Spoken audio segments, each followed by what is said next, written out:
Hello.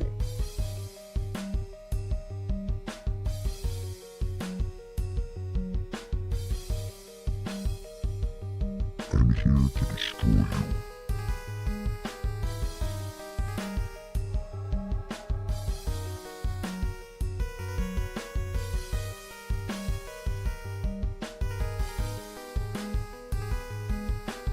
But fret not, you humans.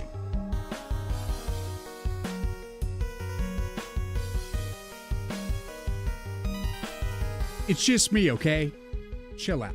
What's going on?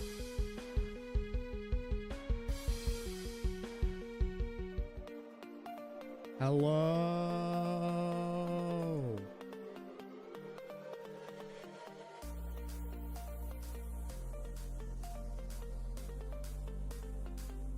Let's get it started.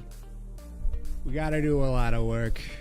Guys, I pretty much finished the starting screen. This morning I was just adding in the replacement ability so that if you want to replace cards, you just select them. But I want to add a little bit more variance to the initial hand. I want to make sure that there's no repeats on the initial 3 hand. And then I want to make sure there's no repeats on the placement cards. So that's where we're going to start. We're going to start by modifying the RNG stuff. A little bit of coding. And then we're going to move forward. Oh, shit. And then let's see. TikTok. Hello. There we go. We're on TikTok, YouTube, and Twitch. Yes, Twitch, YouTube, and TikTok. Wow, I totally lost my train of thought. Let's see. So many things going on.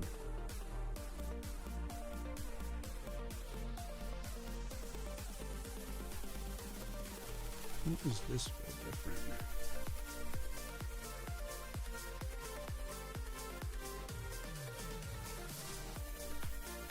Tighten this up.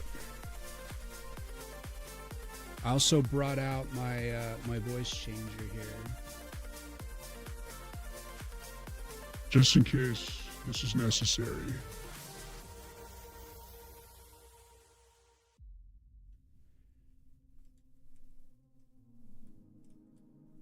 which I don't know why that would be necessary, but I was making shorts and I was using the voice changer stuff, cracking myself up doing old lady voices and stuff. All kinds of stuff. It was fun. So if you guys want to check out my TikTok or YouTube shorts, I just started, I released the first of a series of tips, A-Sprite tips that I'm going to put out. They're all kind of like comedic. They're not super in-depth tips. They're just kind of chill, like beginner tips. And I just tried to make it funny. And there is more to come. But let's see. We got to do... So now what I'm doing is I'm loading in the, like a deck of 24 cards into the unlock deck vector, and then I shuffle it.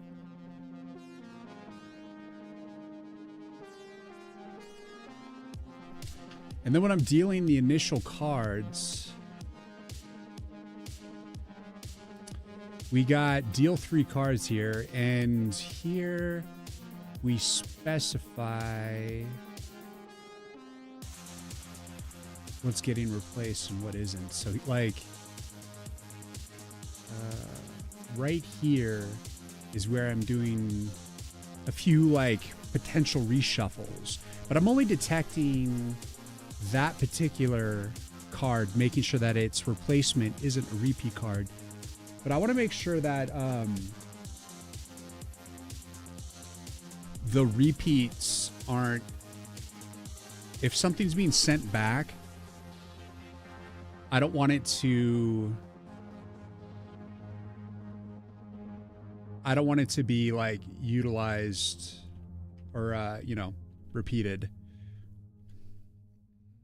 It's actually a good thing to get repeat cards, but I think in the initial deal, like if you're trying to replace cards, you don't want to get the same cards back. So we're going to add that. Let's see. Gotta say...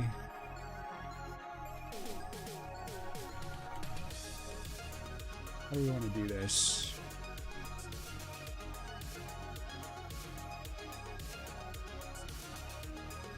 I think we could just do this with ints.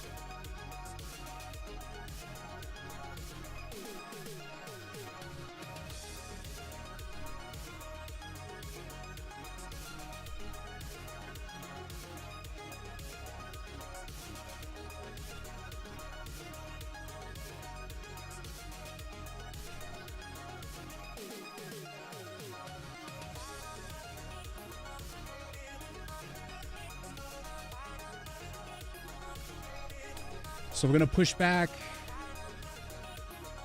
push into the vector the index, and then we're going to also add the replace card.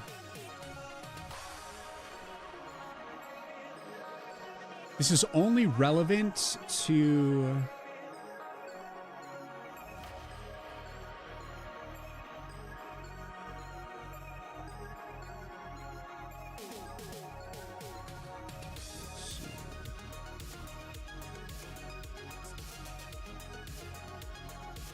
this.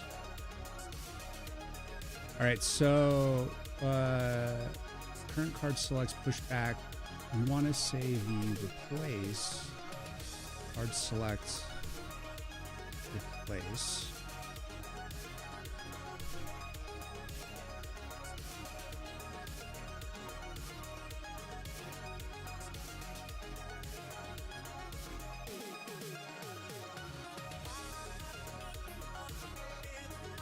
So let's see.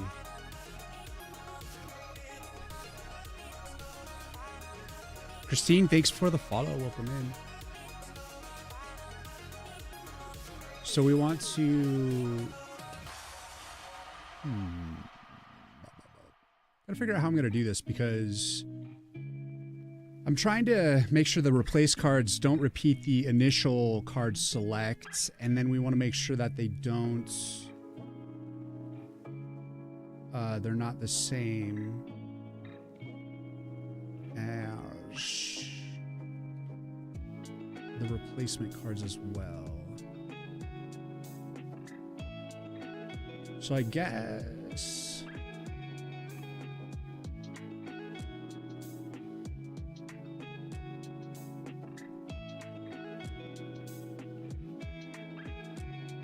So it's like an initial, like, kind of reshuffling. And then...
So let's see, current select cards.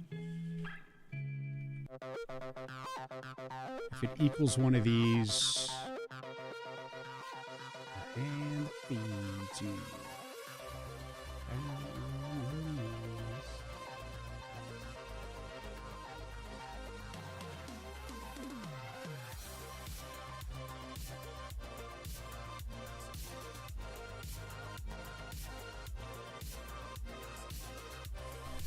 I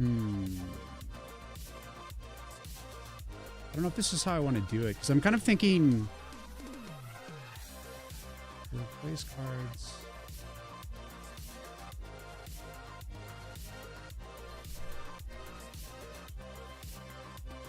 it's not the card select index, card select replace index, or the card select index that matters. It is the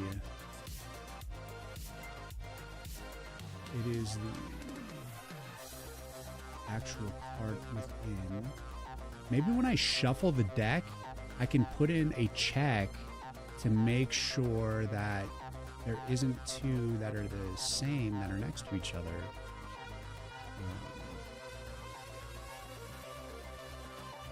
That doesn't necessarily protect me in this scenario. So I think I need to check against the actual index of the card within unlocked deck.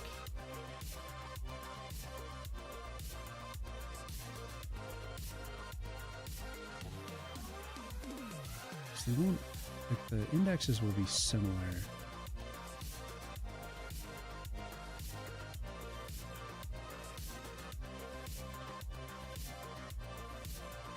So what I'm going to push here actually is the unlocked deck index. Start tracking which ones are being selected, and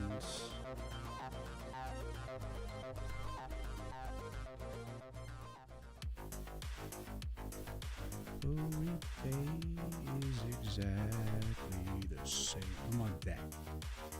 Unlock deck. Okay, so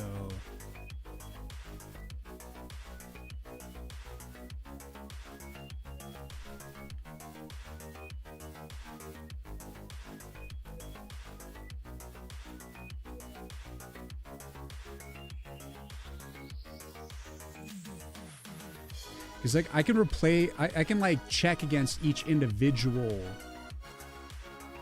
card.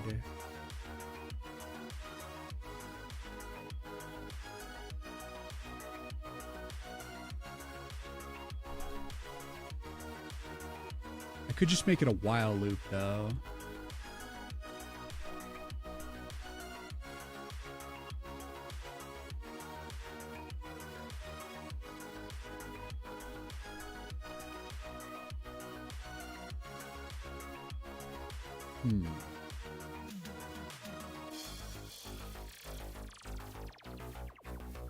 Because I wanted to check against each respective index to make sure that there isn't any repeat cards.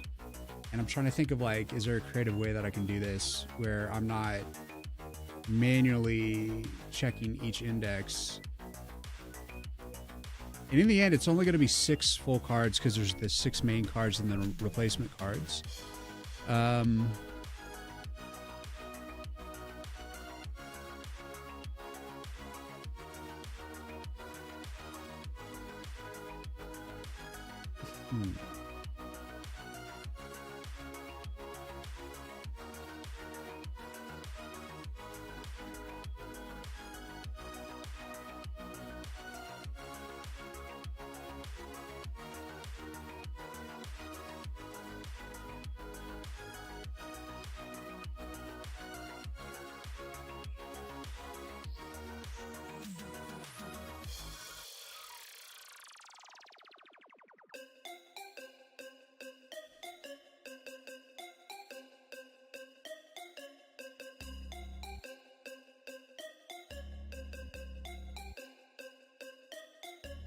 Hash map is the answer, Shiki.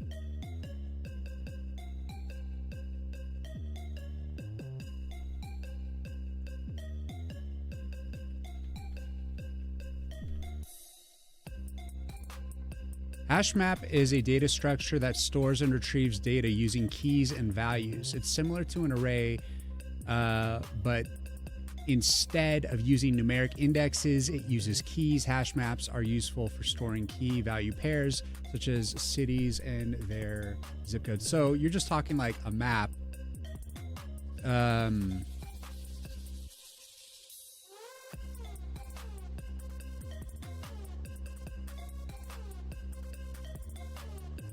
Okay, so here's the thing. The way that I'm going to do it now is I'm going to add like each deck. You can decide as you're curating your deck. And right now I'm just I just hard coded a deck value. So I put like all the available cards currently, and then I just shuffle them together. What I'm trying to prevent is on the initial hand, because you queue up the initial hand, and I want to make sure that none of these cards are repeats. And the initial pass, I think, is relatively... Actually, I don't even think that's safe. So, like, you can select ones that you want replaced for the initial hand. And I want to make sure that none of these are repeats and none of the replacements are repeats. And especially, I don't want the replacements to be repeats of the ones you are replacing, first and foremost. So right there, I have like 2 steel traps. I want to avoid that. And I want to avoid getting the same card, which I already think is you're relatively safe. You're not going to be getting... Currently, I have it so you don't get the same card, but I don't have them checking across the board so that if card 1 gets a replacement, then card 2, if it got a replacement, could potentially get the same replacement as card 1. So then that's... You're potentially ending up with a bunch of the same card. I want to avoid that on the initial one. Same cards aren't a bad thing because there's 12 nodes that you have to populate, but I want you to like seed the game initially with 3 separate arcanas. And then from there, you start to build on repeats. For real though, was just thinking, do you really need to check every single index? That's what I don't want to do, or I'm trying to think of like, how is this even going to work? Because like, say for instance, I don't get a repeat until like say it's like 6 cards in and it's only the 6th card that's repeated. Then I go in and I change the 6th card, but then I have to go through and check all of them again and then constantly check. So I'm trying to think like, how can I make the card random within 6 cards, like 6 unique cards.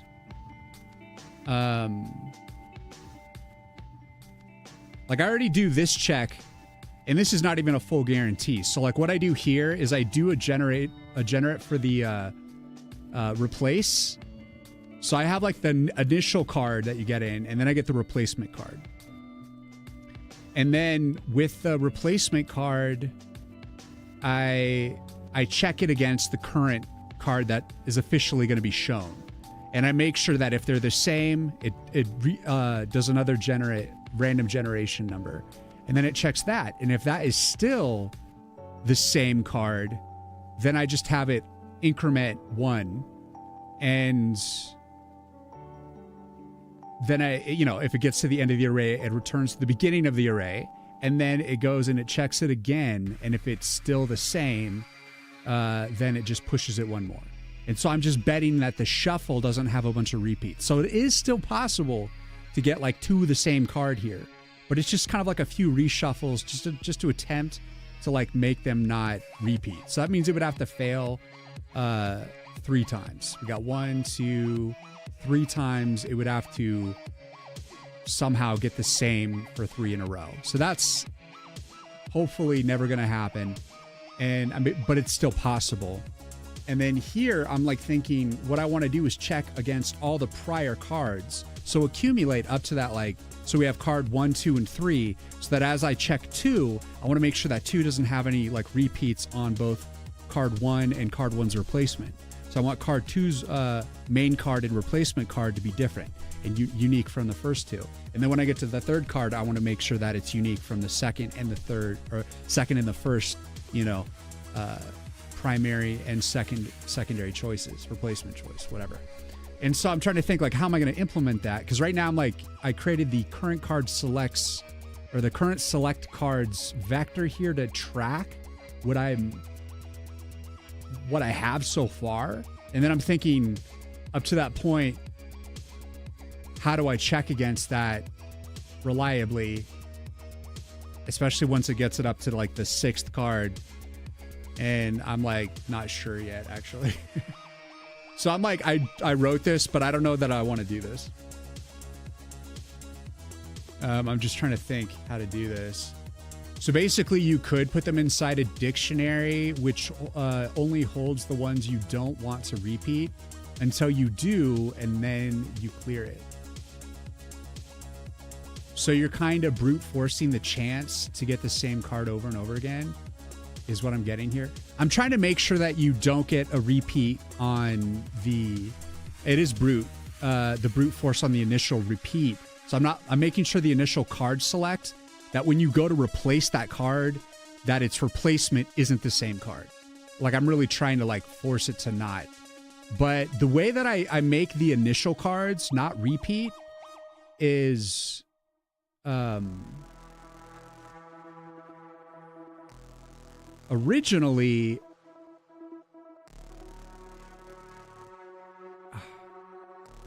I added all like unique cards to an array, and then I would just slowly take them away, so that way it wouldn't be possible to get the repeat.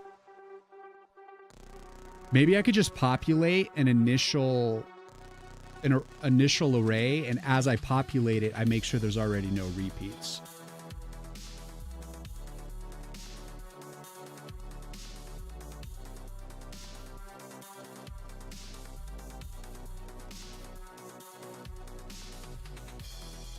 That's what I initially did, and I think that's a good way to do it. Because like you said, with the dictionary, once you use one, you like then remove it. I was doing something like that originally, but now I'm like adding repeat cards to the array, because I want it so that like when you add a certain card to the deck, you're like, I want 5 of these in the deck.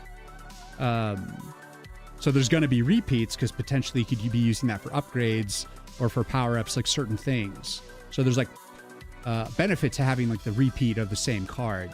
But in the initial, I don't want you to have like all the same card initially.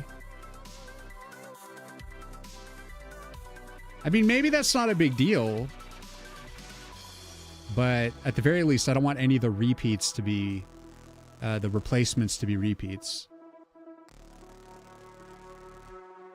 So I think what I'm going to do is... Because you can see right here, I'm using this uniform int distribution, and then I like check against, I create like a random number, like right here with the disgen of like what's available in that current array. So if I make a temporary array and I populate it with all unique numbers, and as I add new numbers, it makes sure that it isn't like a repeat. Then that way I can run this function and slowly peck away at that until the main card and the replacement cards are not repeats. So I think I want to do something like that. Instead of doing like a retroactive checking, I want to like populate an array before I go into it of like what the cards are going to be, and just like organize the indices. But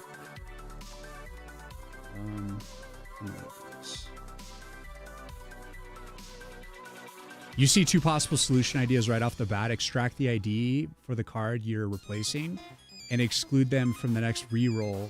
Use a map and get the rolled cards inside. When you're doing the rerolling, you can clear the map. Well, I'm going to do it with a vector. You can see that. So yeah, I'm basically going to utilize this, and I'm going to create a temporary unlocked deck, and then I'm going to populate it with all unique numbers, and then it's going to go in and it's going to randomly choose from that. I'm still going to let it do the random check within it, but it's going to be sourced with only unique shit. So that way it's like nothing... We don't have to do any retroactive checking. I can get rid of the tracking. If I do that, I can get rid of the tracking. I can get rid of this brute force method and this. So all this could just go away. And then I could just do this and then be deleting stuff, except I'd have to add, I'd have to add the erase to it, which I do at the ends of the array here. Here I'm adding the, which means I'd have to add the brute force.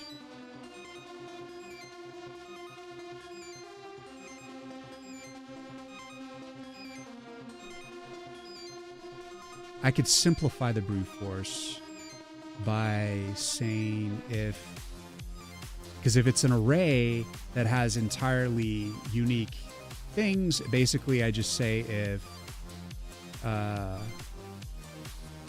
actually let's leave this one just in case I want to come back to it. So we're going to say if card select equals card select replace, then we're going to say card select replace plus plus if card selects replace is greater than t unlocked deck.size minus 1.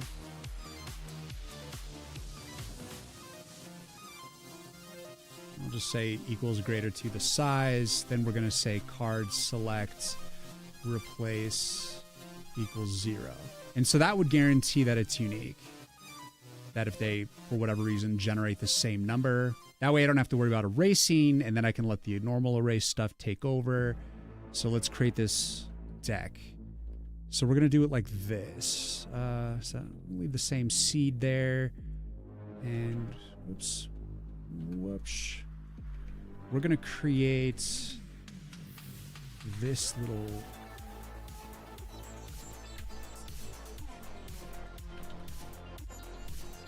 I'm going to create a int vector here, and it's going to be t unlocked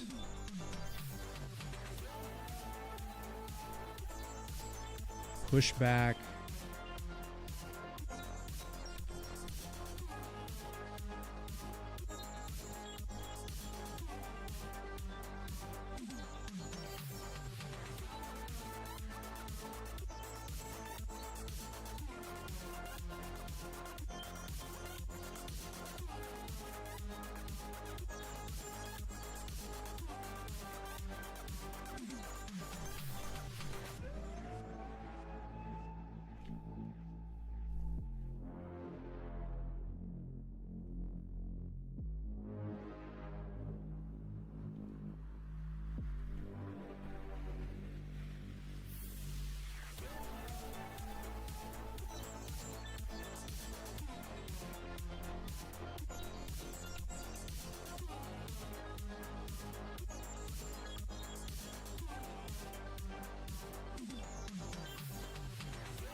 It's just like that. Begin plus the indices. It's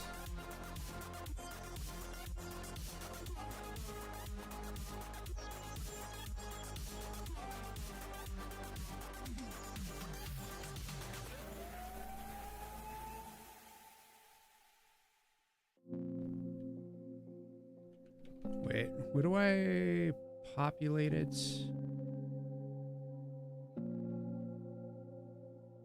Where is it?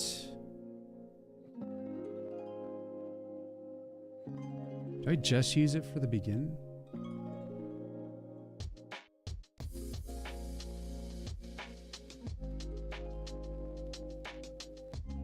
Okay, yeah, okay.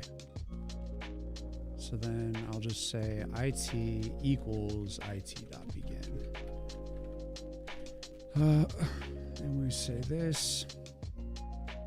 Wait a second. Is it like this? Wait, what the fuck am I doing wrong? Getting stuff wrong here. No, it is a dot. Unlock deck. See, yeah, of course, sounds great. Well, let's try it. We're getting it. You just have to try to make this. Oh my god, what was I doing? I was trying to use the iterator to get the begin. What the hell was I thinking? All right, so do I even need to do that? Or yeah, I guess maybe I do. I don't know if that's actually necessary. We just bypass the iterator. Because it's going to return an iterator with this, isn't it? Returns a read-write iterator. So yeah, we can just feed it directly like that. We don't need the iterator for that. So as I use cards from the deck, I'm going to erase it from the deck. And then it's loaded into the card. And if the card is rejected, then it like returns the card to the deck. So that's what I'm doing. So I'm just adding the first card from the array. Doesn't matter. I don't have to do any checks. We have to add now 5 more cards, and each respective card can't be equal to any of the prior cards. So I have to say,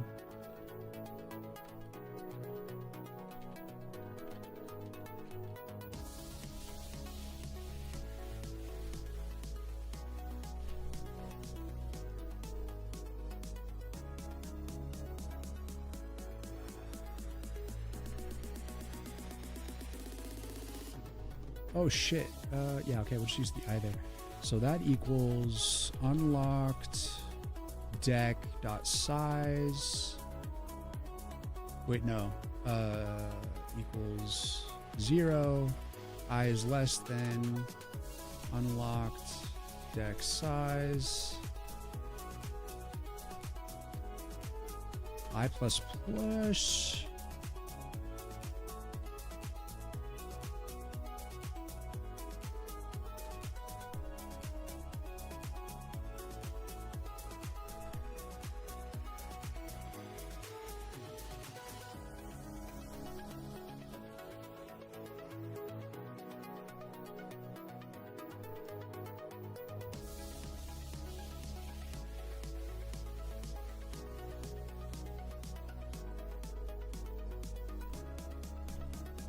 I might write some stupid code and then have to fix it, but let's just start with something here.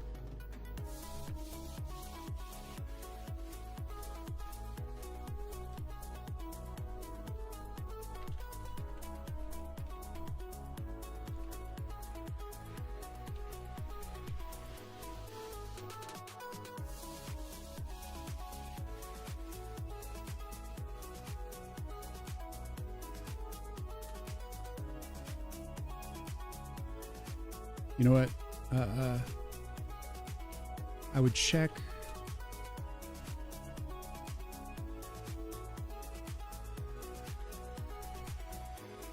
I'm gonna check with this. What's up, Gunslinger? How you doing?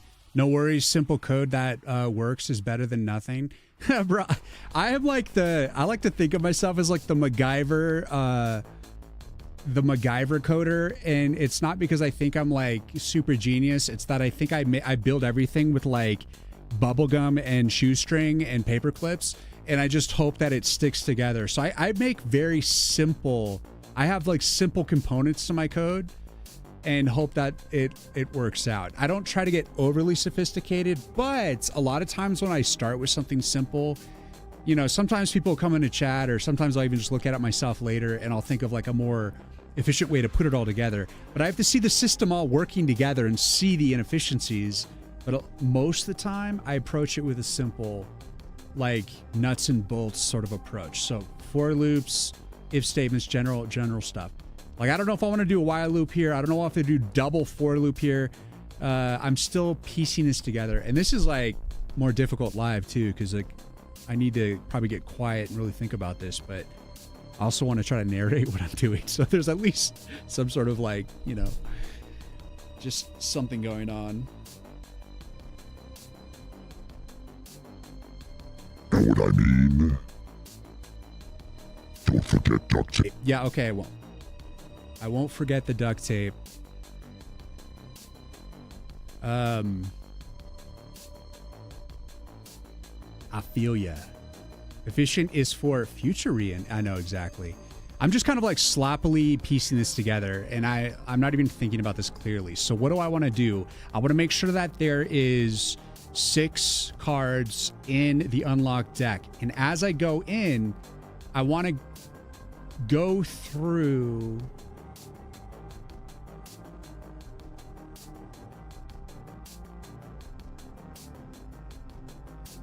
okay, so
let's think about this like grown-ups.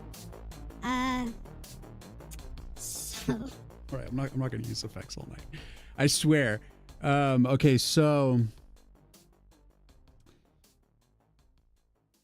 I want to pour through. What's up, Magnus? How you doing? I want to use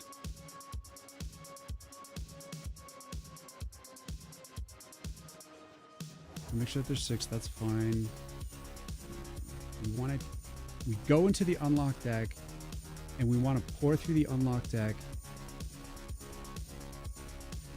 In each indice that we pick, we want to check that indice's value against everything inside of unlock deck. Everything. So it has to completely not be inside unlock deck.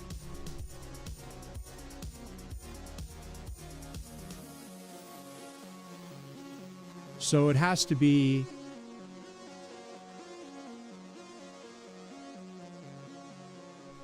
this would be a continue. So basically it's going to check its current value against all this stuff. And if there's a single one that matches, it's just going to continue on to the next indice here. And so basically if I'm able to get through this with this never triggering, then at the end of this, we'll create a break.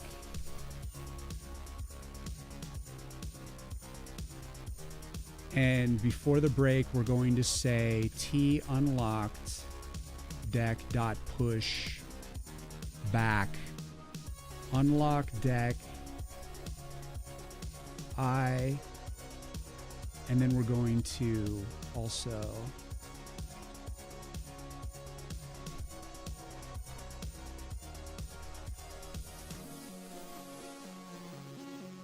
equals unlocked deck dot begin plus I, and then we will go into this and erase it.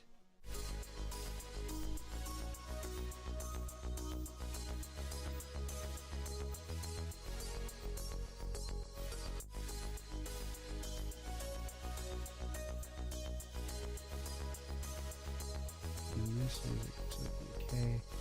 And this, but that, I'm trying to think if I'm going to do an actual erasing, then I need to actually iterate.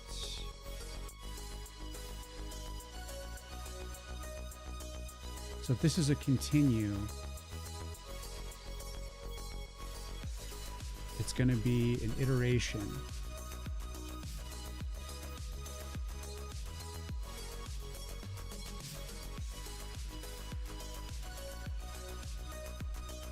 Okay, so it's going to come into here. It's going to check. And if there's... Wait, that can't work. Wait, that can work. So if it picks it, that indice, it says like none of them match, then it's going to say K. We won't have to adjust the indice. We're going to erase. It's going to repeat the same indice on the deck, which it'll be the same indice as before. That current one gone. So that indice will now have a new value. It'll come in. It'll check against this. If it's a repeat, then it's going to push to the next value. And let's see, push back. And if it does a push, then it's going to break the for loop. And this thing is going to like keep running until this fully populates with 6. Does this look insane? Is there any like infinite loops here?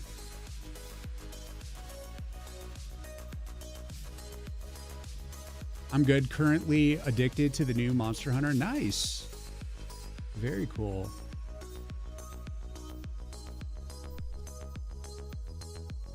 Glad to hear you guys are enjoying that Monster Hunter. I think this is it, guys. So what I do is I push an initial value here, and then unlock deck comes in, and it gets It checks against everything inside the unlocked deck up to that point against whatever the current indice of unlocked deck is. I'm sorry, one of them's a temporary, one of them's the main. And then if it clears it, we don't get a continue, then it pushes the unlock deck item into the temporary one. We erase it from the original. And then we break the for loop. And then this while loop checks and it says, are we at to 6 yet? And it says no, then start over. And it just keeps combing through. Is the while loop necessary? I suppose it is, because I want to make sure it gets up to 6. Okay, so let's just say that does work. Then we come into here, and then we have it selecting from the unlocked deck, and then it does this, and a brute force check here, and then we got to make sure. Let's see. I'm going to change that to T unlocked deck. It's an I.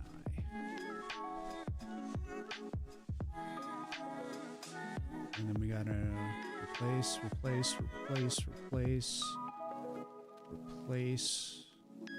And then here at the base here is where we actually start removing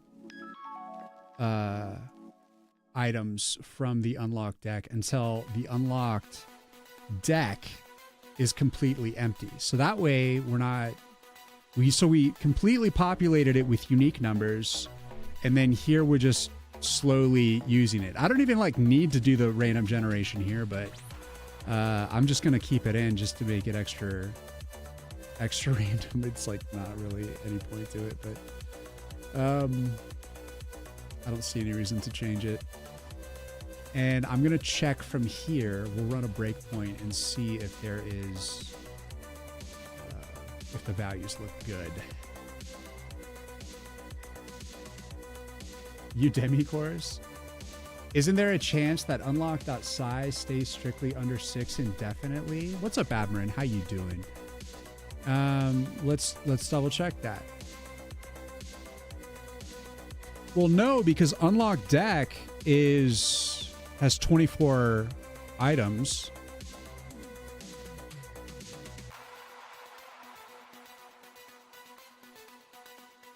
And there's already one item being added to the unlock deck, the temporary here. And so it starts with 1. So you're saying if these are always, if the entire deck is populated with the same card, essentially.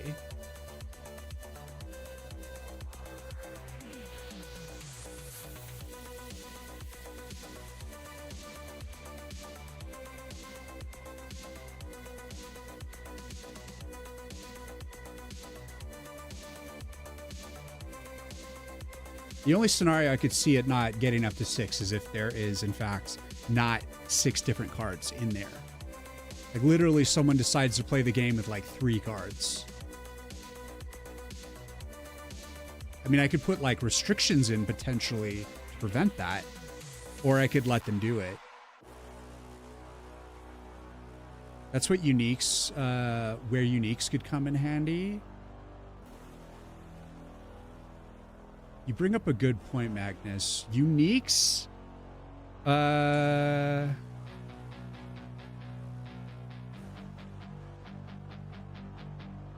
Just for the sake of keeping it 100% unique cards in every scenario. Well, the thing is, you're supposed to use repeat cards. But at minimum, you're going to have at least 2 different kinds of cards. You're going to have the base card, the ground arcana card, and a tree arcana card. Because there's only certain ground arcanas and certain tree arcanas. There's no arcanas that work both on the tree and the ground. So you're going to at least want 2 different kinds of cards at the minimum. But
fuck, I just had... How would this work? If it gets to the last continue...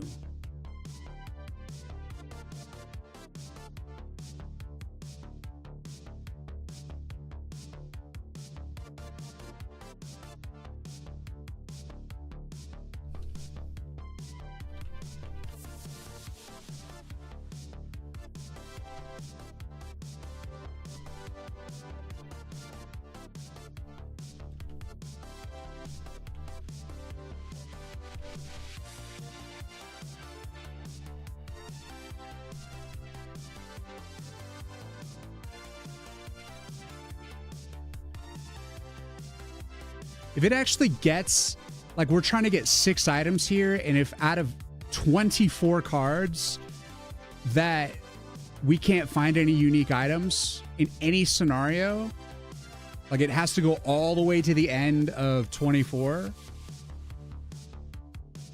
then I'm going to mark it as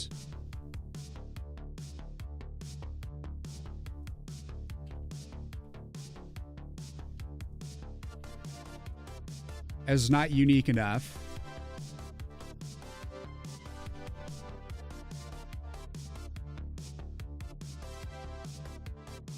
And then we're going to say if not unique enough,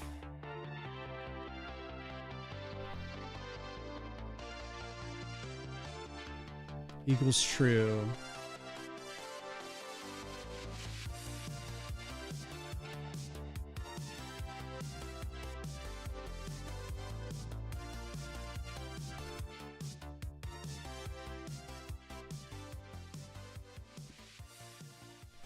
I mean, I want to break the while loop in this scenario. Thanks for hanging, Admiran. What's going on? Oh. I'm going to be doing some pixel art today, too. I'm be jumping around a lot.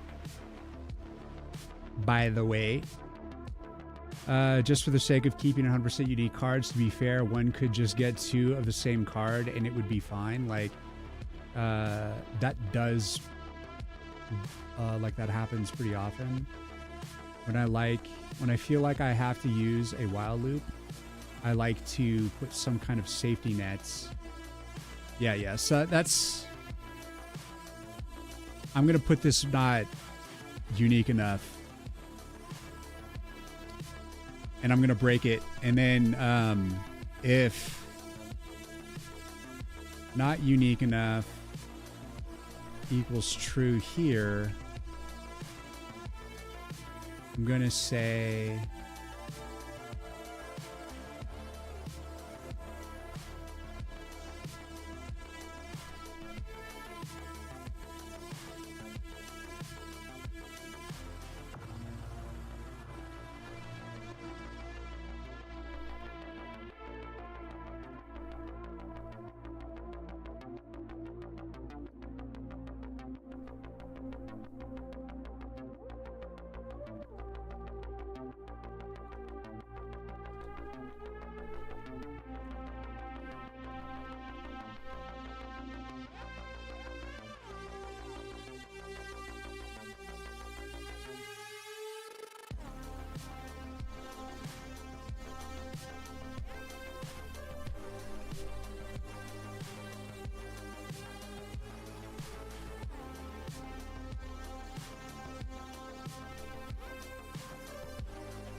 So basically, if it hits the end of the unlocked deck, which is 24 indices, so if we can get through 24 cards and literally can't find a unique card, I'm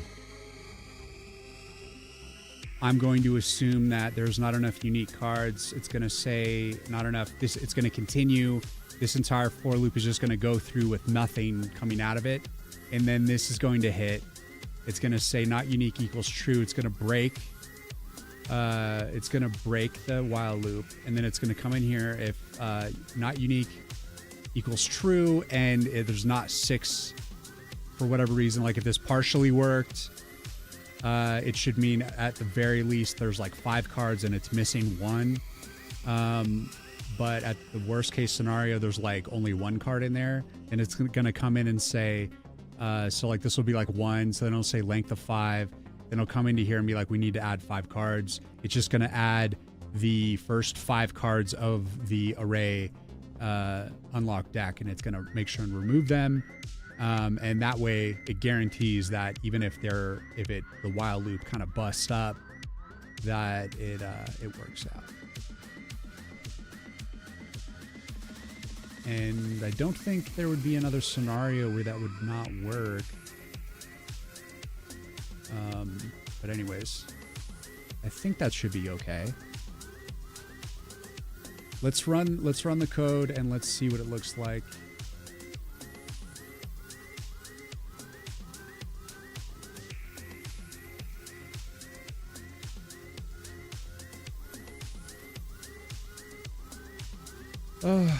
We'll be working on the waterfall today, probably.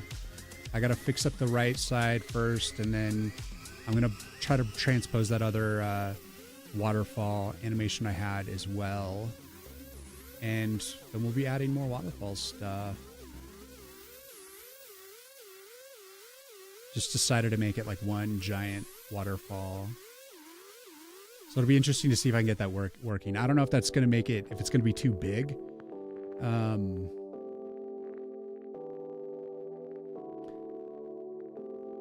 It's only 28 frames, so we probably should be okay.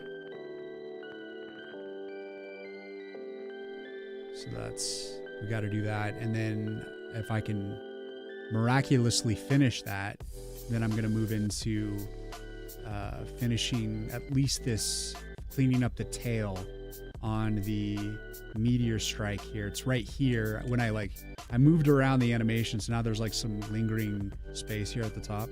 So I gotta like fix that up here too. So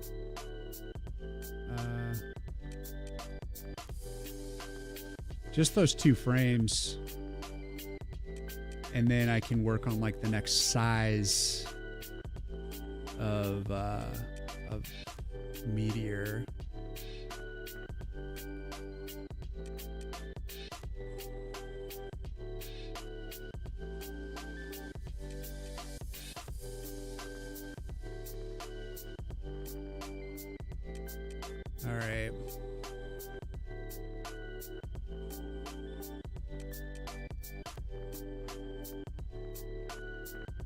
let's see. We got this little guy.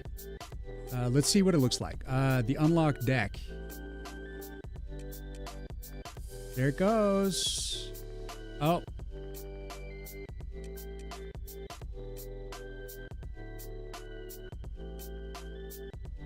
So it didn't work.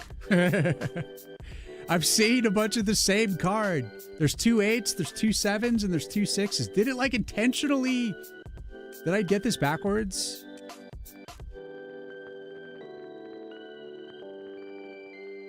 Oh, it's because I used the I. All right. Let's see. That's what I got wrong. So we got to make sure that the unlocked decks are always with the K indice. So that's no wonder that broke. All right, so... And the unlocked deck begin with the K.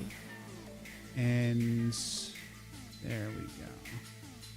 And the unlocked deck here with the I. Alright, so T unlocked is with the I. T unlocked. Alright, and here doesn't matter necessarily. Alright. Actually look like that. Alright, build again!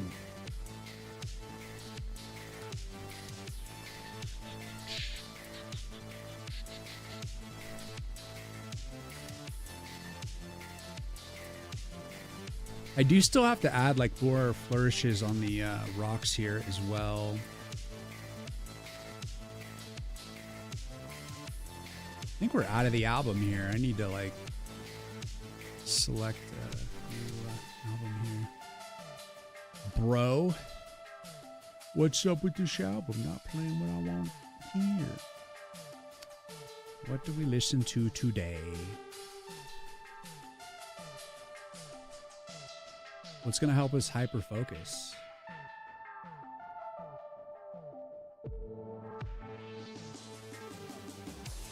What helps you guys hyper focus?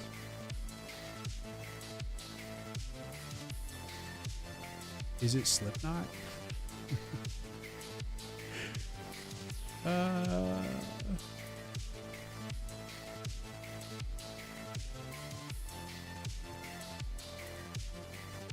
Slaughter to Prevail. Let's see. Just thinking.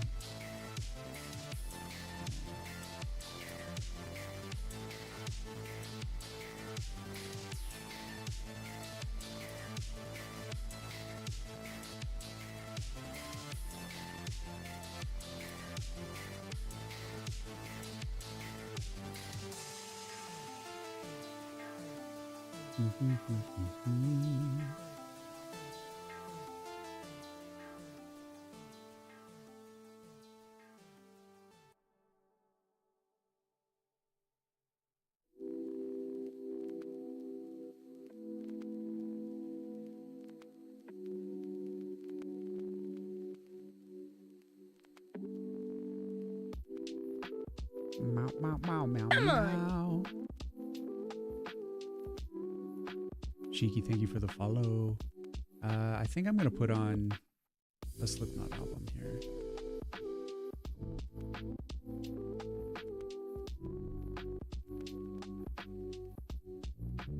All right, so let's see what it is now. Not unique enough, false. 9, 8, 5. It repeated the last one.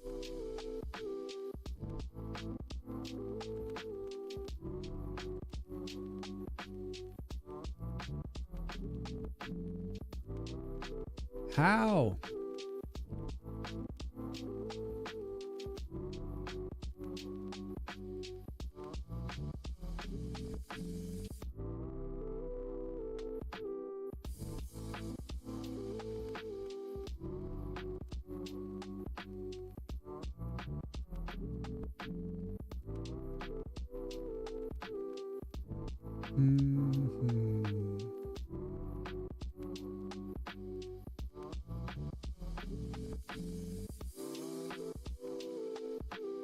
Why would you still be repeating here?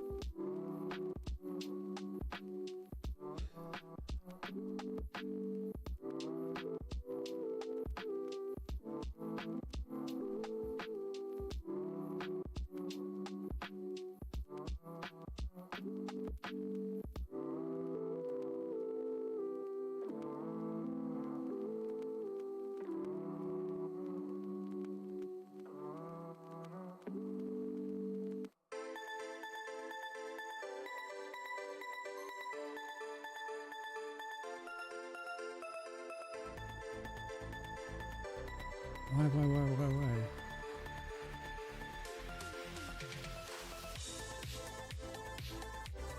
Those two unlocked on the K, each through each indice.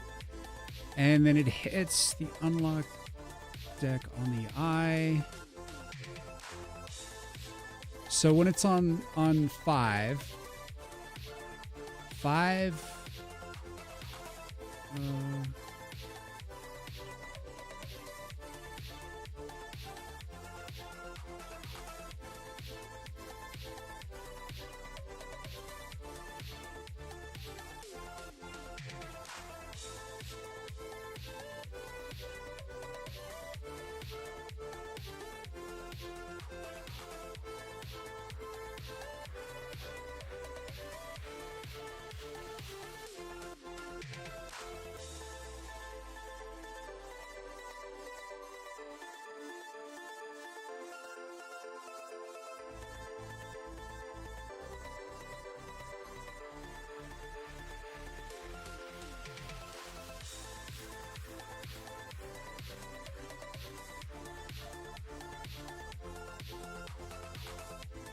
after Wild Loop is another unlocked deck I.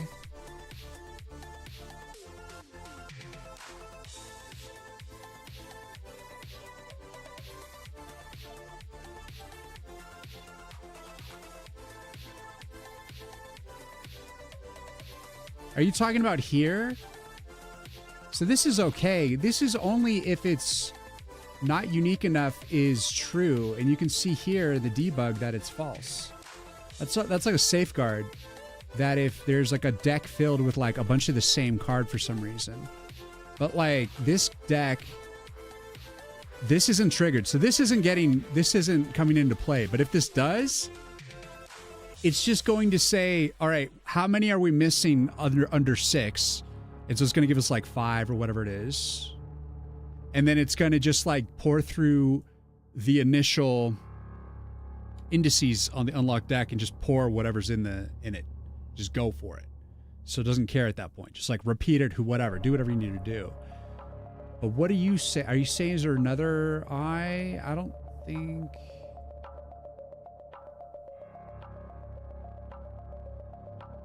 It looks fine. Oh, never mind. I'm tired. It's all good.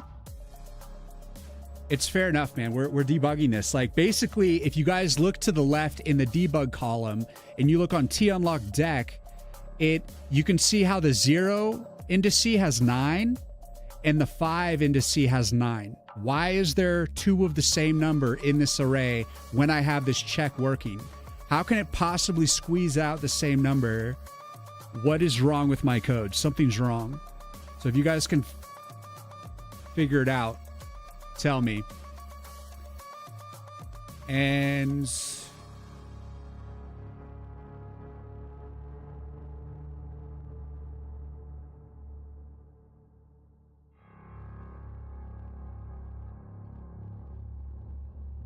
just saw the unlocked. I didn't realize it's literally after the loop. It's all good, man. It's all good. It's hard to look at like code on Twitch, you know. It's like it can be hard to figure out what's wrong. But basically, comes into this while loop, and let's just be. It's hard to do it without actually having the values. But let's say we're on indice 5 of unlocked deck.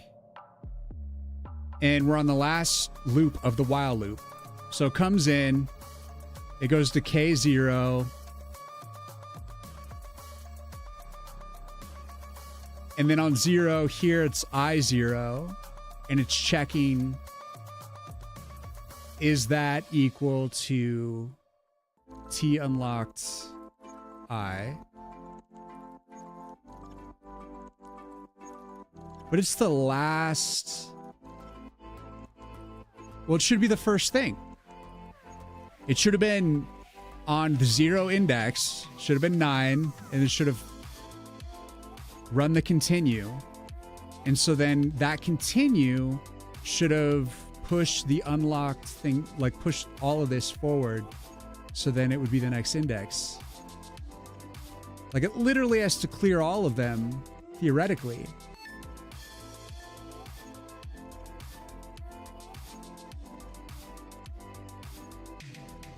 Now it's the K.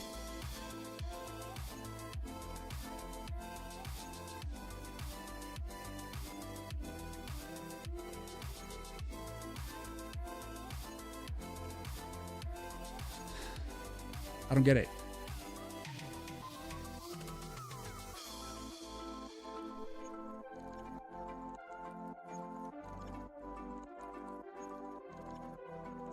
So we're comparing the values, and we're saying the values cannot be the same.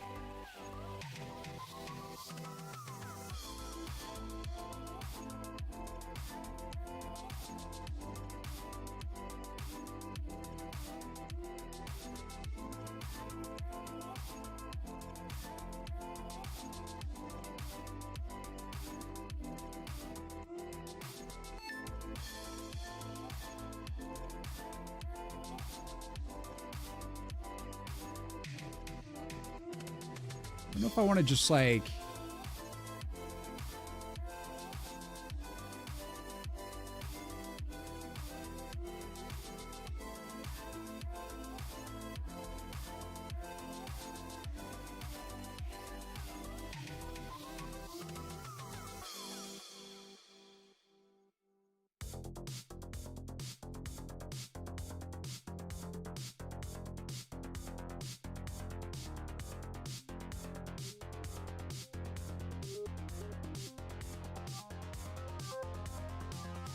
Wait, the continue is only going to work on the for loop that it's in.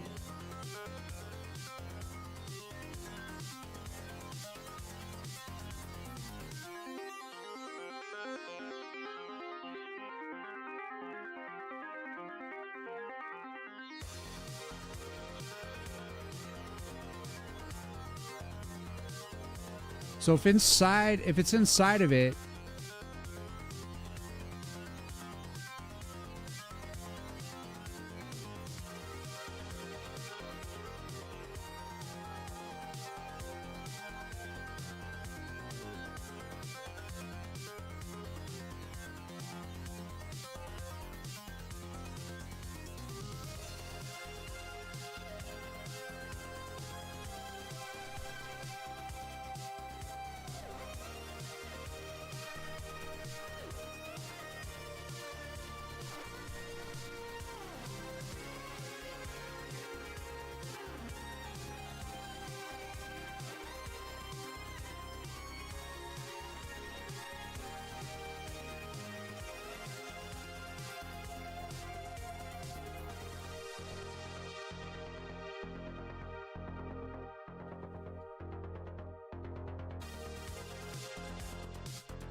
what's up, Nan? Okay, guys, what I would think was happening was the continue was just continuing the for loop with the I, and the I wasn't pushing the K loop forward, and so that was the problem. So I now use this founds boolean to then say that if it's true, I come here. That if I find it, I push the continue to here. And I think that was it. I'm starting to weave a very delicate web here, guys. It's really hard for my dyslexic brain to like wrap around like what the hell is actually happening here. So we're gonna try. What is your definition of art? What kind of question is that?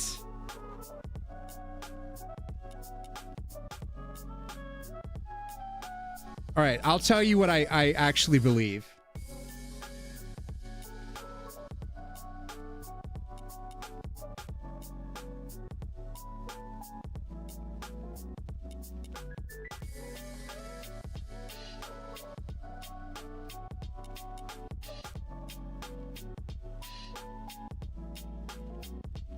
My definition of art.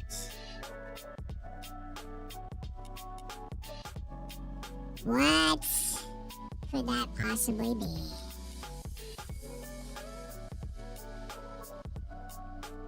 I have a rule, okay? I have a rule. And it helps me in creative endeavors.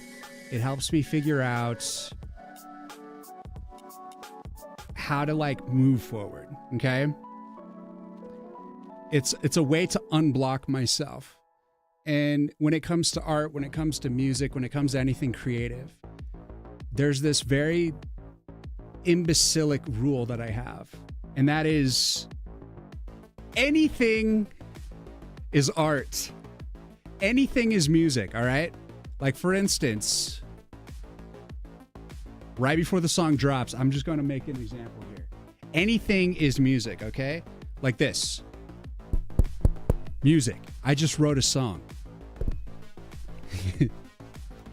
And by having that rule of thumb, it allows me to like just be like, you don't overthink stuff. Sometimes if you get stuck, you can just be like, it doesn't matter. It's subjective. Anything is anything. Like it's fine. Just move forward. Just iterate. And that's my technique for unstucking. But whether I like how I like music or how I like art, that's a completely different thing. I don't know. An important one. 770 found equal true. Did I get an error?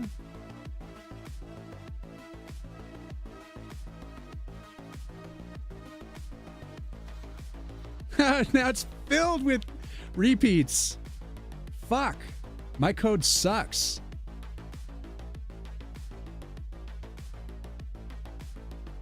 Oh, yeah. Duh.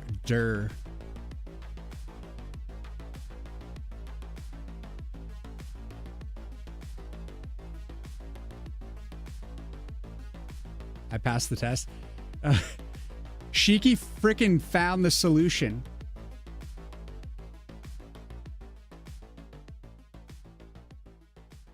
Julian, how you doing? It's going really good. We leave tonight. Yes, we're listening to Scream music. Do you want something gentle?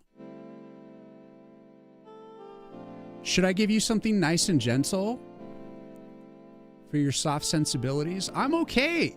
Isn't it like Women's Month or something? Should we be listening to like lady music right now?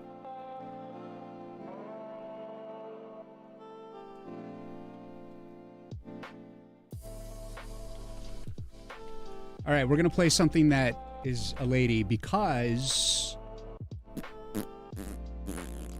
it's for the ladies. Come on. Let me see. I got exactly the thing that I want to hear. I love women in music.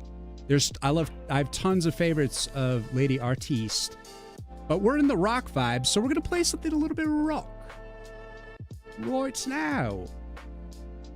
If I can frickin' find the album here.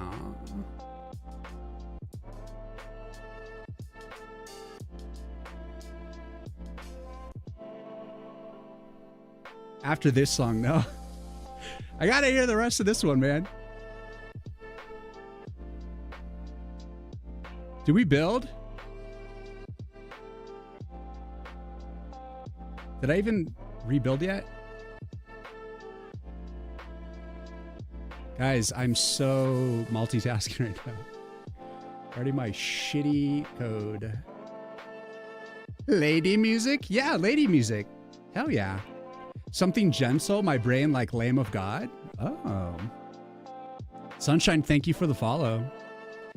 Is your pixel art your favorite type of art? No. I adore pixel art, but my favorite pixel art is it's comic book stuff.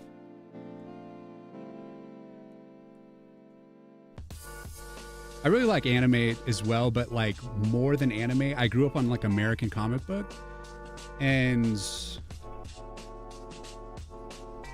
I'll show you something that is my absolute favorite that's going to put me to shame, but I will show you what I love.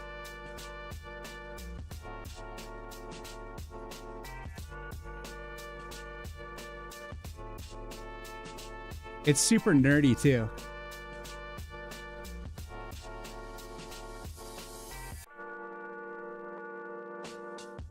I'm looking. Oh, no, stop. We're playing this now. Lady music. That rocks. This is for your gentle sensibilities, we leave.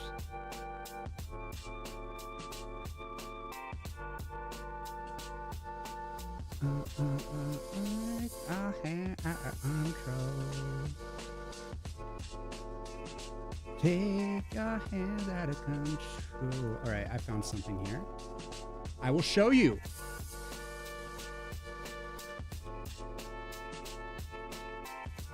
It's actually kind of low quality there.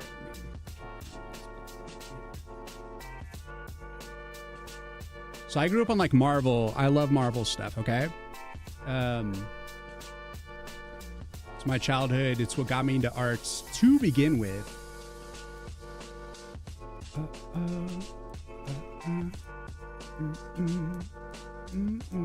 We got to check this first, though. Is this...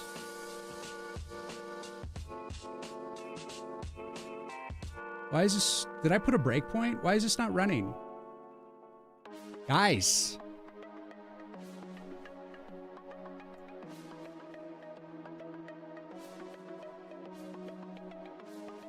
Why am I not seeing any values here? I didn't get any errors. Oh my god. My code is so bad, it's destroying everything. You know what it is? It's stuck. It's in an infinite loop. That's what's happening. Fuck. We gotta fix an infinite loop. I knew this was becoming a mess.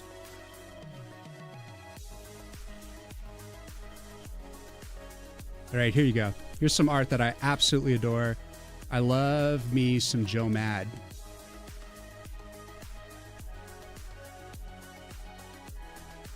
These are just pencils. They're really low quality, but look at how dynamic this guy's art is. It's OP as shit.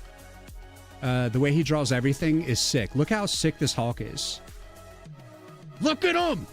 Nan, look! So I love art like this. Like, to me, this... Look at Wolverine, dude. Look at how sick Wolverine is. This is the best artist of all time, in my opinion, because he blends manga with American style. You know, he like grew up in like Rhode Island. He's just like a freaking nerd, but this is the type of stuff that I like. First and foremost. What do you think is art, Nan? It's time for you to answer some hard questions. Let's see. What am I working on? Skullcat? I am working on... Currently, I'm working on a... Here, let's get back to it. I'm trying to create the initial deck, initial hand in this card game I'm creating, and I'm trying to make sure that it's randomized. But I've basically thrust myself into a infinite loop here, and I it's because I'm distracted. It's so hard to like code and talk at the same time. Especially when I'm doing stuff that's really hard for my like dyslexic brain to wrap around. So I'm gonna fumble through here, but we're gonna fix this. But I'm working on a card game deck tower defense game right now. There was a month last year where the top 20 comic books sold were all manga. How do I feel about that? Manga is like taken over. Ever since like the late 90s, comic books in America have died off. And movies became the prevalent thing here. Like if you went to Comic-Con, before 2000, it was an actual comic book convention. And you would go and you would see beautiful penciled art, like the celebrities there were actually comic book artists. That's when I went to Comic-Con. I've gone to Comic-Con many times in San Diego. But the after the 2000s and like Marvel started to get like bigger movies and stuff, people started coming to comic convention to see celebrities in movies, and they no longer cared about the comic book stuff was like muted down, like played down, and it just kind of died off. So I'm just not surprised. I'm kind of over it, but they're still around. I mean, Joe Mad got himself into games. He started making games. He's the one behind Wayfinder. You were working on 3D Bullet Hell rhythm game a little while ago. No, I wasn't. What are you talking about, Skullcat? It's past midnight for me right now, so you're tired? Love the perspective, full of action. Yes, it's just a lot of. He's just always been very good with like motion and action in like splash pages, and he just like captures like a nice like loose, almost cartoonish style, but it's still like tons of anatomy, and it's just a style that's hard to beat. It's like such a rich style that like it makes it's appeals to anime fans, American like comic book fans. It has just like broad appeal, and not everyone loves Joe Mad, but like a ton of people do. Like he was like around the era of Todd McFarlane. He was never bigger than like Todd McFarlane, you know, but he did put like second to Jim Lee. He put like Uncanny X-Men on the map back in the day when he was like young as hell too. Looks pretty cool. Yeah, it's what inspires me. Like I try to be somewhat of that type of artist, but I'm not quite there yet. I've got a long ways to go. But in terms of games, pixel art is like the most interesting to me. 6:30 a.m. Thank you, Shiki. You made a puzzle that you sent one other person, and they solved it the other day. How much do you know about how files are stored? That's actually something I need to work on. PB on YouTube, what's going on, man? I was trying to watch like TikTok chat, but no one ever talks on TikTok, so I'm just gonna watch YouTube chat now. Sorry, guys.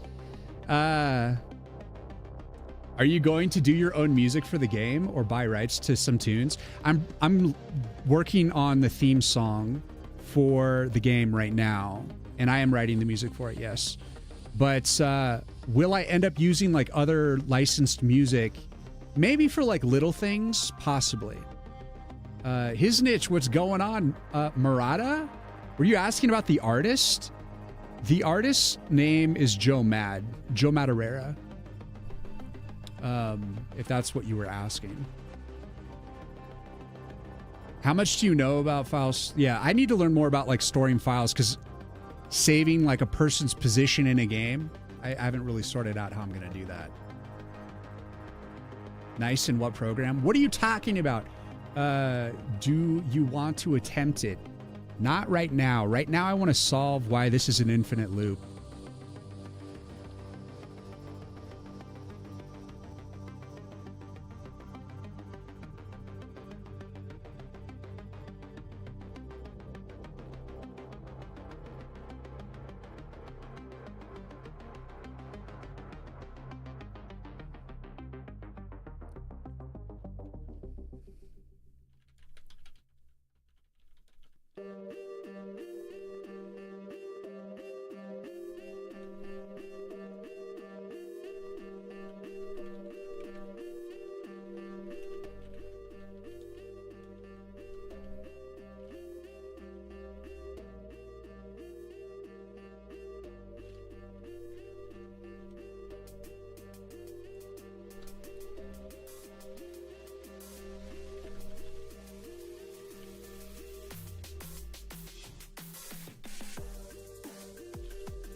Well, this fixes like a infinite loop, but like This is bad code.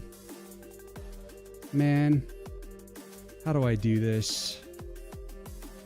Guys, I'm just going to run it. I just want to see the results of what's happening right now. It's going to help me think more clearly about what's actually happening.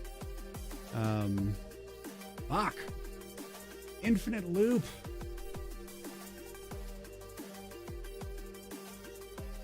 What is like my favorite song in this album?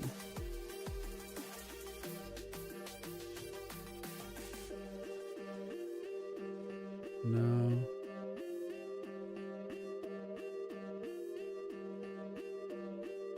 Well, this one's a classic, but man, might have already heard it actually. I've just been so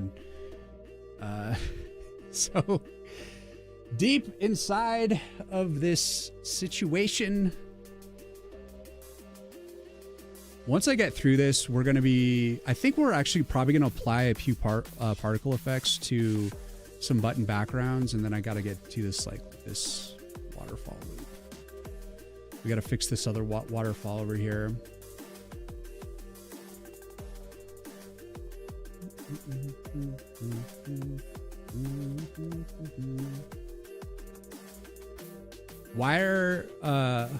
Whiles are for programmers.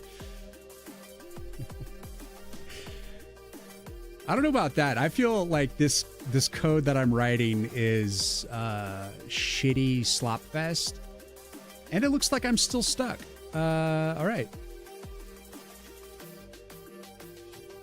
Am I even getting stuck on that?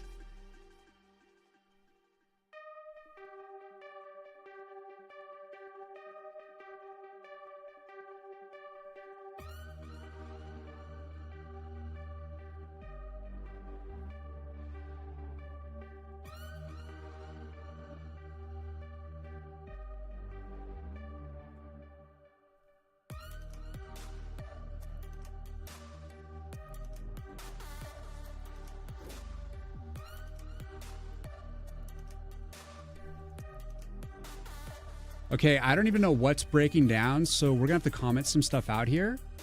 And, whoops. Shit. Jumping all over the place here. Is this code just breaking the entire thing?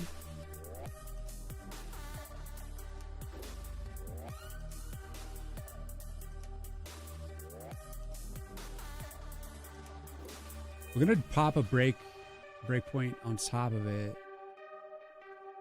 I'm gonna leave it in actually. I want to see where it breaks. It must be this continue or something.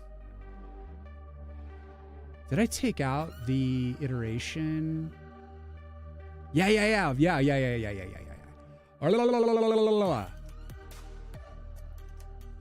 I forgot to put in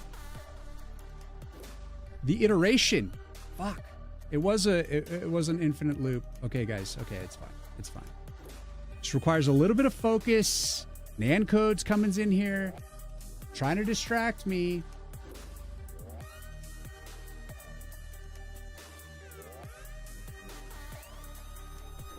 Making your music in what program? So I think I'm going to be using FL Studio to produce the music. Though FL Studio is like really convoluted. I'm not a super big fan of it yet. I thought I would be because I liked the interface of the MIDI, and I just wish that I could just jump on GarageBand on a Mac and produce the music, because I'm like super fast with that. But I have to like learn FL Studio, and I paid money for it, so I guess I'm committed. But I'm like, I don't know. I feel waylaid by the whole thing, because I'm writing. I'm on the piano. I have like this ability to on my piano to record a loop, and so I like record the different parts, and I'm like piecing them together. So I'm like evolving the song, but I'm not putting it into MIDI yet, and that's kind of a pain in the ass. I wish I was like further along with it. All right. We had our yeahs moments. Now I'm going to have, what am I gonna have?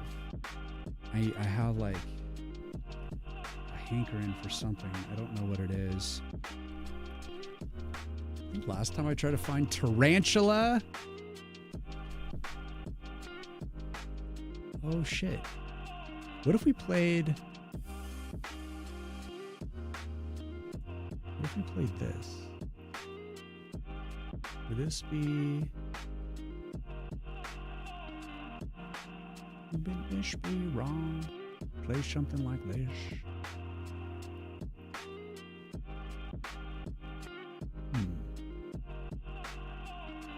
I wish I knew these songs better.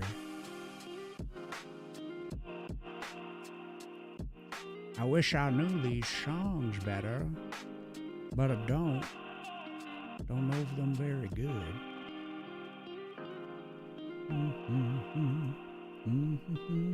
I'm playing something I've never played on stream before. Ever, guys. Ever, never. Never, ever, never.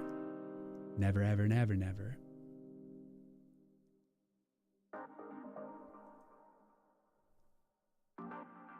Oh my god, it's got Thundercat? Holy shit. Crazy. Interesting. Interesting.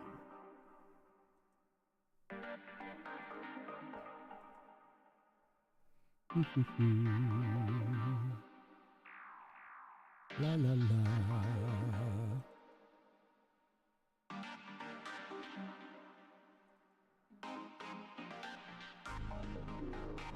All right, here we go. Here we go.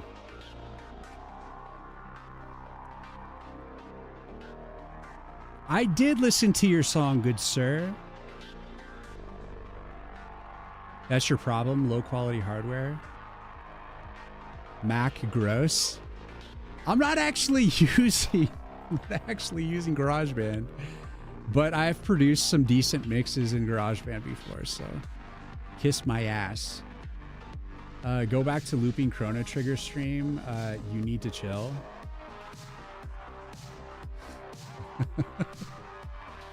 Maybe I do. Maybe I do.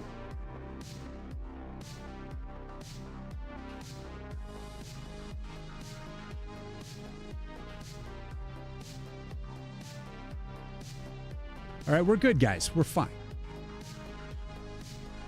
And I don't see any repeats. I think I solved it. I actually solved it in this chaos of interfacing with chat while programming.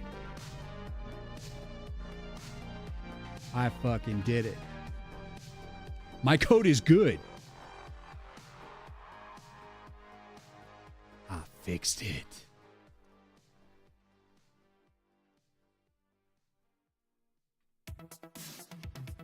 So I just want to run it one more time and see if I get unique numbers twice, and then we'll just continue on. And I can show you guys the new screen I got. Excellent answer. In the end, it doesn't matter what you use, man. If the music's good, it's good. Especially if it's synth and MIDI based, it's kind of like whatever. Samples are samples. Like you could use GarageBand efficiently and make good sounding music. It's all just ones and zeros. I know there's advantages and deeper workflows involved with like FL Studio and the more advanced sound programs, but in the end of the day, it's all music, man. We like music on all levels. So don't be so pretentious with your special programs, even though I'm using exactly the same program. All right. It looks good. It checks out. So guys, check it out.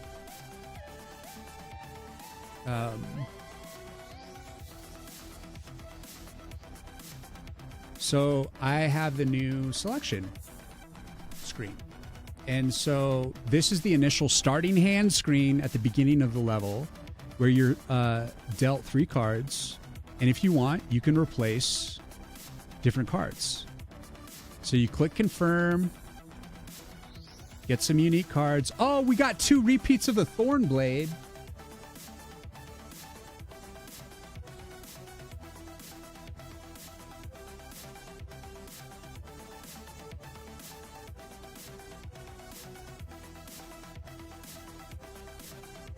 And another Thornblade. How is that even possible?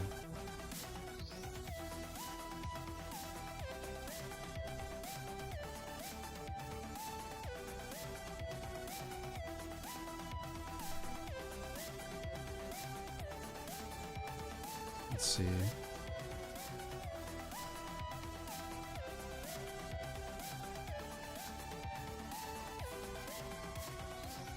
Why did those flip?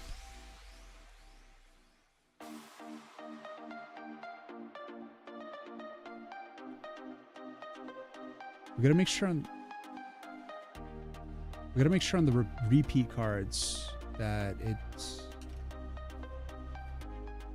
it gets the same deal order.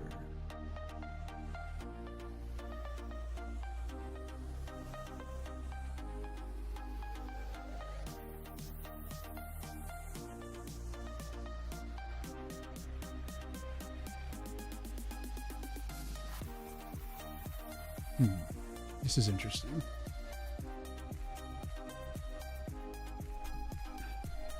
You think the text should be summon the legendary sword of Gant? Isn't that what it says?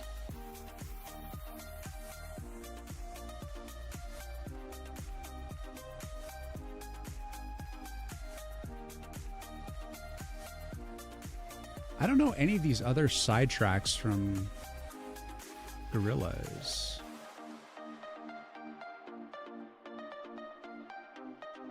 This is not working out.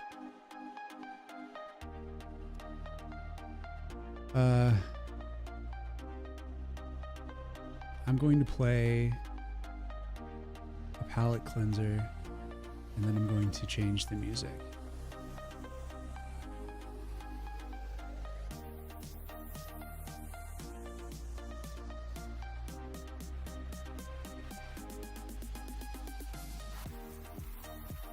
All right.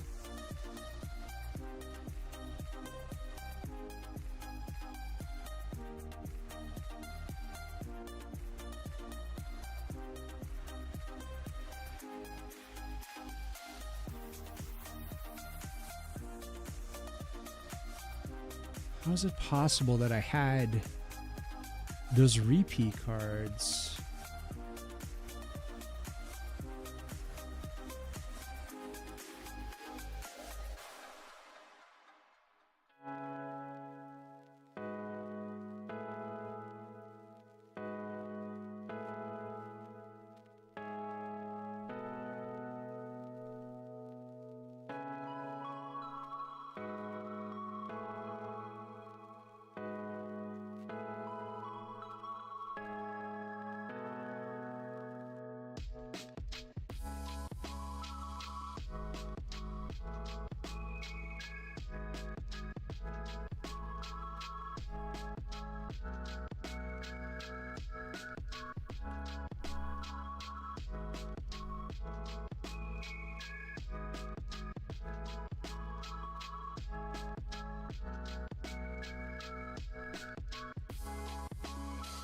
Okay, so the where is the deal order?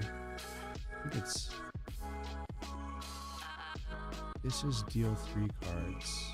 So this is not where I care about that. I want to find the replace cards.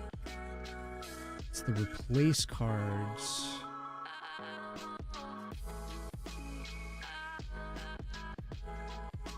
On replace cards, deal order. Say that I equals deal order -1.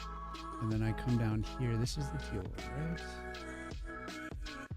So what did I just say? Deal order. But that's the same. So that's coming through fine, but as it gets pushed, it's not getting pushed back to the same location necessarily.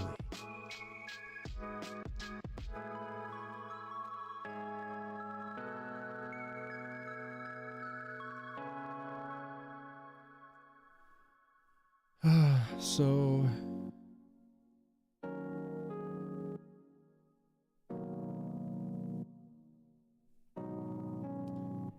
I think we need to run a sort on the Dell card A sprites.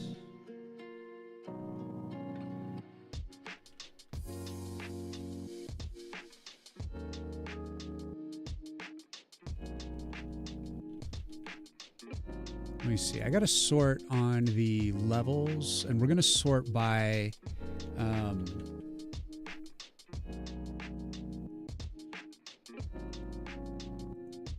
we're going to sort based on the deal order. So we're going to say, let's get rid of that.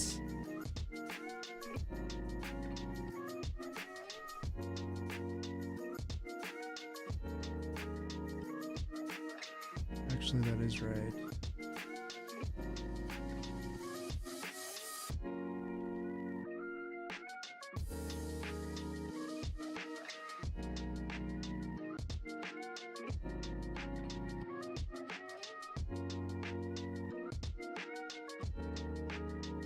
Okay, so A order is not equal to B order, then return A order less than B order.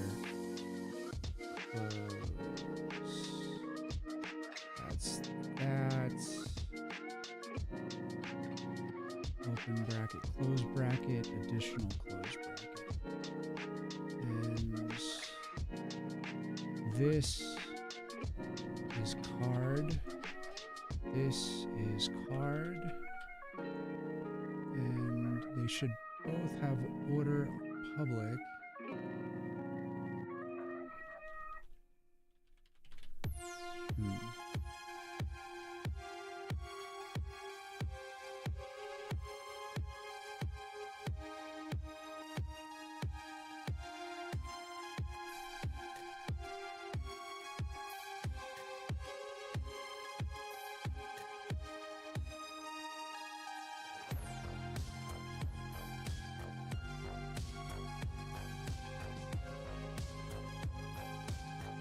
Are they pointers? They're not.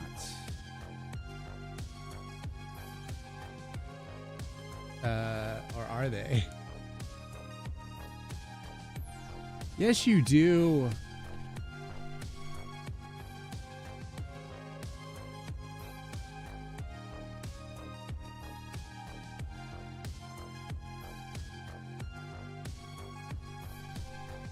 You're just a private. No, I made you public.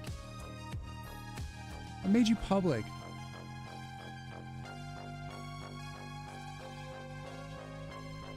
How could you say this to me?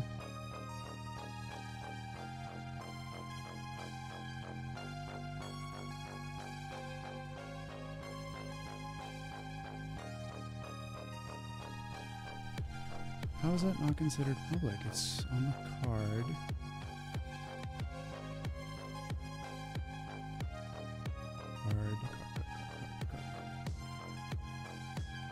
Oh, card sprite. Okay, wrong class. All right, it's happy. So now, each time I add to this, I'm going to sort it based on its deal order, so that way the cards don't flip when they come out of the hand after a replacement. So we're gonna do an awkward replace. Place the first and the last item and see if these will draw. It's really just the first item that gets switched around.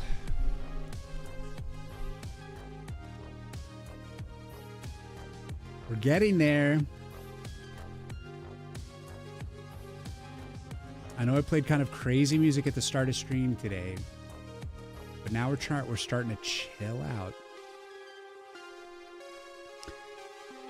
Actually, last night I started rewatching Samurai Champloo, guys.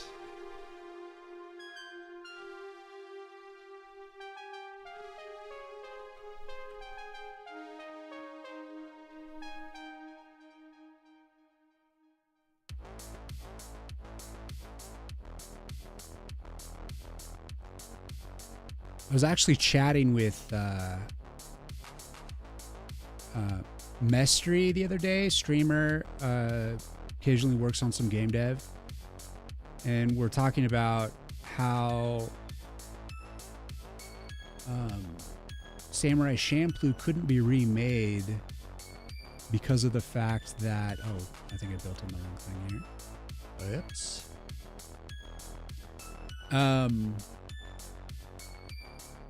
Because quite simply, since Nujabes is gone, no new anime could be created. Is that it?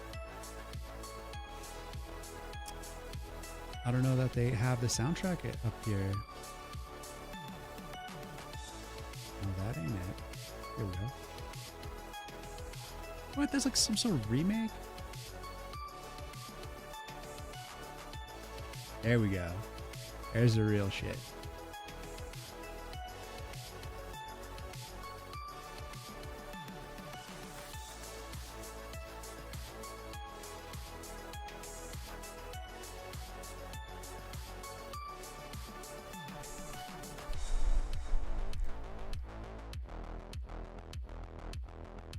I'm getting a lot of errors here. Are they gonna go away?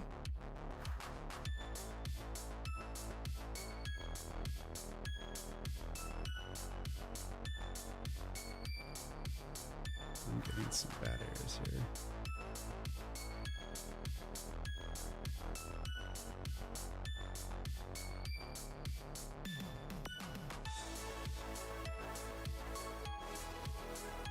Oh, whoops.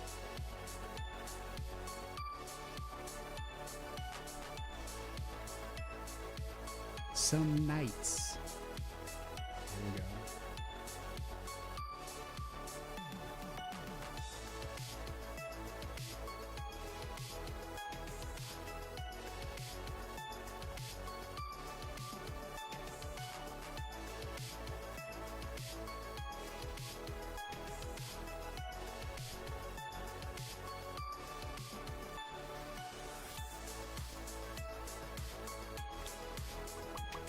The show is very well crafted. Definitely OP.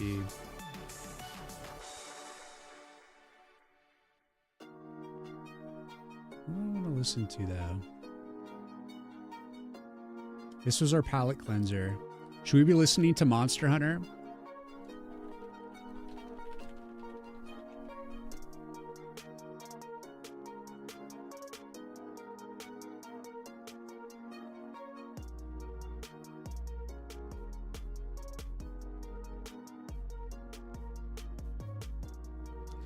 We have a lot of Monster Hunter music on this playlist.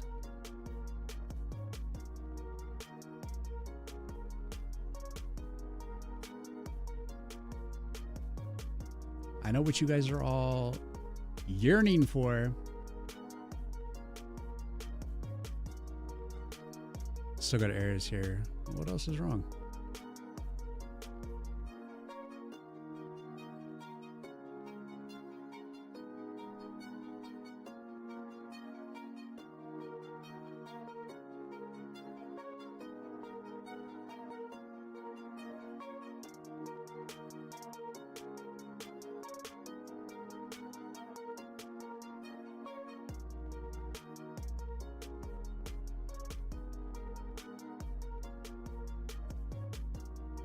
An opening.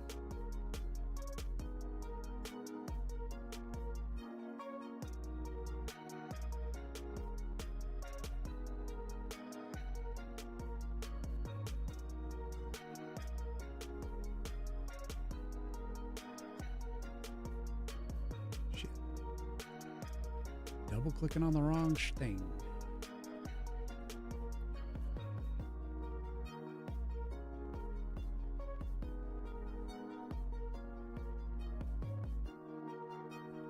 Probably good for focus anyways. All right, so formats.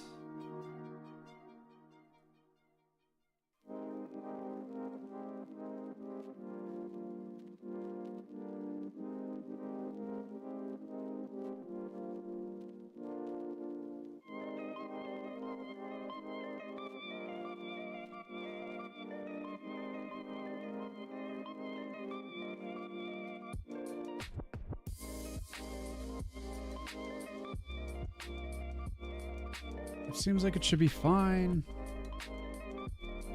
What is the problem here?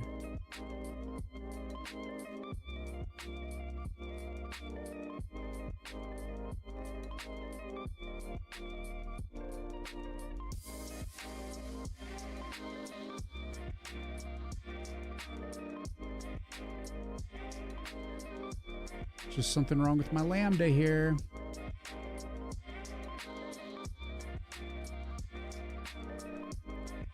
Let me find another sort. Either this one is malformed.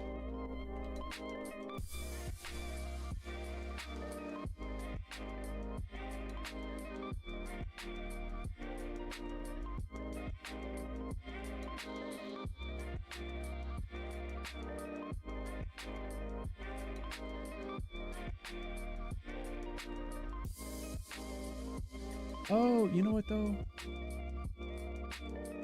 Because I'm passing them in as reference, then they would be.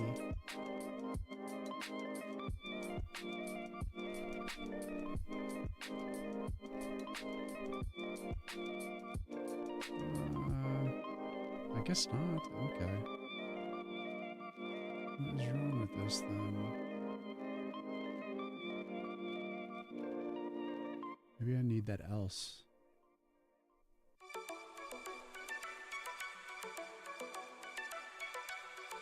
I might be missing an L shell.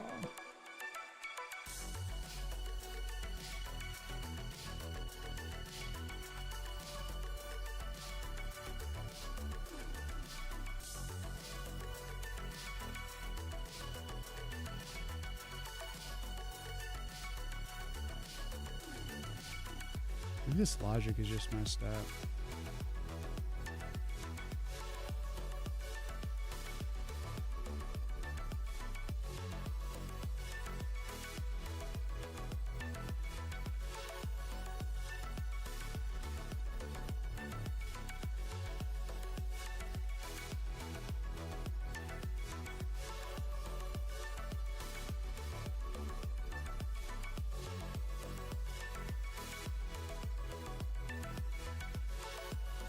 It is a vector of unique pointers, though.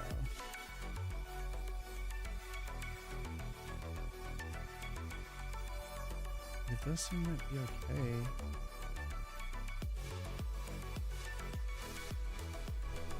Let's see these.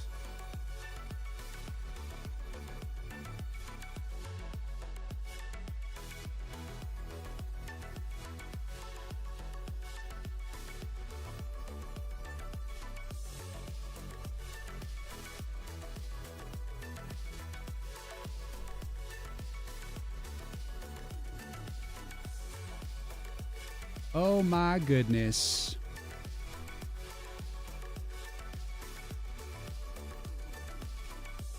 I see an example. It's something similar. Okay, okay. There we go. So this is a vector of unique pointers to card sprites, so I have to like also specify this as unique pointer with a type of card sprite here.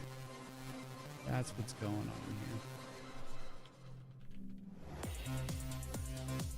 here. Sometimes it does not give you clear answers as to why things are broken. Perhaps clear in retrospect. It did indicate something about the old unique pointer issue. I have to figure it out for myself. All right, that should work. So get the sorting right. Oh.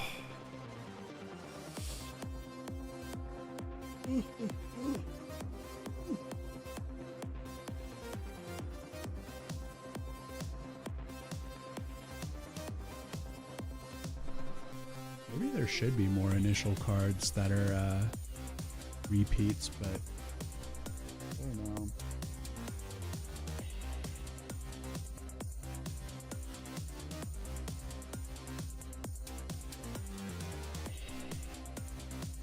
I just don't know.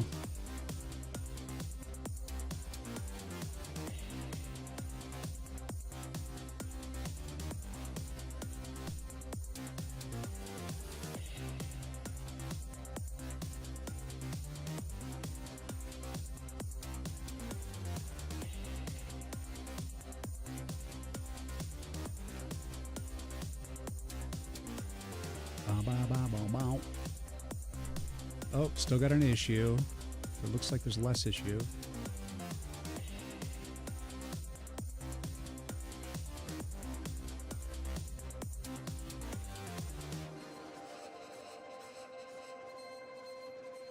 I think we need an else here.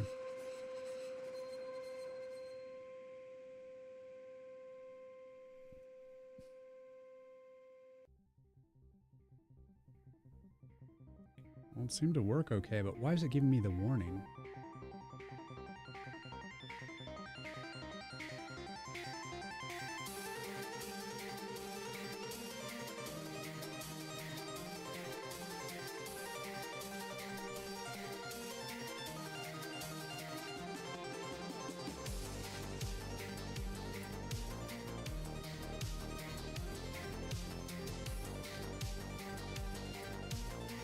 I think we need to add another return here.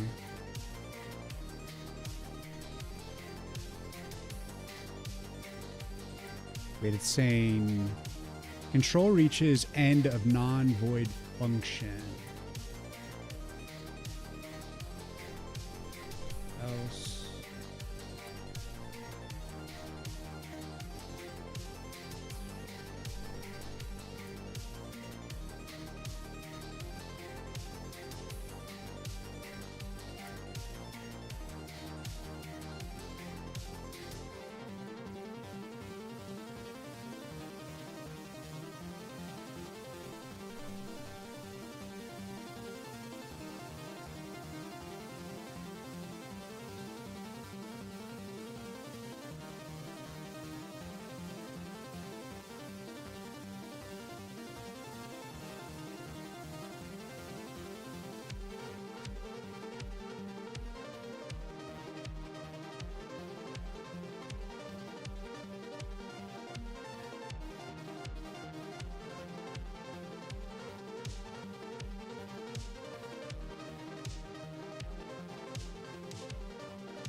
What would be the generic return of this? So if order is not equal to order, then it's saying should be less than.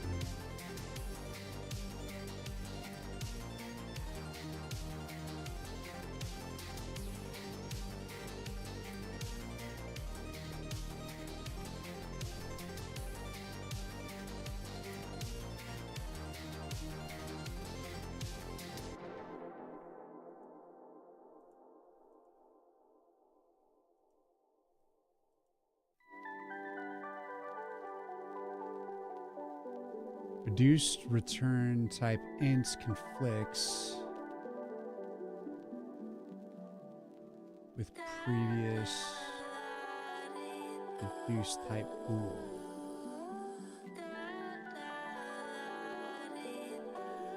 I mean, order is an int. What is the return value on this thing?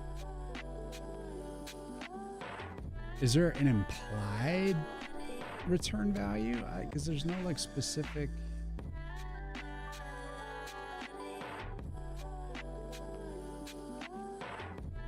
Is that even a real? Let's just see if it builds, because it might not be a real issue.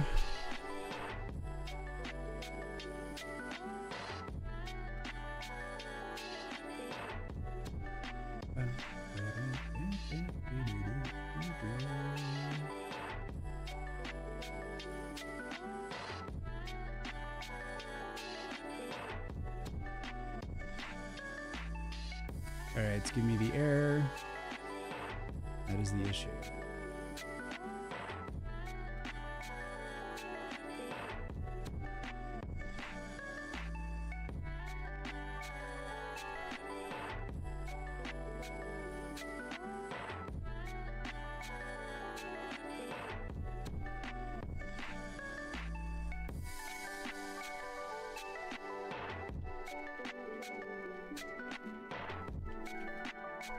Just need to look this up.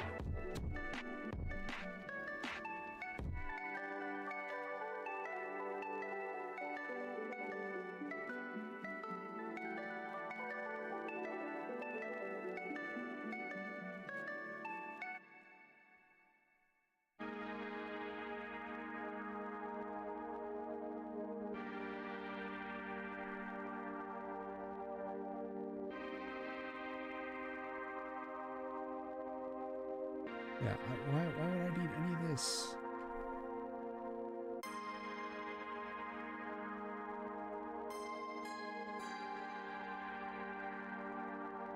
The lambda is too complicated.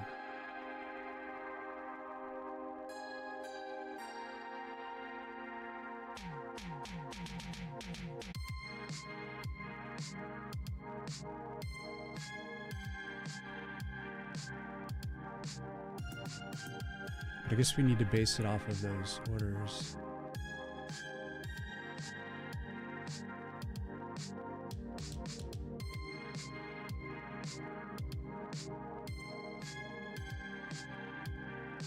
Do I have to pass in everything? Not sure that I do there.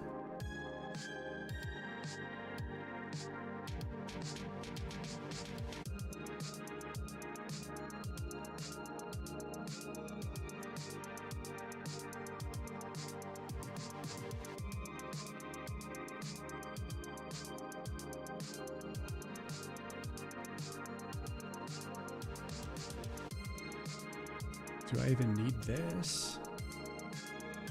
Or just do this?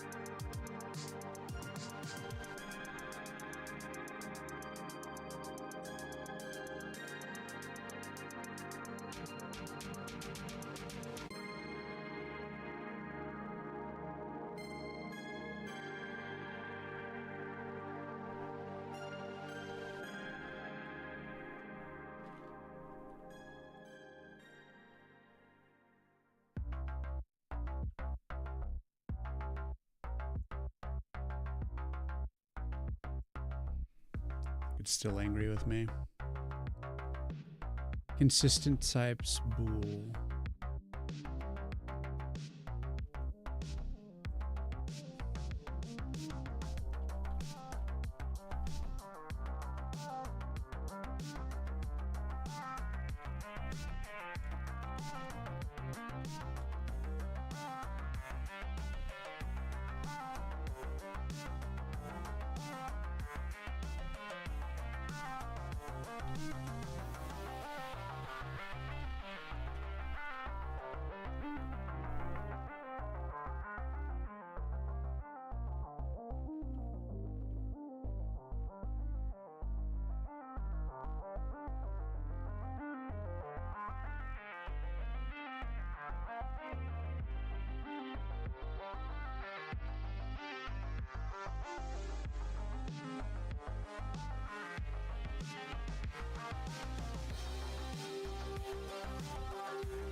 All right, seems happy.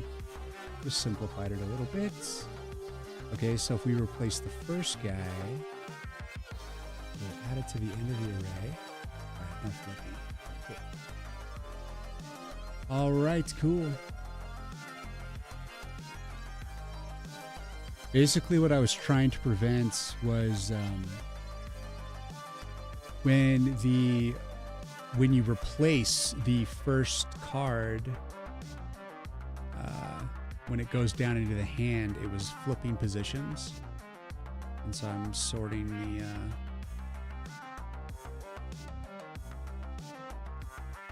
things accordingly.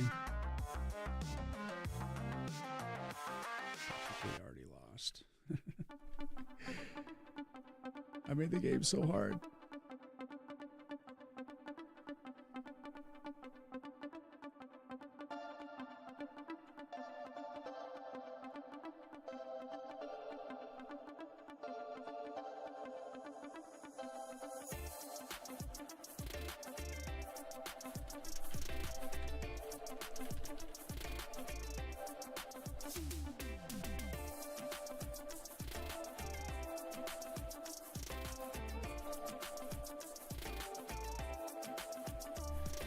All right, so let's get into some pixel art.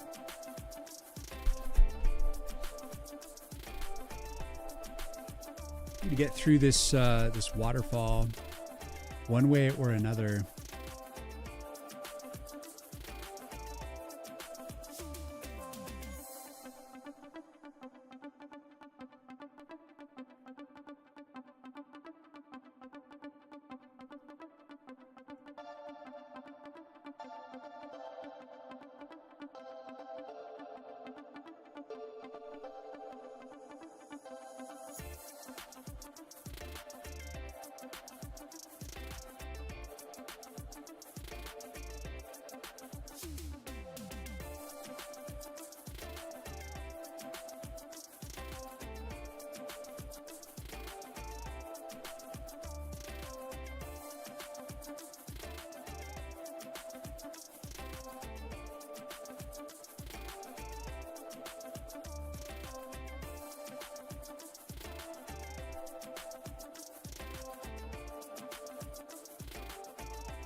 Jap, nabbit. Andrews, what's going on? I'm doing pretty good. How you doing?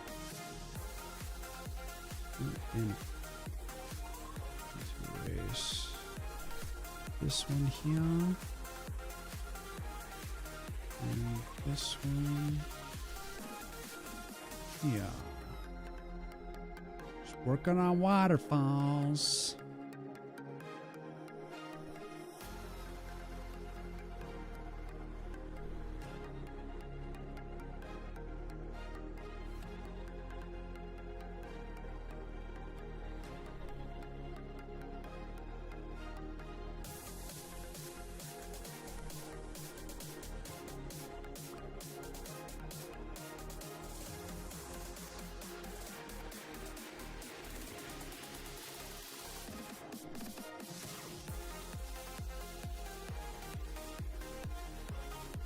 Got to separate the foamy part from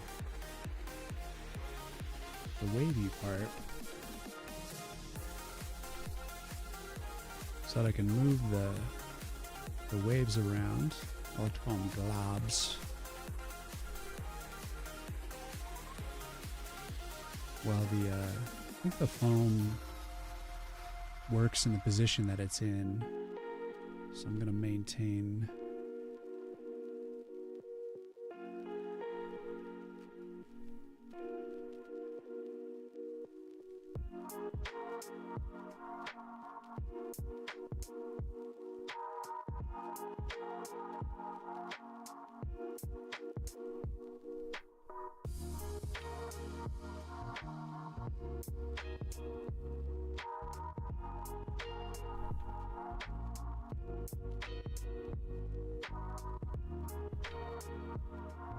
good. Just leaving you on my second monitor for concentration noise. Let's go. Yeah, in deep focus today. Got some coding done initially, but now we're getting some pixel art done. It's been a good day. Been feeling pretty good today. Yesterday I was like not feeling super good, and I needed to take like a day to not stream. I was making those shorts, and it's funny because like as much like I had a really good time and was laughing the whole time like making those things, and I've only released one, and there's 4 more that I'm going to be releasing every other day, starting with another one tomorrow. But putting them all together like all at once was just like really draining. And then I like released one and I was like, oh, couldn't stream after. I was too exhausted. Because like when you do something that's comedic, it's like, it's a different type of pressure, you know, trying to be funny. And I'm like very lowbrow humor, so it doesn't matter how educated I become. I'm just a toilet humor type of guy. It is what it is, guys. But yeah, like basically I just decided not to stream yesterday, and it was a good call. Just relaxed and worked on some coding. And then today I was like super energized. Got like a good workout in, a lot of chores done. And it was a very productive and good day. And sometimes you just need to take a little break for your mental and not push it too hard.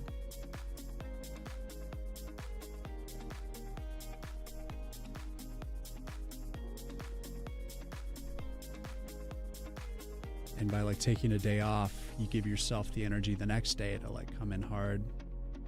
And that's what today was. It was like super pumped up all day. Now I'm starting to chill out.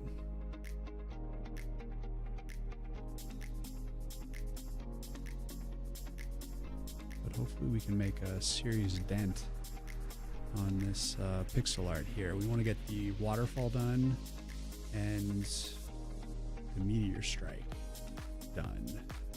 Meteor strike actually requires quite a bit of work. But yeah, if we could get through this stuff, it'd be really good.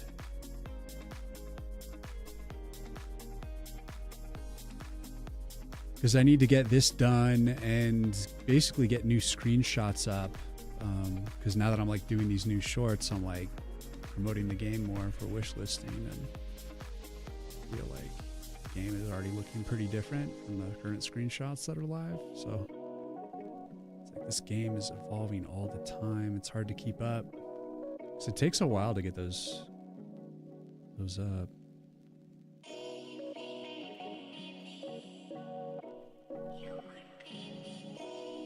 On hi, what's going on? Yeah, I wouldn't know your struggle. I'm just naturally funny. True, not fake. Oh, I see. I see how it is. You know, it's like something I don't like. Making comedic shorts is not something that I do regularly, so I don't have like the built up endurance for it. And I did not expect to be exhausted afterwards, but no, I was like really enjoying the process. It's just when I put 5 separate ones together, it was just a lot of work. And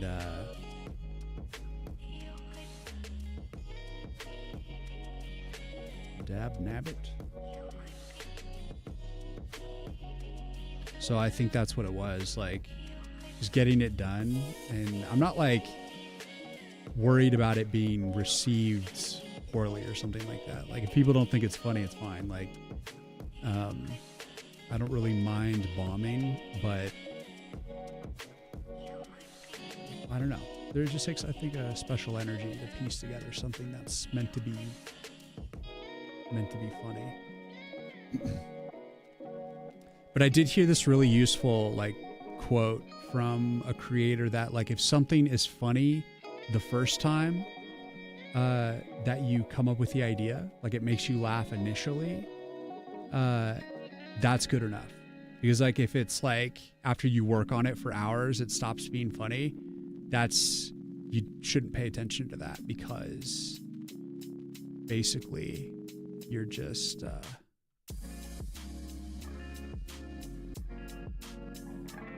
bound to happen, basically, you know.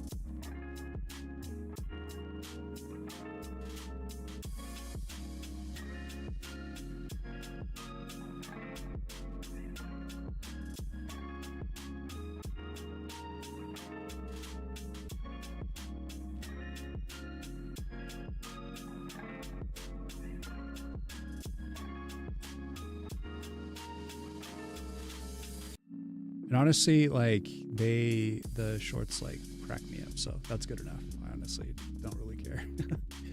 I'm just trying to be a game dev, not a comedian necessarily. So it's not like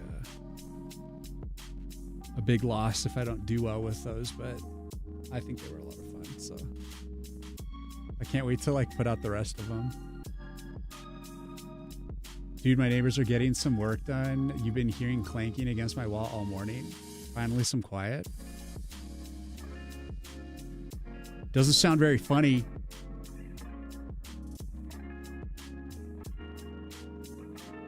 Let's go here.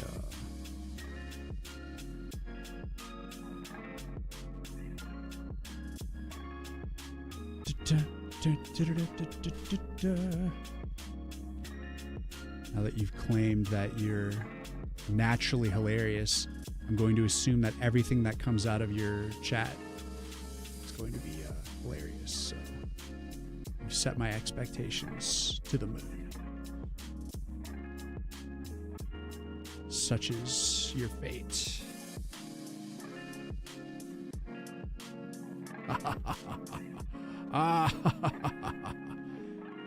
Let's see.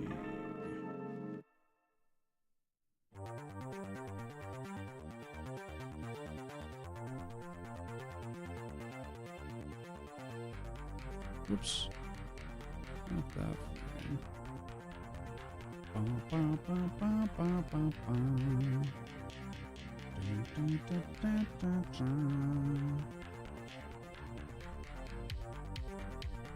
But yeah, I'm going to be releasing my short on YouTube and TikTok tomorrow. And I think it's going to be...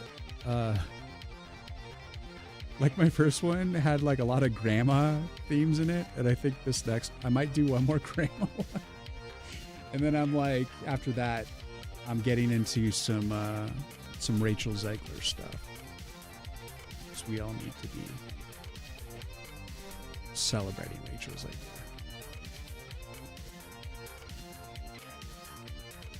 for her contribution to society.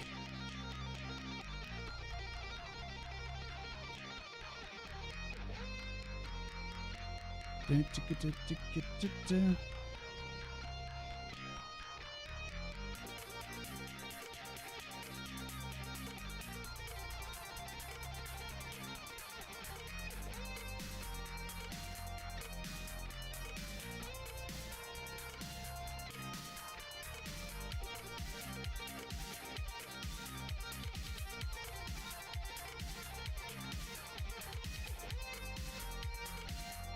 think that's good.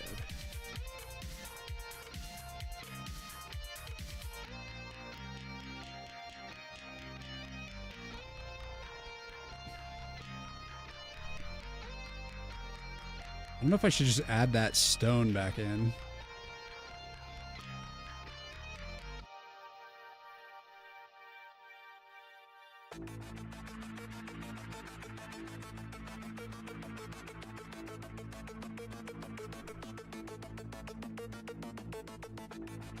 It would certainly save me a lot of time.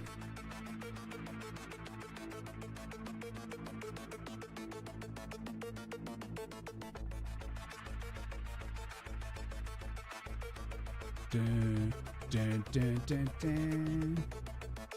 Oh man, whatever am I supposed to do now? I don't know. Live your life. Have gratitude for a quiet moment. Don't worry about being funny. I'm just kidding. I don't expect anything from you. My bar is really low. Don't worry.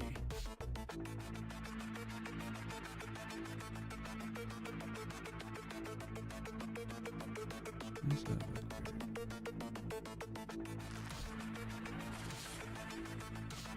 Just adding this stone back in because I'm too lazy to get rid of it. It's whatever. Nature can be anything. Doesn't have to be a specific set of rules.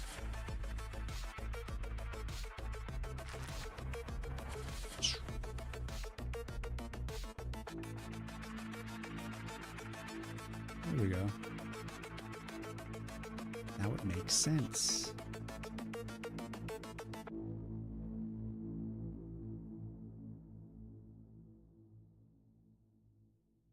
I think we could, oh, if we move that, guess I'm gonna have to adjust it. And I also didn't put any of this like shadow stuff in there.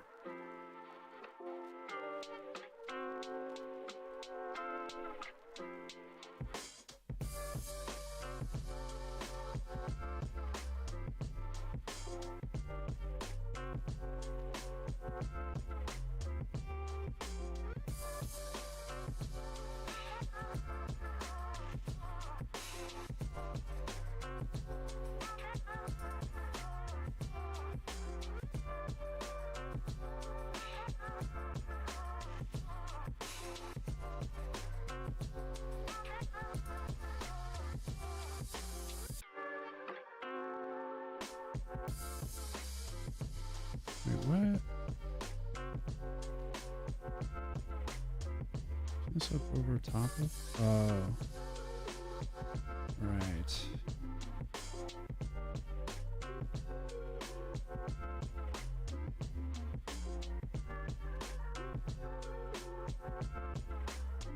Dun, dun, dun, dun, dun, dun, dun. Fuck it, we're just gonna do feels right.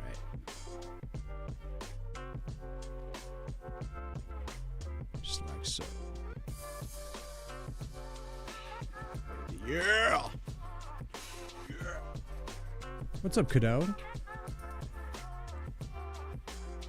True. Went on Twitter just to see the most devastating art of my favorite characters. I'm devastated. Your life is so hard. I brought a... Oh, yeah, oh. Long day, man. I'm finally back to like a bit of a nighttime schedule, so I'm hoping that I can go like much later tonight. But I'm still transitioning to a night schedule, so I might get a little sleepy, a little eepy on stream right now. But I'm trying to get back, man. I'm just clawing my way back. Little by little. You've been sitting in your library for like a year now. That's a long time. Looking good. Average gamer, I appreciate you. Your life is a movie. Art imitates life. I have a feeling that Con High is doing bits. Oh no, I goaded them into doing bits. Everyone pay attention. We're getting bits. Bits of entertainment. Here, let's just work on the foam here for a second. All right, we got to get it to actually fall in the fold of the rocks. So I think the easiest way to do that, let's just say from here on, we're going to follow the silhouette of the rocks.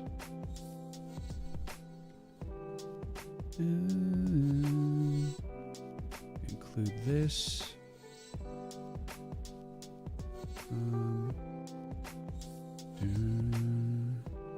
Alright, here we go. One, gone. Make sure nothing vital gets deleted.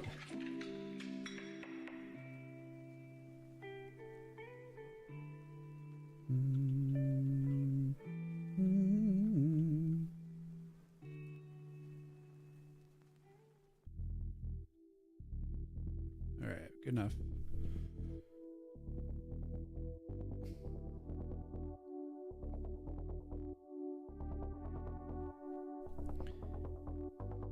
think we need to move it all, actually. This and the rock need to move over. So maybe I shouldn't have done all that deleting.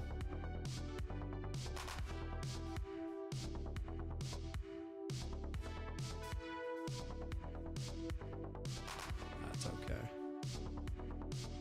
We do need to fill it out a little bit on the left side, but it's more natural here.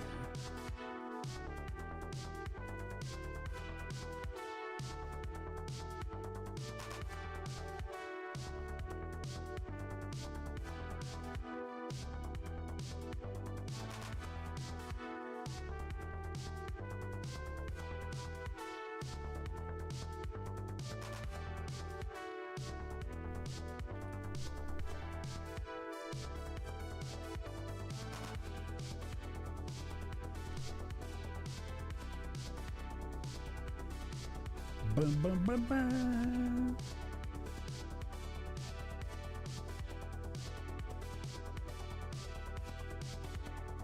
Is there a flicker? It's still coming together, my friend. My lore is really entertaining. Oh, is it now?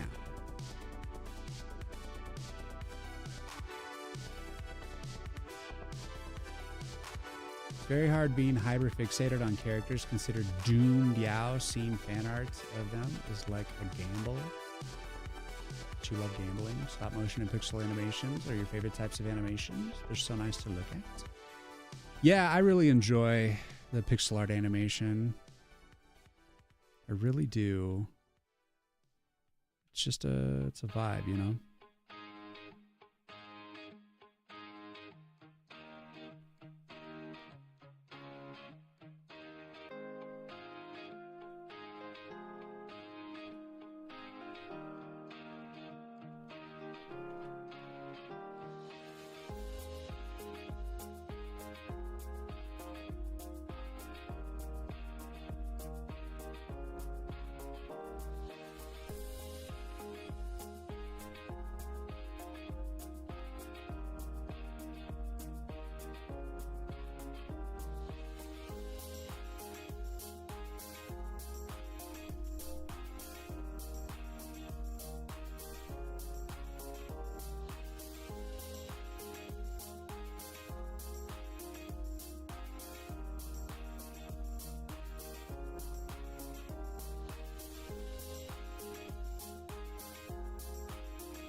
Kind of going renegade on this edge.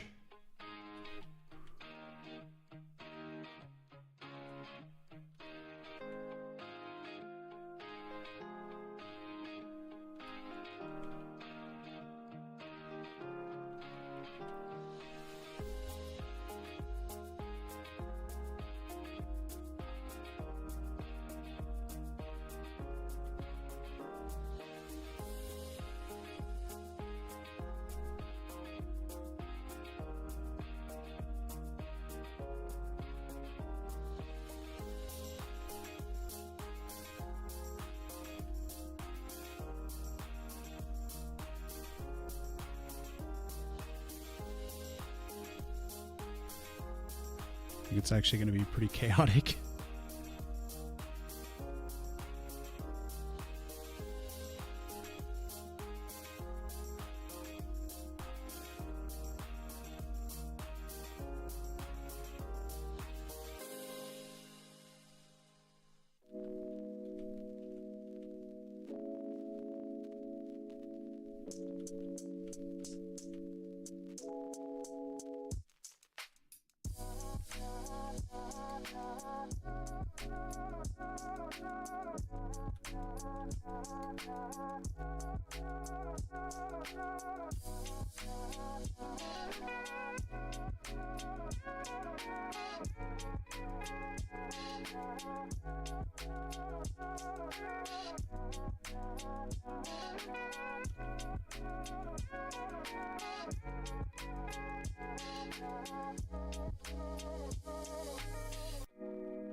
Speaking of gambling, you will play your favorite gacha game now while looking at your stream. Well, thank you, my friends. Thank you.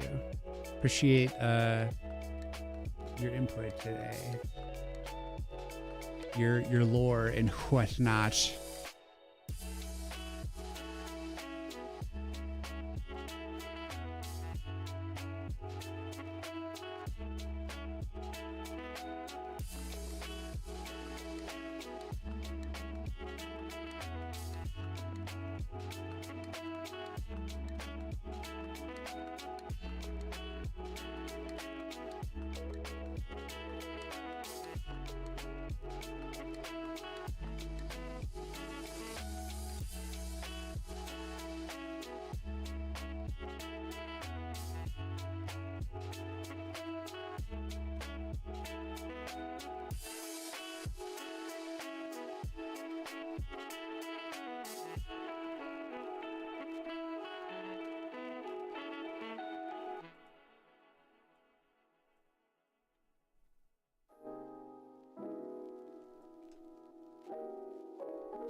Water looks crisp.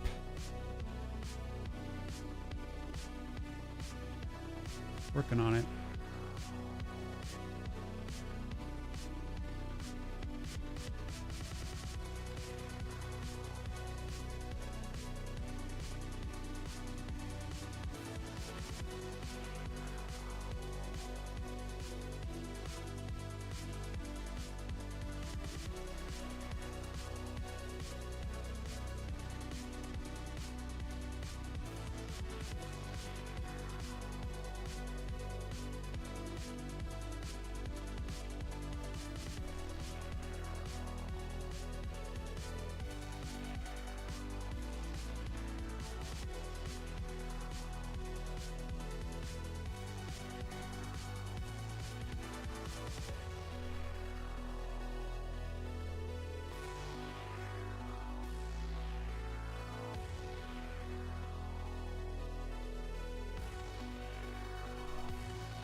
You're welcome, Ganglicious. What the hell? How's the game going? Just wishlisted on Steam. Thanks, man. Yeah, let's see. So I just got the initial dealing done. So you get like your starting hand, and I just added in the feature where you can replace initial cards.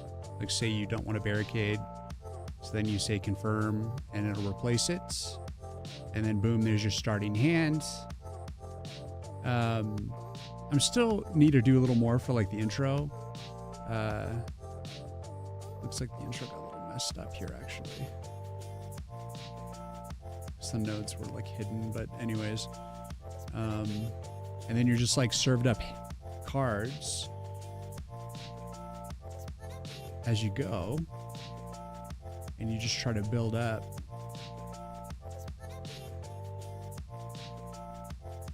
The fight to the death.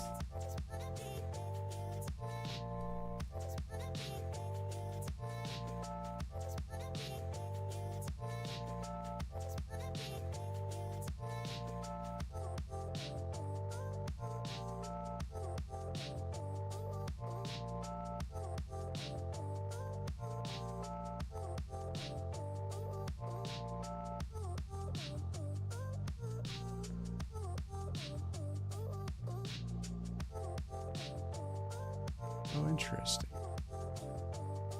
Why isn't...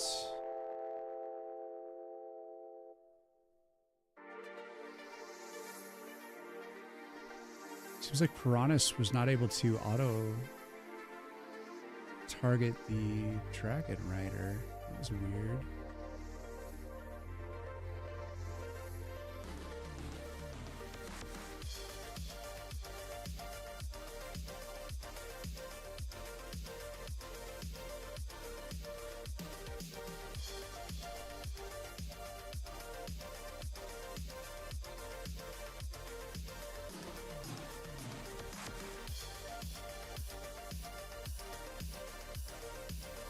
It's got a good lick in there.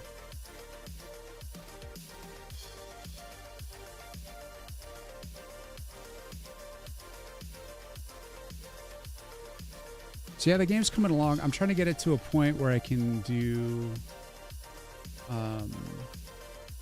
get the demo out, and I'm hoping it's going to be this month.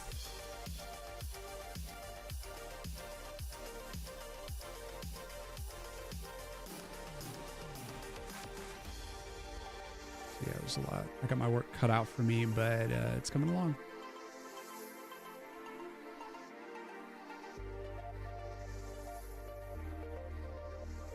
Damn, they are just plowing through the barricade.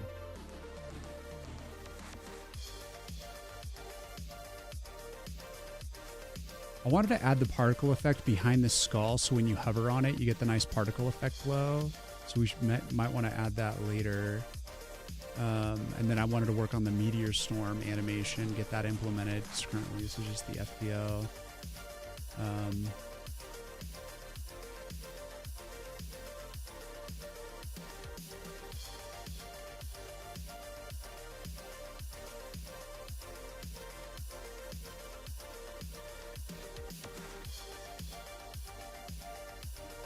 Oh, hey, these glow hovers are off. Why is that off? That's weird.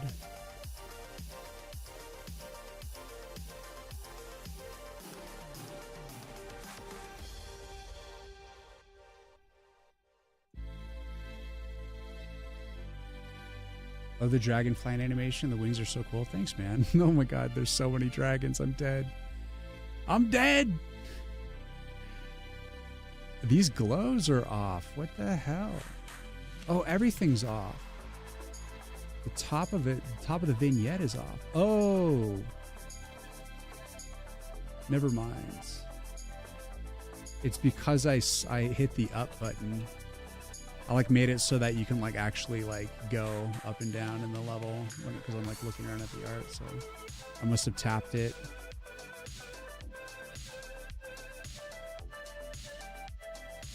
Let's make sure that that is not an issue for real.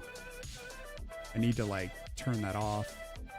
It's just there for testing purposes. All right, anyways. Yeah, so the game's coming along. Sorry, I got caught up in playing the game for a second.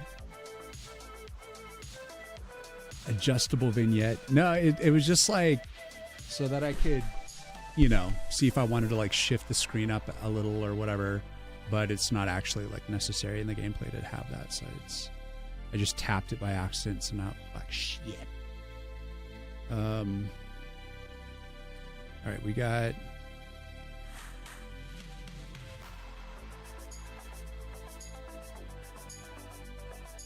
I guess I kind of want to get rid of this too. And this.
Water still looks awesome as hell. Let's go. We're getting there.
we should move it a little bit.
I'm committed to this. Da, da, da, da, da, da, da, da.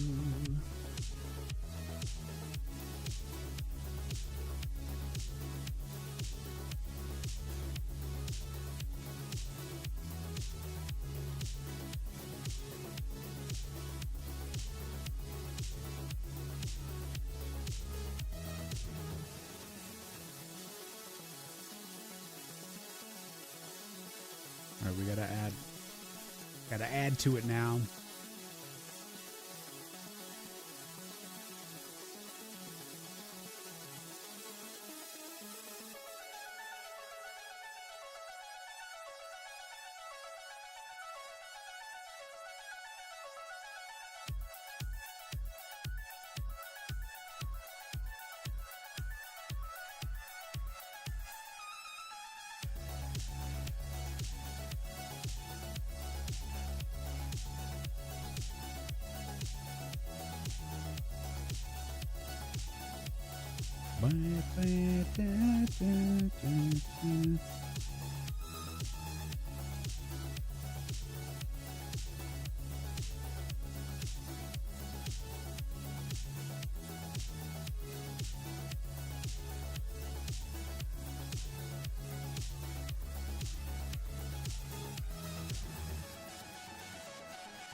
More.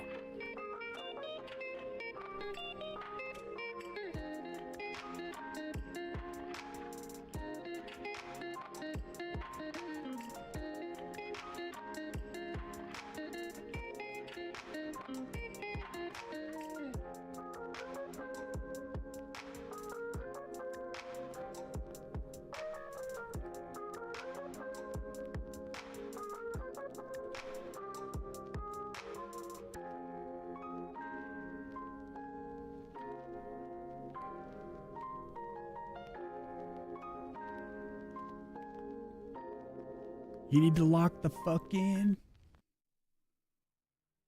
Think you should draw? 'Tis enjoyable, I will say.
Need to hop off Twitter.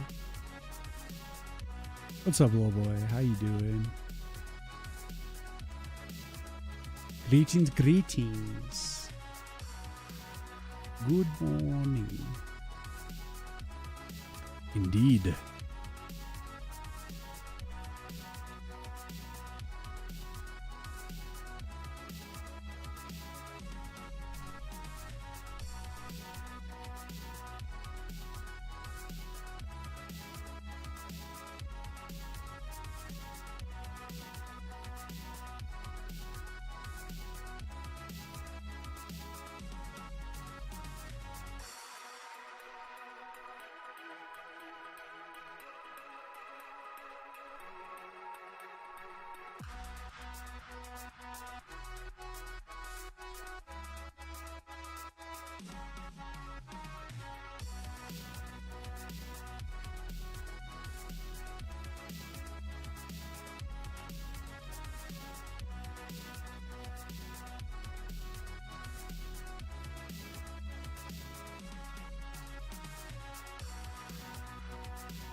Got massacred by your cat, but you're doing mighty fine besides that? How about yourself? Well, damn. Kitty attacks. I'm doing pretty good. Had a pretty solid day. And here to make up for not streaming yesterday. And I'm almost back to night schedule again. I'm always like cycling through the day, trying to come back to this schedule.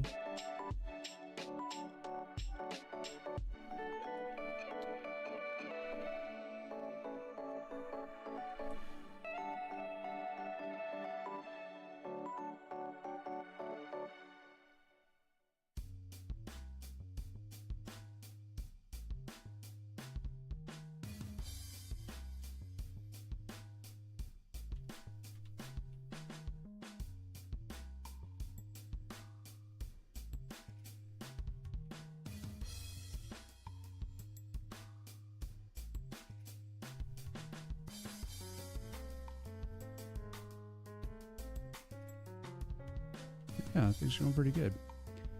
It's about time to go. Well, goodbye, Con.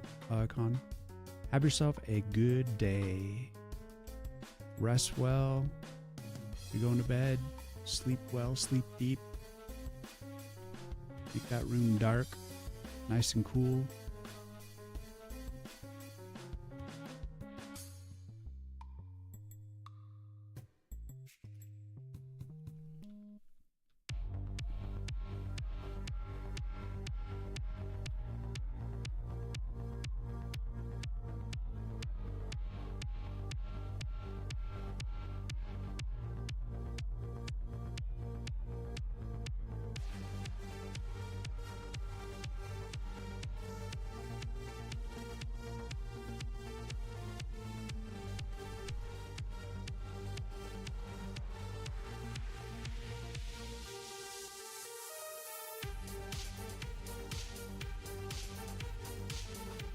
I'm getting there.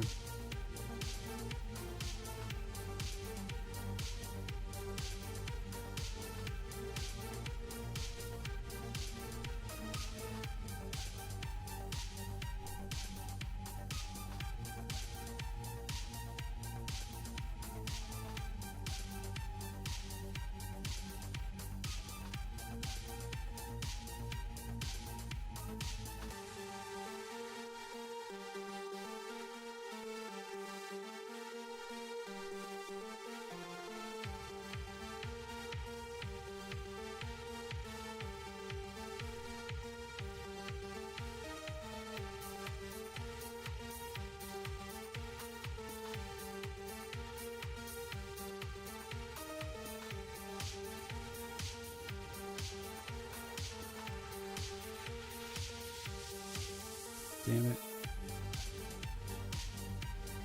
Just trying to keep that layer clean, but you know what? Fuck it. No layer battles. Just flatten the damn thing.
Hey.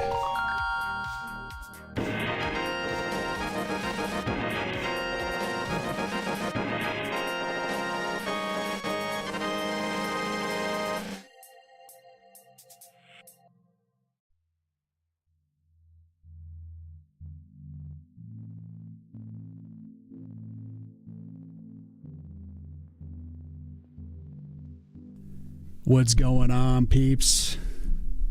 How you doing? Thank you so much for the raid. What's going on, man? Just making waterfalls. Made some progress on the modding tool. Let's go. How's your map making going? It's going pretty good.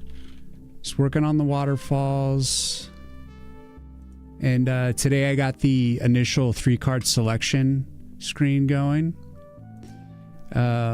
where you can send cards back if you want. And then got the new art in. I mean, this is the old waterfall stuff, so it's not fully in there, but we're working on it little by little, getting the game updated. And yeah, hopefully we'll have a yeah, I'm hoping to have the demo like sometime this month, hopefully. That's awesome. You made progress on the mod. Thanks so much for the raid, man. Let me get your SO.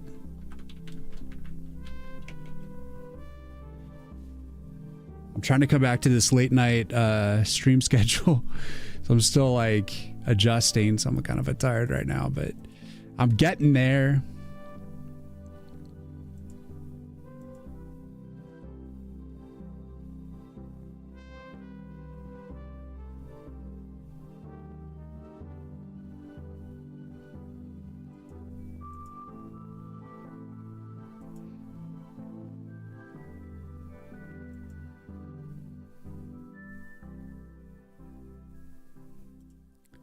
It is a process.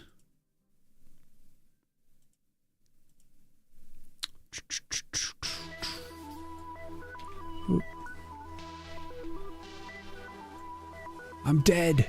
Sorry, I was working on other stuff, but yeah. Just trying to get art done. It's a beast. A beast. Mod's progressing, still a lot of work to do. Yeah, I feel you. It's exactly how I feel. So each day, do a little bit more. Try to make things happen.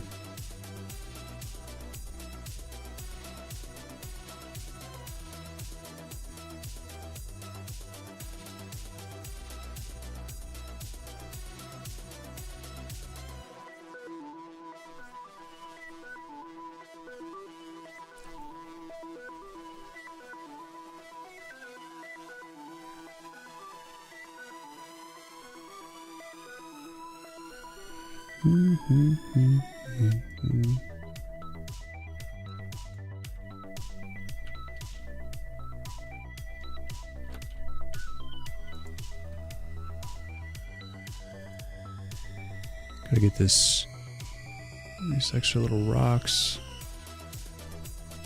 integrated.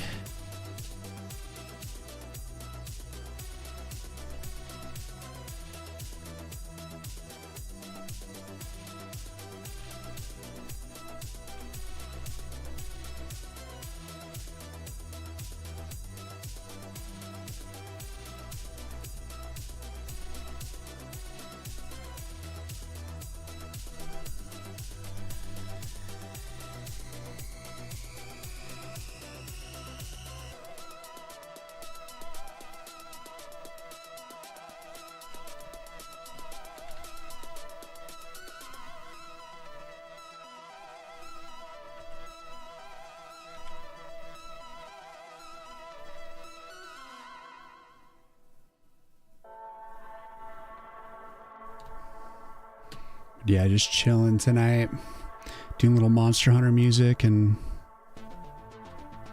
trying Trying to make that progress.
What's going on with that?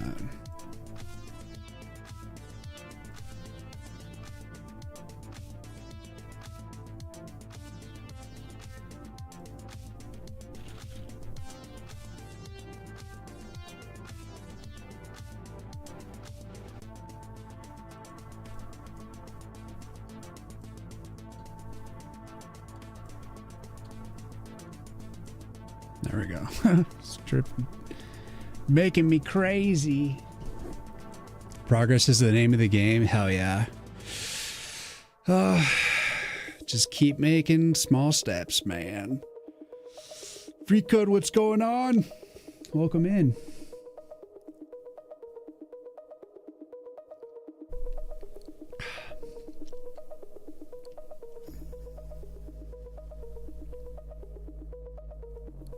The days are long, but the joy is real.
Yeah, I'm just kind of jumping around right now. Doing a little of this, a little of that.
Dun, dun, dun, dun, dun.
Bum, bum, bum, bum.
How are you in chat today? Pretty good. Been pretty feeling pretty positive today. Having a nice day. Went for a nice walk. It was good.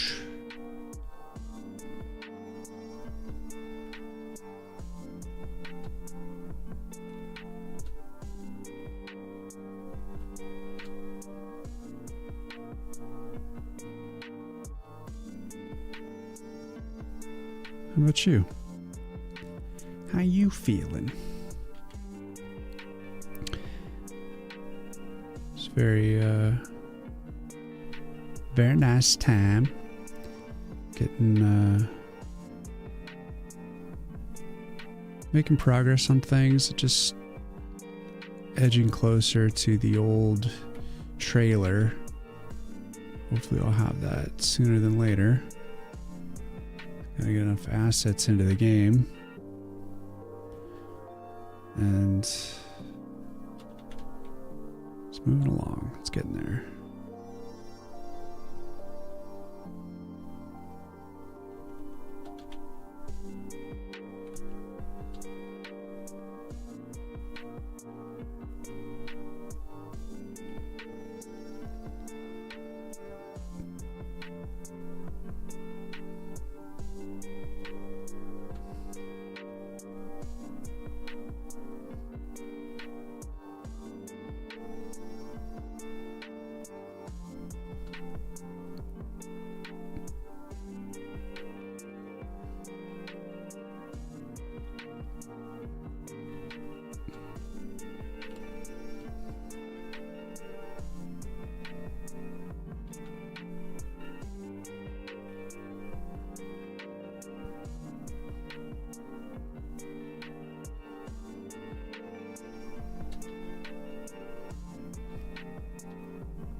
Pammy.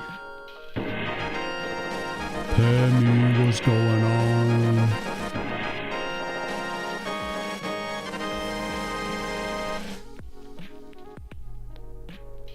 What's going on today?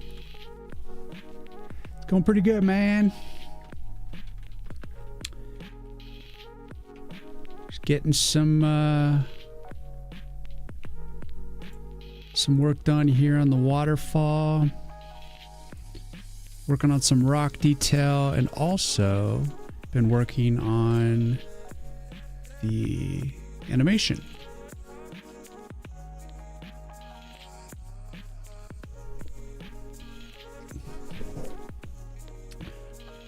So just piecing it together.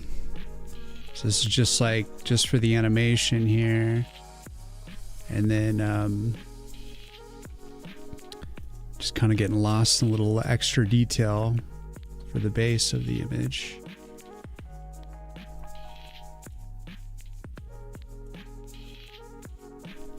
You know, just rocks and stuff.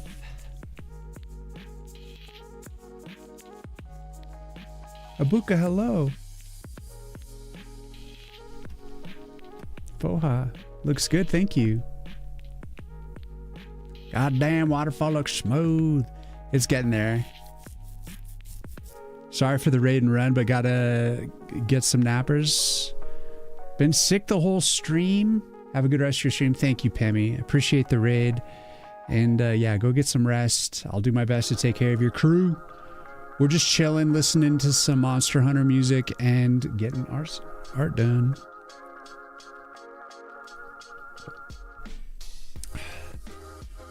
But I've been showing people this all day too. I got the starting hand screen in. So if you want to replace an item, a card that goes into your initial hand, you can select it, and when you push confirm, it'll add to your deck. It'll replace it and add to your deck. I want to add still more button effects, you know, a little bit of particle effect glow behind the button and possibly behind the starting hand up top.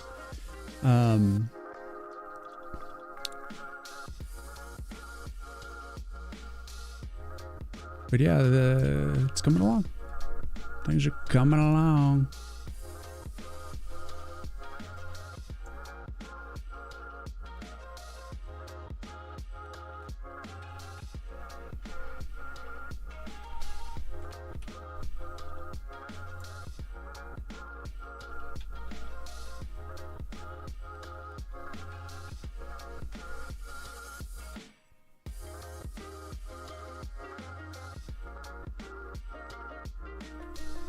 It's cool, thank you. So it's a deck builder, tower defense. Every little bit of time, I think it's about 15 seconds, you get a new card. So it's kind of like a speed deck builder because there's no it's not turn based. So you're getting served cards and then you have to, in real time, use the cards.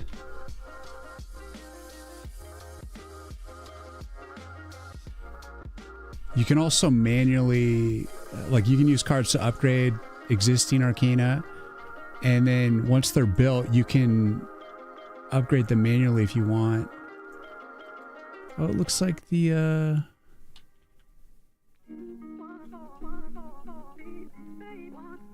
text didn't fully animate off from the start screen. So we gotta fix that.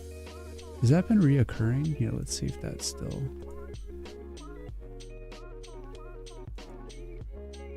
Yeah, it's not fully going away. Gotta fix that.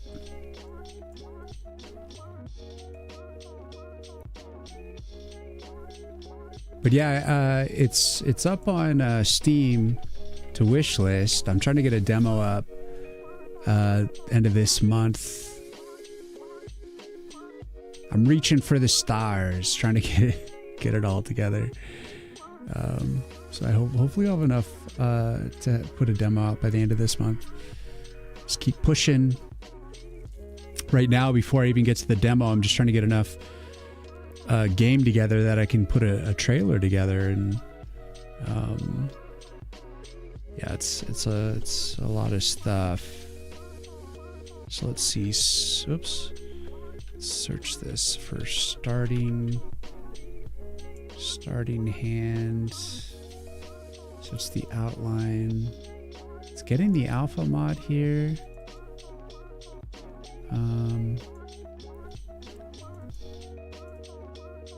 Hand text fade.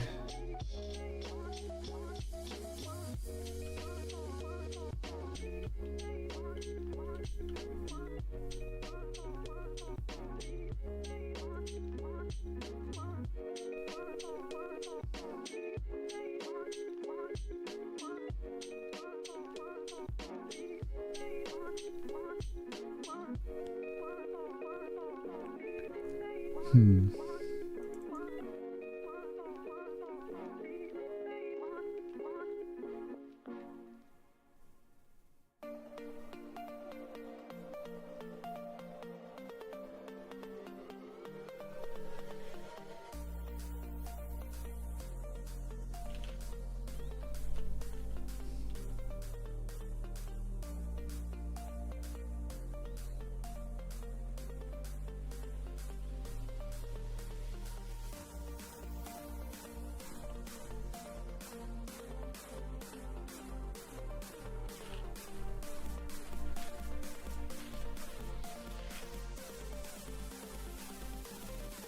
Just manually do this here. Just to verify that it all is going alpha 0.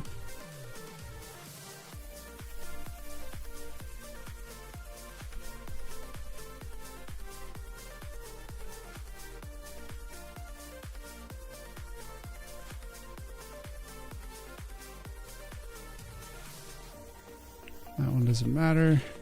All right, let's build. See if that deals with the issue. Did you learn programming first or art first? I would say I started with art.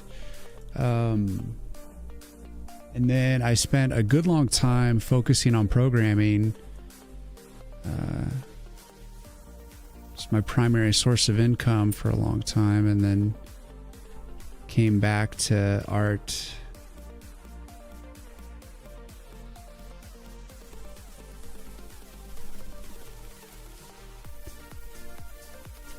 So yeah, it's definitely a marriage between the two, you know.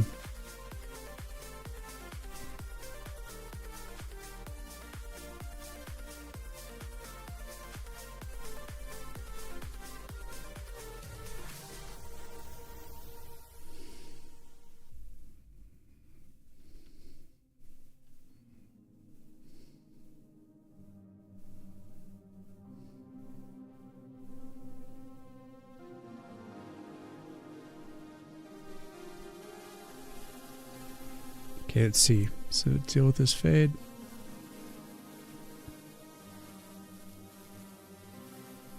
All right, good. Now it looks totally faded out. So let's actually drop a breakpoint, and I want to see if the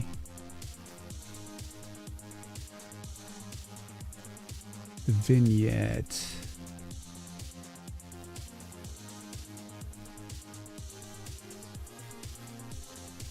fade actually goes to 0. Alpha 255 to alpha 0.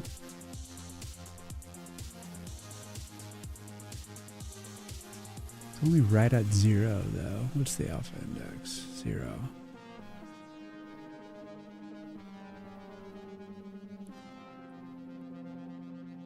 So it seems like the confirm button.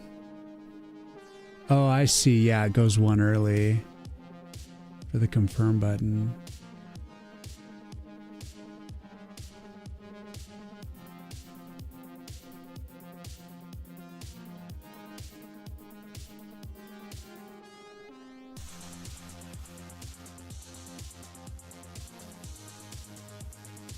That's fine.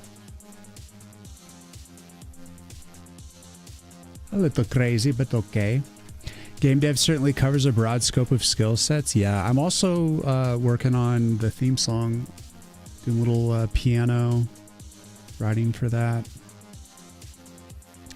Trying to get it all together.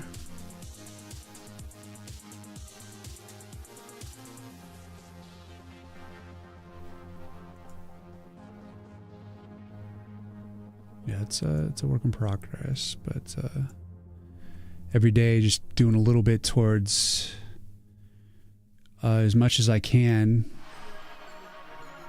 whatever I'm feeling inspired towards.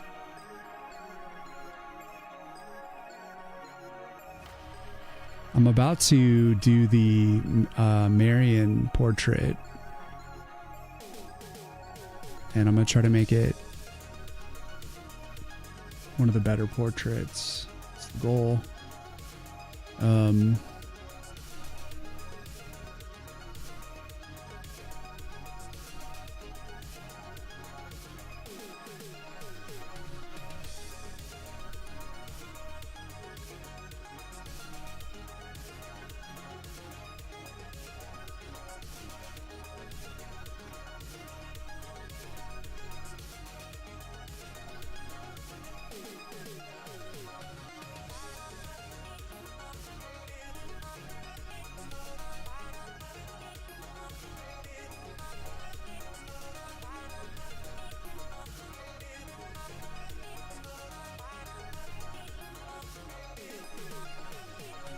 I did like an initial pass on it, and it was just like total garbage. And I decided, because like I originally I sketched it traditionally, and I took a picture of it and was going to trace it as much as I could.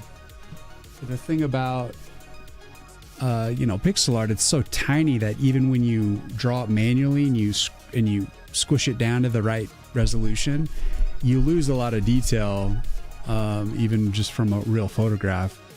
So I actually ended up making the picture like bigger. So it's gonna be one of the bigger portraits in terms of like, it's like more of a bust, where a lot of the other character portraits I did for the dialogue system are, they're more standing. But she's going to be the exception, because I just wanted to like get her face right. So I have to start over. First pass was a bust.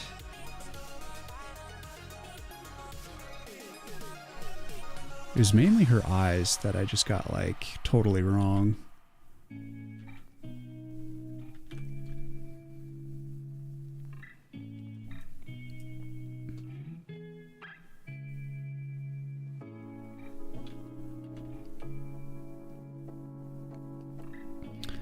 It's a tricky thing.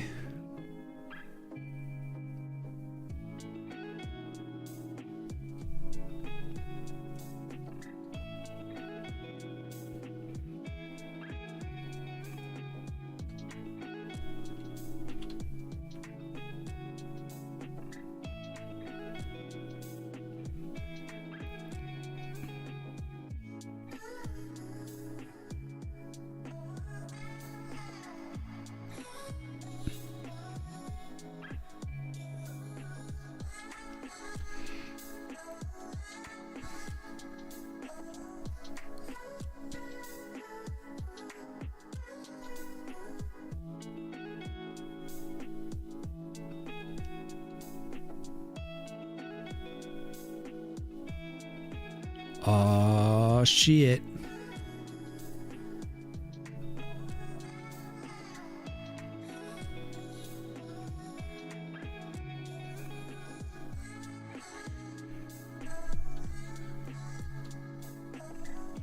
Looks like our Monster Hunter era has ended. That's crazy. There's like a ton of Monster Hunter tracks. We've been hyper-focused for a long time.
Hey, Adam, what's going on?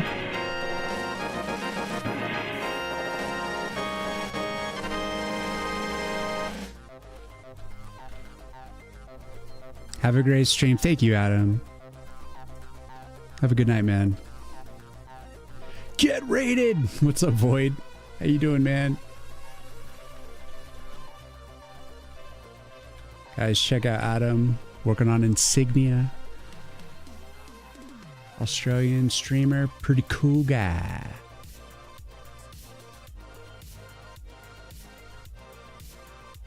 Yeah, we're just talking about how game dev is definitely one of those things that really occupies a lot of different skill sets and kind of jumping around. But yeah, I've been working on a little bit of the background here, and also the animation for the waterfalls here. So we got the actual animations and a little bit of background detail. Good, sir. Progress looking good. Thanks. Yeah, and then I just got the starting hands screen going, so you can say, like, you know, whether or not you want to like replace cards or not. So like, say I want to replace those. It comes in, replaces them, and then boom, goes into your hand, and you start kicking ass. I still need to add a few more flourishes to it, like some particle effect, like glows on some, like the button hover and stuff like that. But the core functionality is there. So, but right now, just working on cleaning up the waterfall. I gotta figure out what I'm gonna do for like the water as well. Like the rest of the water, I mean, like the stream.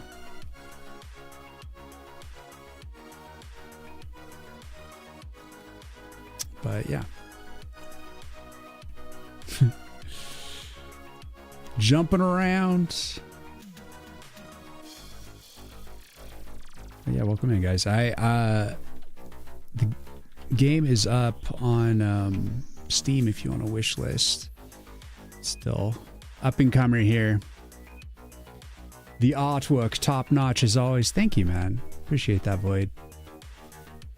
I don't have like enough of the game built to have like a trailer, or even the screenshots are changed. Like, I mean, they will change soon because I've already changed the look of like the coloring, and I simplified the background art a little bit from what's already like live on the screenshots. So it's like the Steam page is live, but it's not fully representative of like what the current game status is. So it will soon though. Also got some new YouTube shorts coming out tomorrow. I got like a series of like Sprite tips that I'm putting out. Got a little bit of a comedic twist.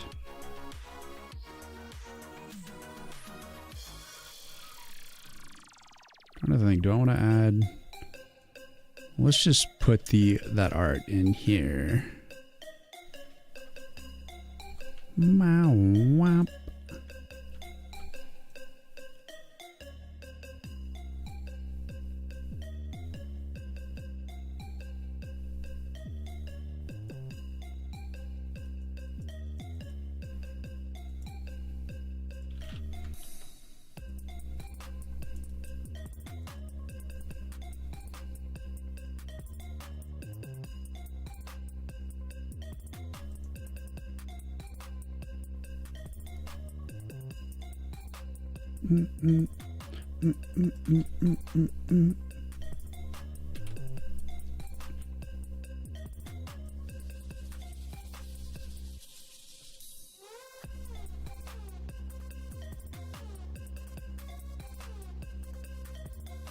So I got to add like more of to the waterfall up top here.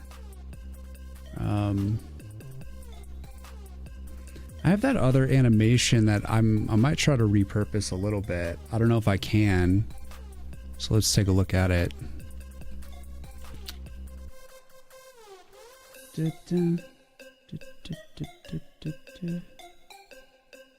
Where's the middle ripple?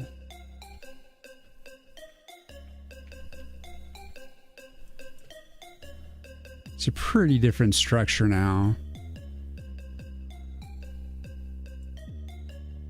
Might be able to use some of it.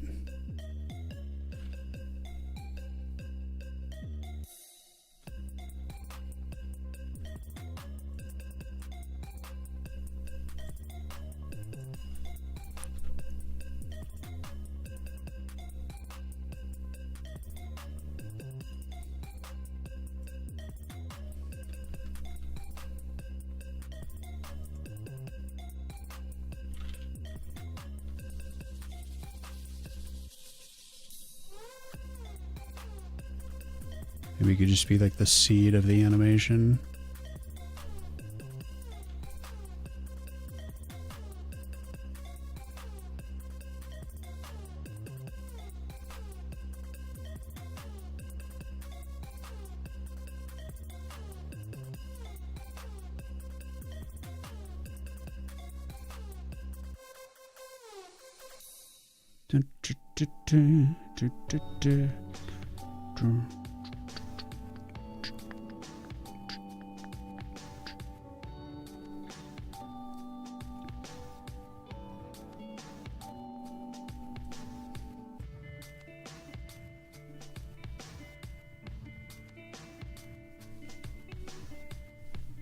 Yeah, some of it has to be moved around already, but it's promising. Let's see.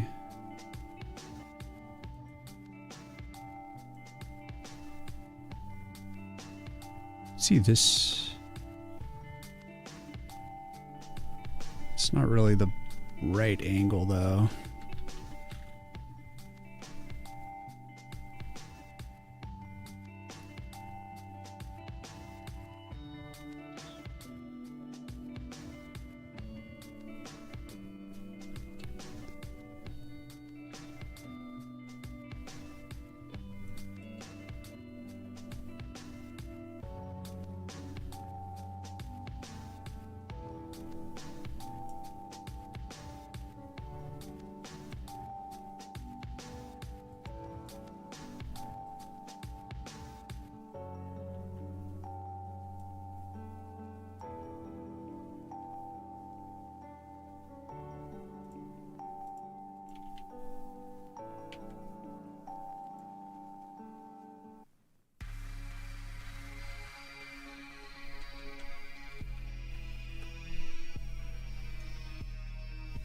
I'm gonna take out the... I'm gonna separate these two items. Then I can just cannibalize it as much as I can.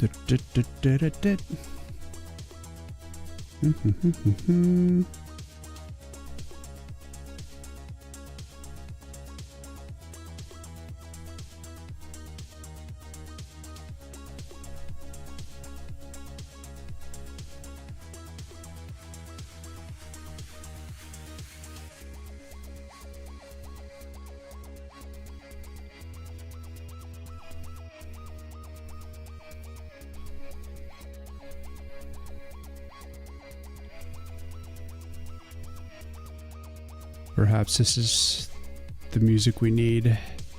Pump us up.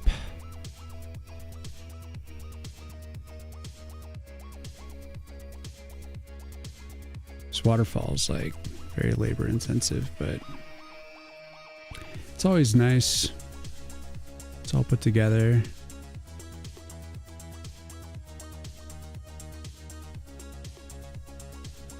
Another thing that's actually not like super labor intensive, but still takes like a day to put together is the animations for the leaves so that they can get a nice kind of fluid feeling. So I'm going to be doing that cut in animation soon. Come on. But the priority is getting the waterfall done. And also getting the meteor strike done. Here, I can show you guys the meteor strike.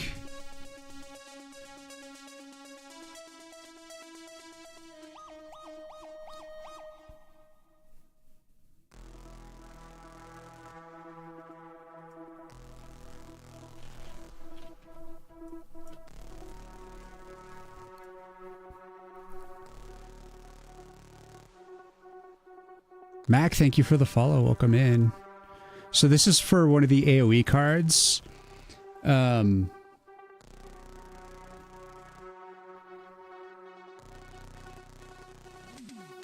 It's just called Meteor Storm. So we got like sparkling stars in the backgrounds with a distant meteor shower. And then we got the main meteor strike with some screen shake. And there's actually going to be multiple meteors. This is just the first meteor.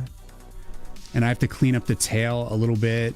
And then I have to create the smaller one. And then I'm just going to repeat like a big and small one throughout, like kind of pepper them around. But yeah. So I'm trying to get the meteor storm done and the waterfall done. They're both like intense amount of work, but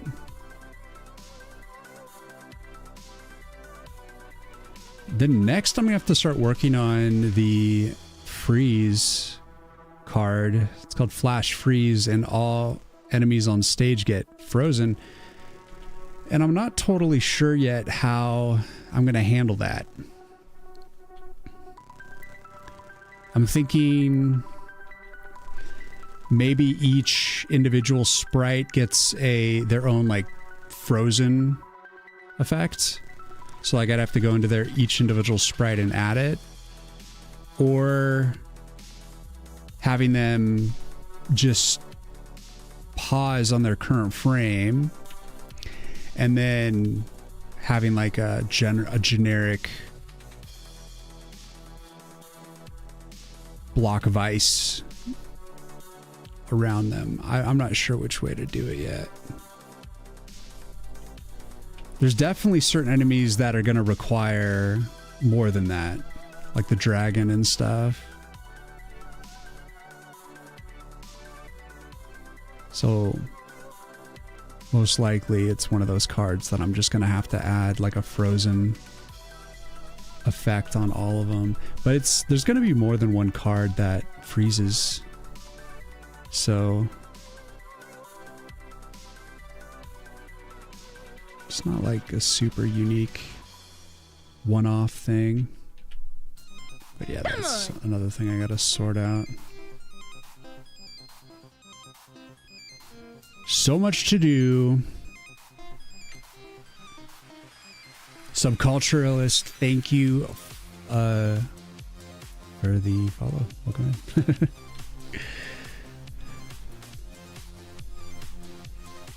I've been like working to get back to this this nighttime schedule, the graveyard shift, and I'm still getting there. Still a little tired right now, so I'm a little slow. It's also been a long and good day, getting a lot of stuff done. Keep fighting the good fight.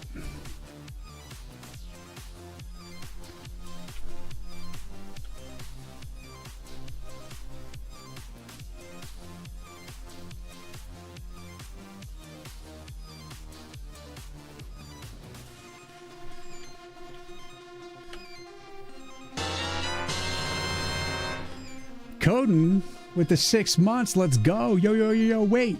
Where are my emojis? Let's go. Thank you for the 6 months, man.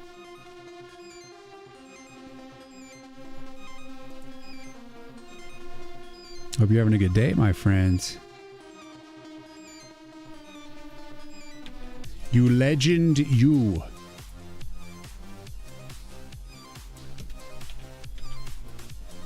Dun, dun, dun, dun, dun, dun, dun. All right, we separated the white. Almost. There's one little blip. Blip. You little bastard. Now let's separate the other part of it.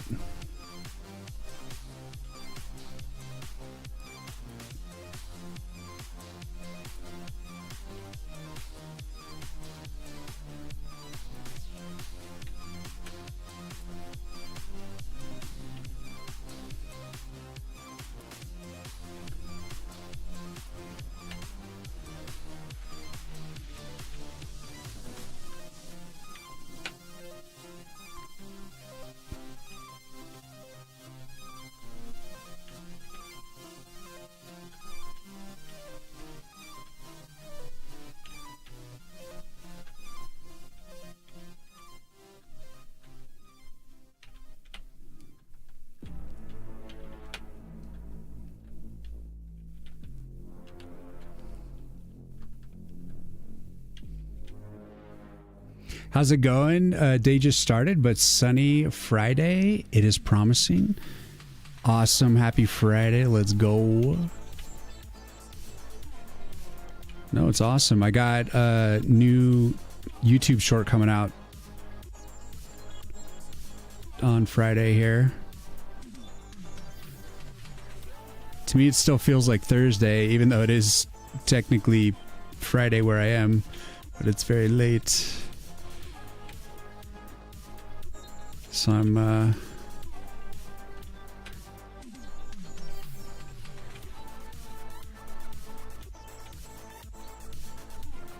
excited for that. All right, we got a few stray items here.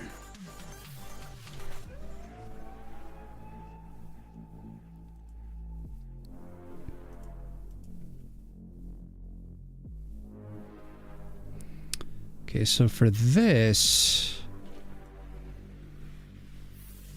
let me put this here.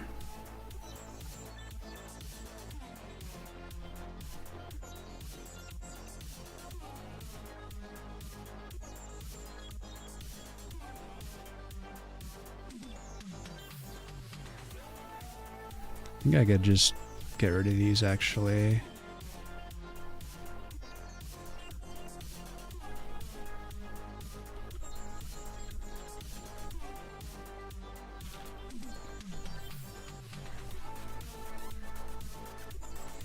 Bum ba da bum ba da bum ba da bum ba da bum.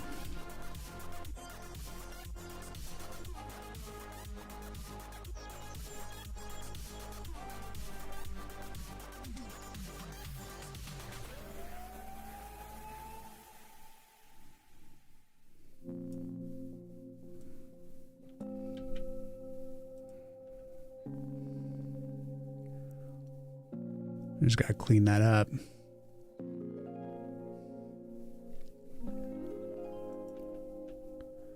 This one will be on top.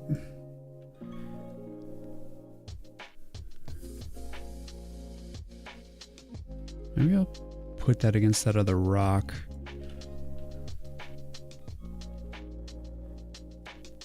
It's not fully the right angle, but I am afraid to rotate it, because it'll go to shit. Let's try though.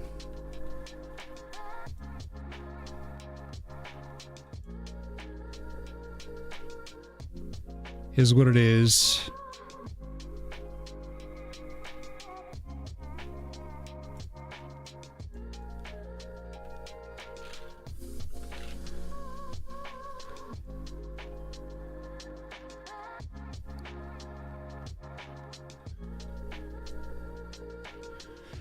Oh, some cleaning up to do.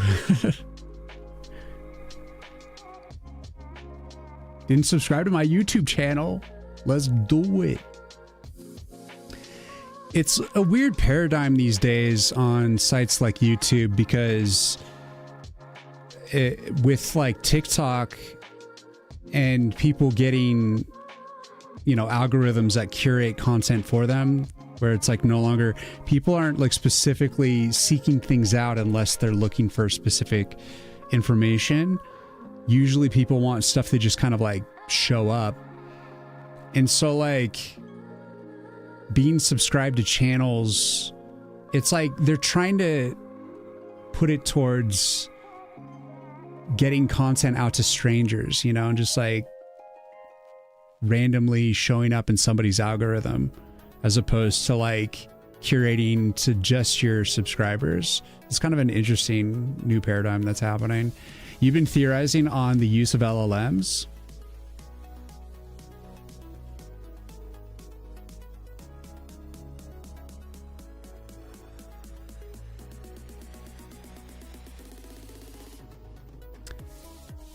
Modern algorithms are slowly deteriorating the human brain. Yeah, I agree with that. In the sense that if you're just constantly being fed something that you're not really you're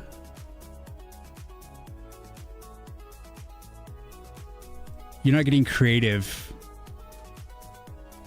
You're just being like told what to think.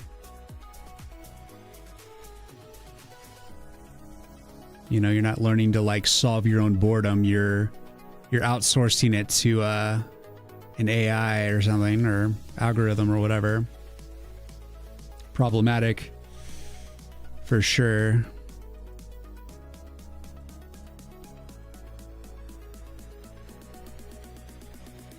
But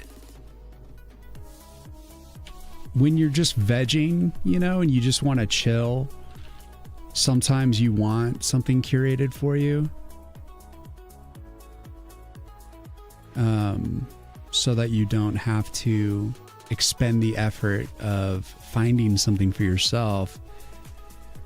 And I think every now and then, you know, that can be understandable, you know, but like at the same time, gotta be careful not to just give up on maintaining your own interest in some way, finding things that you specifically seek out.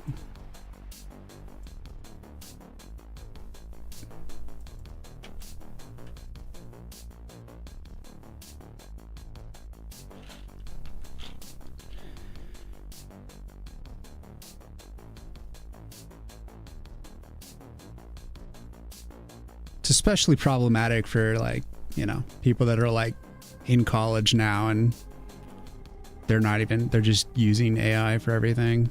It's like, why are you even paying to go to college if, you know, you're not actually doing anything? Kind of crazy. Like, you're literally proving that you, the individual, are unnecessary.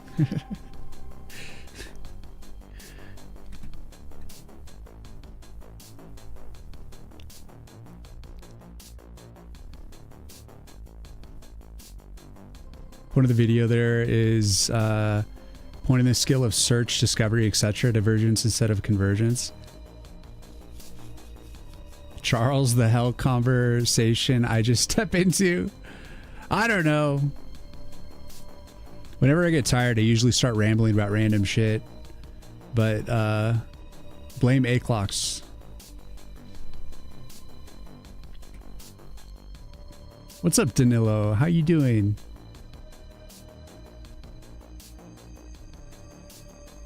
It'd be perfectly fine if everyone was a zombie walking around being a bunch of money making nodes.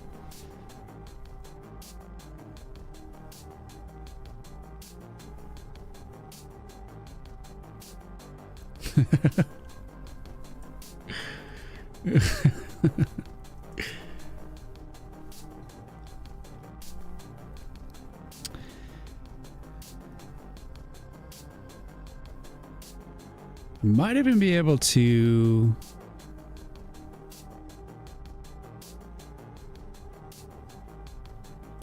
clean this up.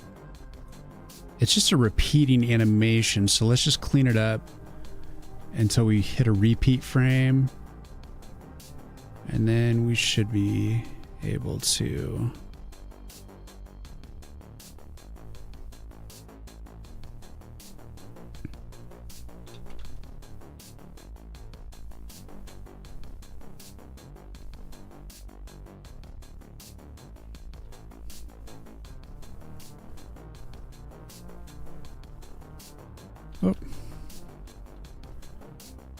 gotta do it on this frame so we know and can paste to the future.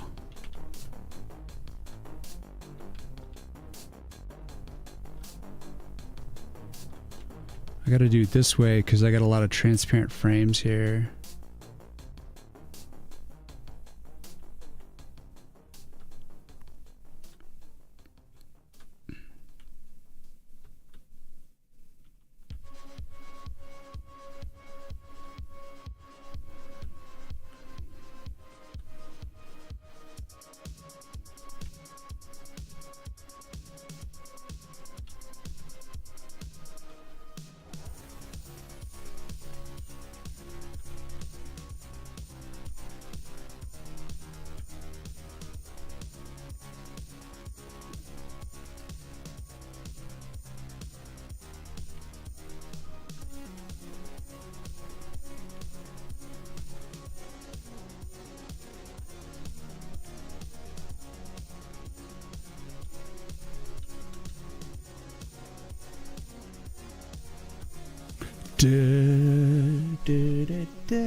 Already wishlisted, by the way. Thank you, Danilo. Appreciate that. Razvan, thank you for the follow. Just wanted to say hi and hope you're having a very productive morning. Love to see your progress. You're doing a fantastic job. Thank you. It's happening. Ads do go crazy on this website. It's nuts. For my channel, it's every 30 minutes. Or actually, it's every like 28 minutes it goes off. So if you see ads, it's not like, you know, you'll have like 28 minutes of no ads for sure. So it's just consistently on that cycle. Right now it says 25 minutes.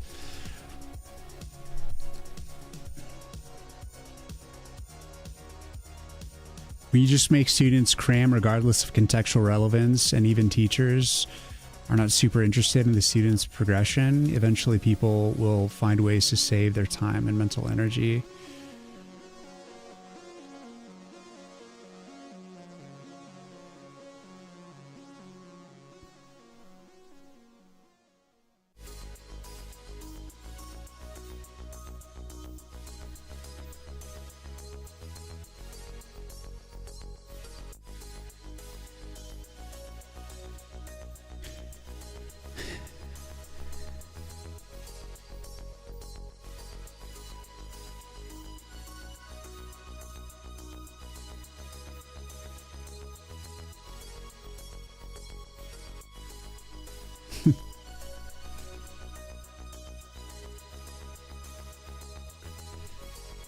Well, I think one of the problems that I've seen with college educations in general is that a lot of things that people learn in college are actually useless in their actual career. You know how most people, when they go and start their careers after college, the degree like helps them get the job. They want to know that they have the ability to learn and be under pressure and like get shit done. So the college does prove something, but the actual knowledge that you're learning is inconsequential. So I mean, I can respect the idea that they're just gonna do things to save time, like using AI to like kind of use shortcuts. But see, that's the thing, is if you're bypassing the act of being resourceful and like learning stuff, then you're missing the point. And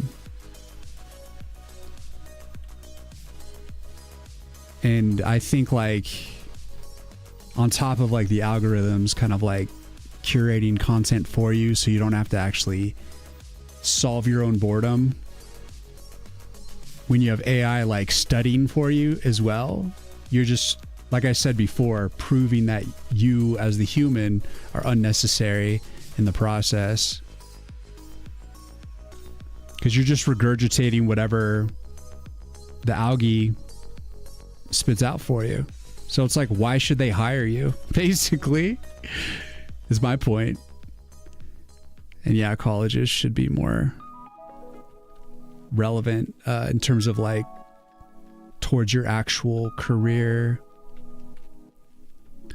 It always does feel like slightly out of touch, you know? Like they just try to teach you general stuff, but then when you actually like go and get your career, get your job, they're just like, yeah, don't do any of that. Do this. This is how we do things here. Because like you're always acclimating to what people are paying for, you know? It's like however the market changes in terms of skills.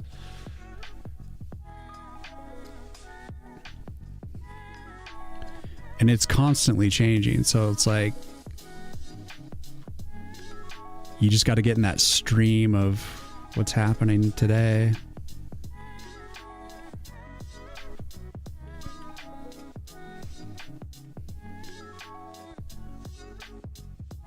Be extending a lot of this other stuff too.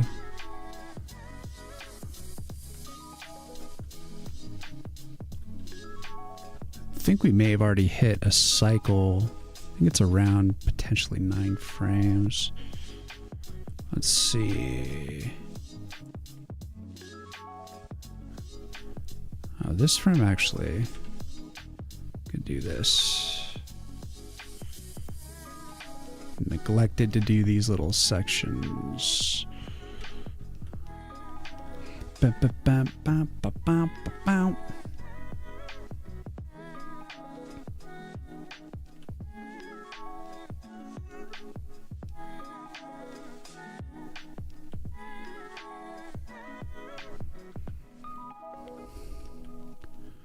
I know this conversation is very fitting with this very intense, epic music. It is life.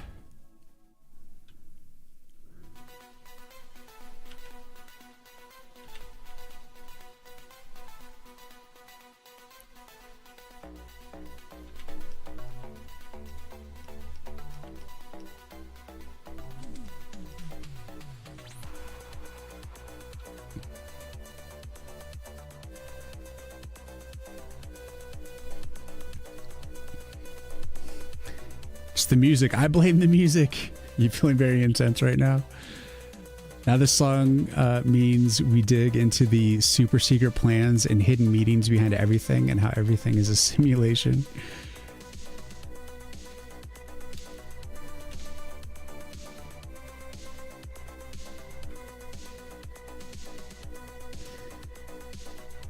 Well, even if we are in a simulation, we still have to do what humans do, which is find meaning in our existence.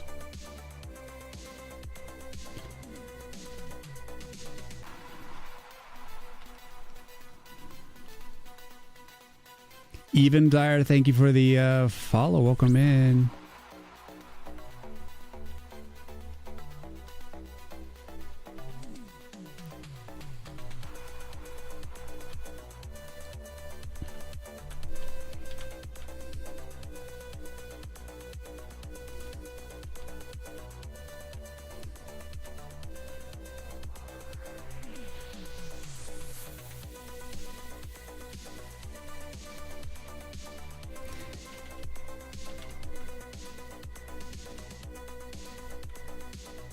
When I was younger, I used to try to understand what the meaning of happiness was.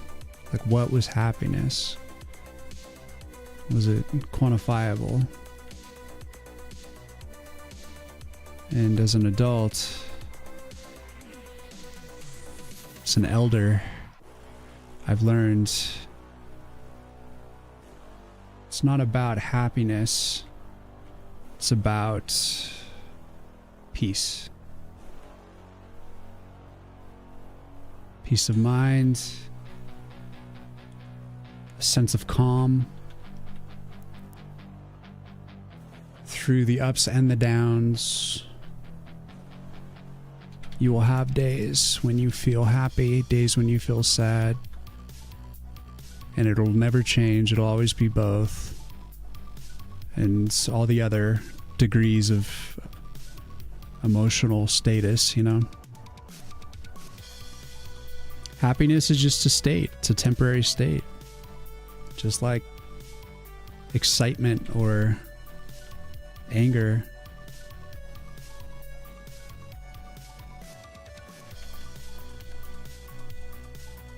We are living in a universe inside of an atom in another universe, most likely. Doing Buddha shit under a tree, basically. Buddha shit. Buddha taking a shit under a tree. Maybe that's what he was doing the whole time. And everyone just thought it was super spiritual for some reason. But he's over there just like, dude, what are you talking about?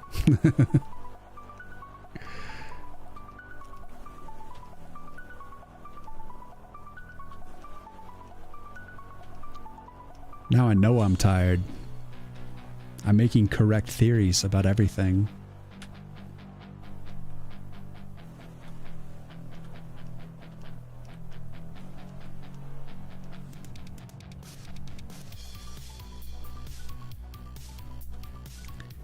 Yeah, I usually work in like stay up like 26 to 28 hours a day kind of a thing. Come on. So my sleep schedule's all like constantly moving forward and shifting. So I like primarily try to center myself around this time frame when I'm streaming.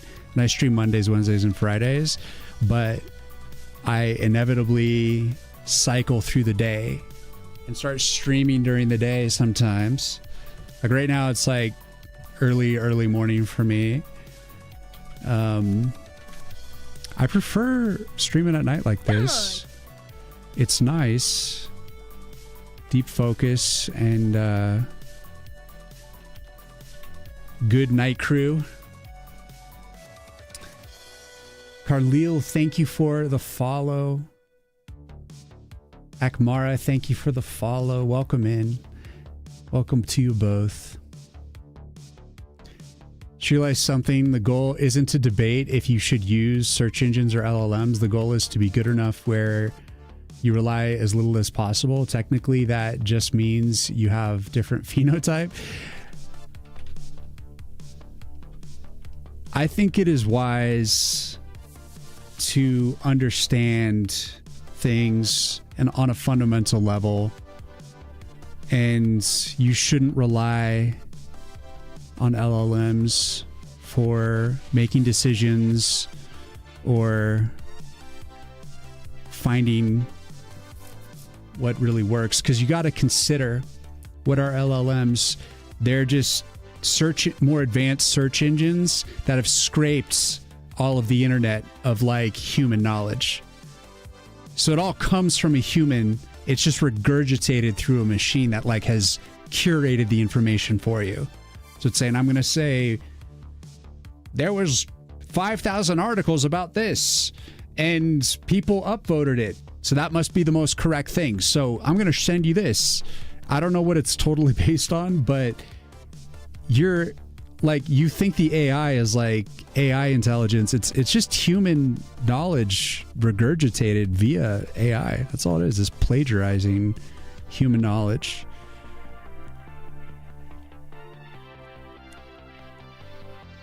When you seek something out of your own volition, you make discoveries about that thing that are not common, you know? It's like the way that some recipes omit certain things, like how much like is a pinch of something, or like that you should prepare something in a certain way, but they don't write it down. They just assume that people do it. Everyone does it that way. So you have to figure it out for yourself. And so there could be stuff that's just omitted. You just have to still do the thing, be good at the thing.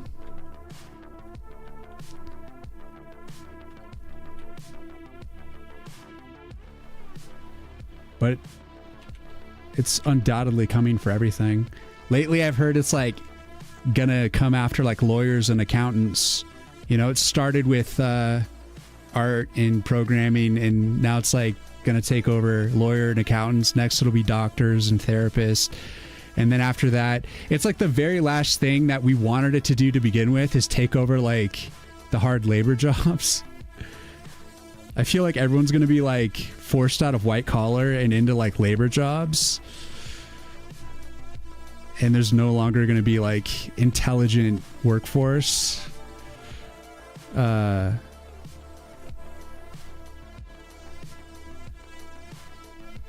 In regards to like your job is reliant on your brain, like critical thinking. It's more like a physical based job. There are a lot of sophisticated trade jobs though, like electrician and generally I think being a construction worker, you know, requires a lot of engineering. Got to make sure stuff doesn't fall apart and kill people. So there's a sophistication to it for sure. But I don't think like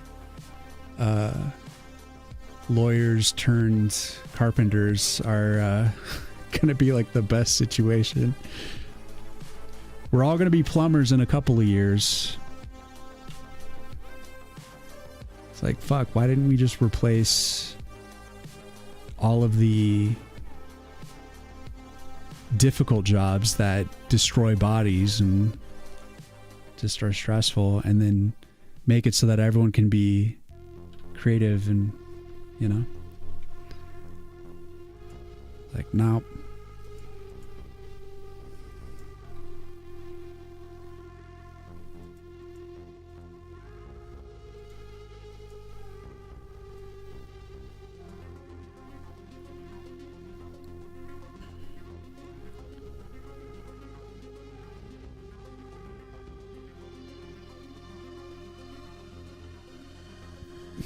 Excuse me. Would you suggest pixel art for a non-artist? Futile. Depends on what you're doing. It comes down to taste, you know? What do you like? What do you enjoy?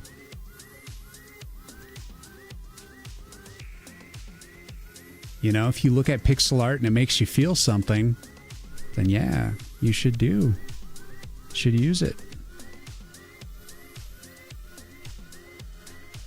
For me, it was just what I wanted to do for my game. It just felt the most right.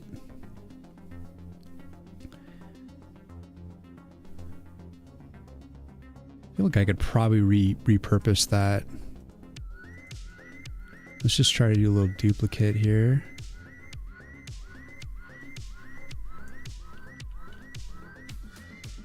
Ba-da-ba-da-bum. Ba-ba-da-ba-da-bum.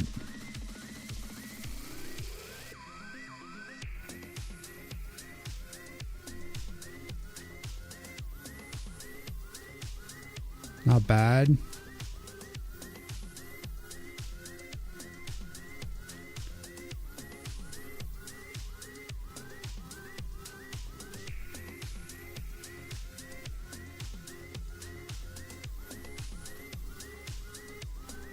Just crop it around the rocks.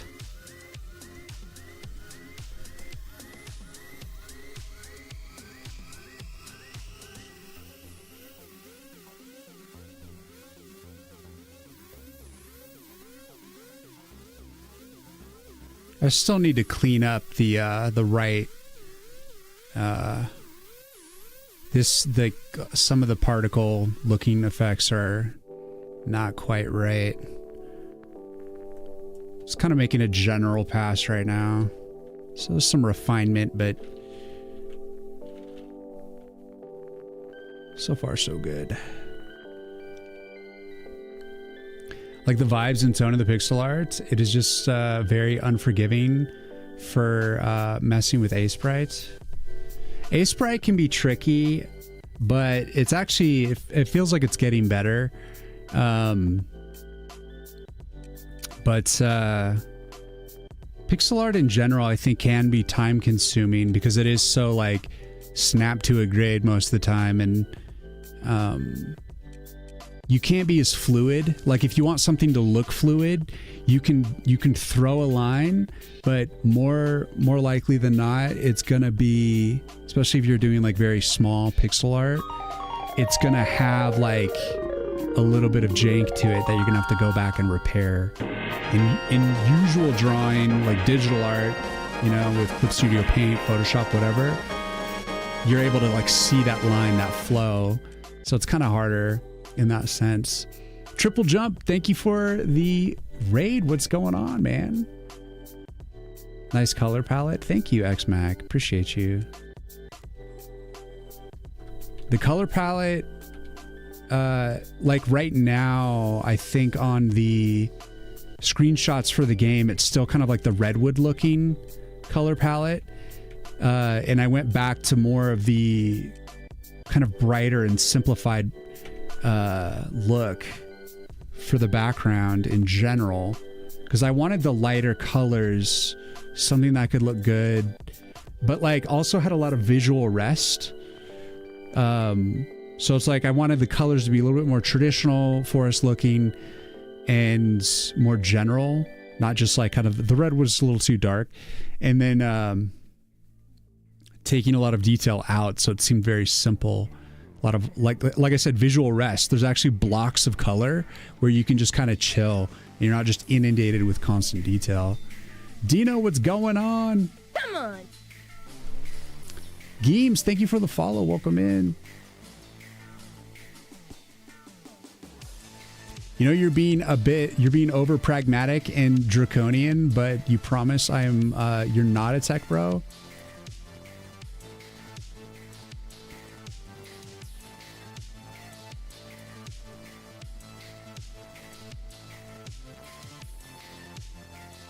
You're saying the difference between a pro and just anyone is like how long it takes them to produce their art. That's not true at all. LLMs are dumb as fuck. It's a productivity tool and will be implemented as such. More jobs.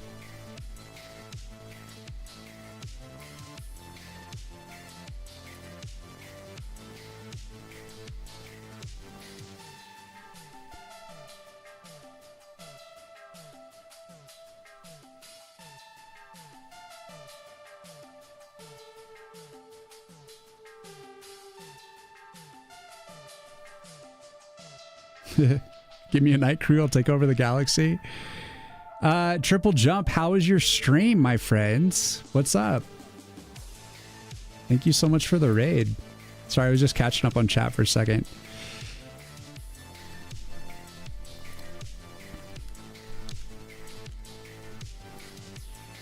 He's got some epic music going right now.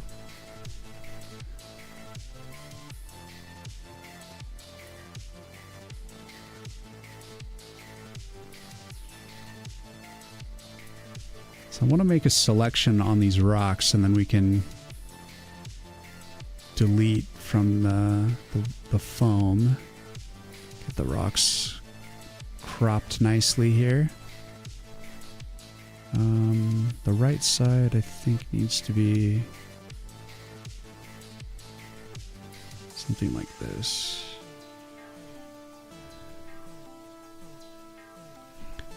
And this side, actually, we just need to come down here, don't we?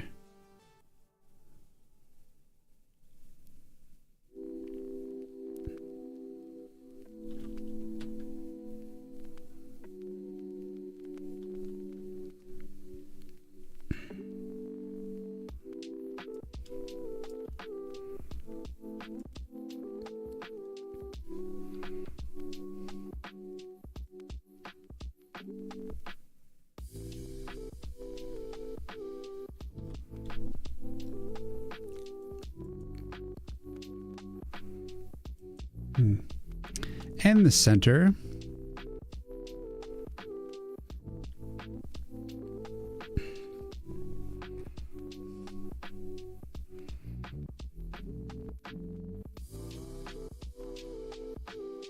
You mean it can tell me how, but it all boils down to time? I am open to being proven wrong.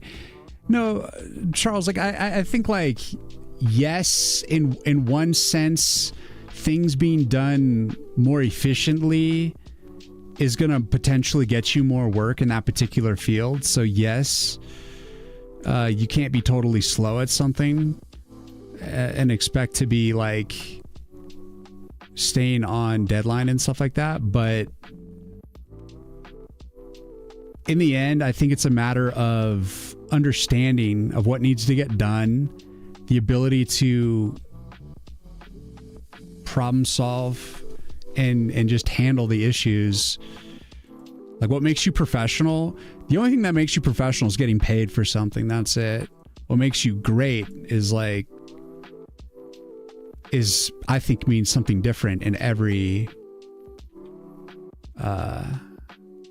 basically every different industry, you know.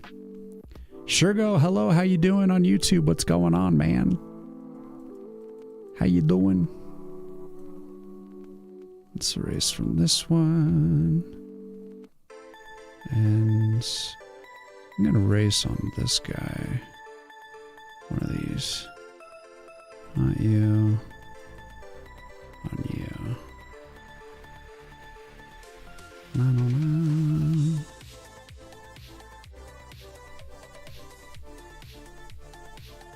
From epic music to some Leo Kottke.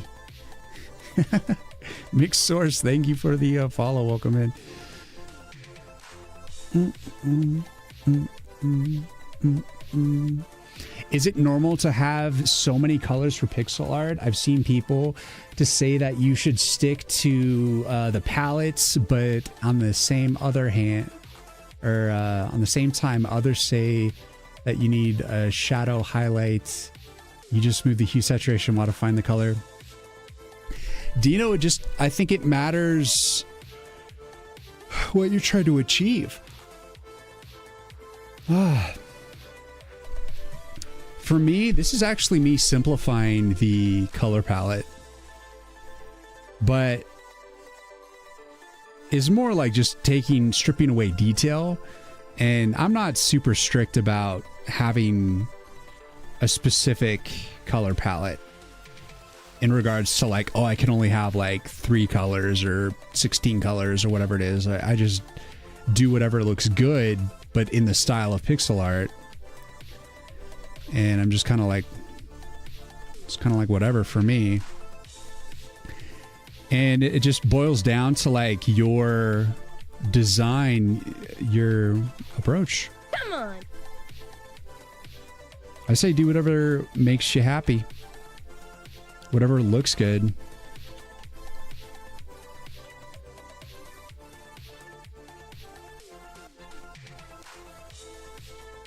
Because I think what like makes it really deviate away from pixel art is when you start to have more and more, oh, we're in ads, but when you have more and more pixel density.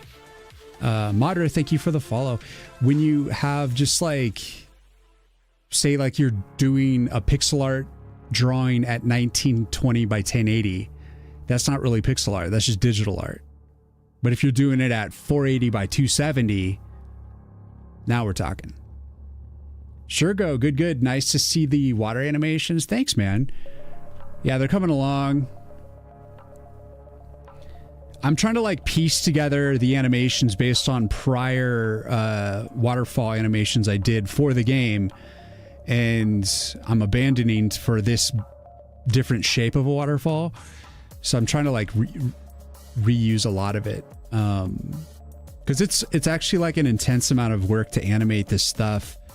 And so I'm trying to like not lose that work, but at the same time, I needed the shape of the waterfall to be different.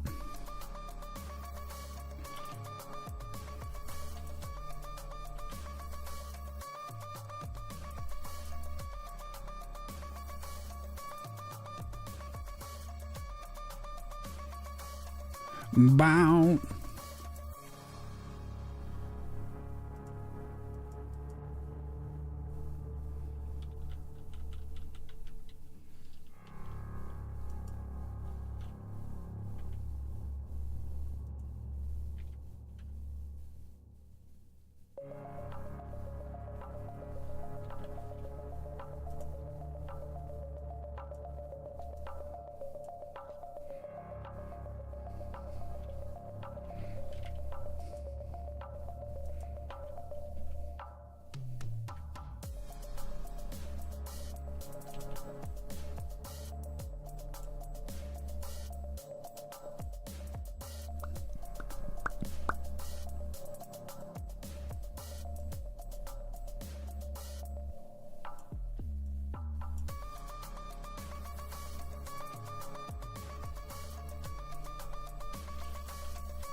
Coming along. Definitely makes sense. And of course, within the realm of capitalism, that is even more made the case. I'm reading your stuff backwards. Same applies to your own discipline. Can't imagine any job saying, hey, we'll pay you for this and take all the time you need. Even skills improve. our ability to increase output over time. This is only in the realm of professionalism. It does not even feel good for me to admit this. See, the thing of like having maximum output is, this is like I think a misnomer that like, oh, like I'm going to get something out super quick because it's like already kind of pre-built, or like maybe AI can do something really quick for me, or like when you do something and you rush it out the door, it's usually a piece of shit. But when you take the time to like actually understand what you're building and build it right, then it like lasts. You know, you build something to last. So there's like the shoddy, get it done quick, and it like breaks down, and then they need to keep you on for maintenance, and then they never hire you again after they fire you after a few months of shit breaking.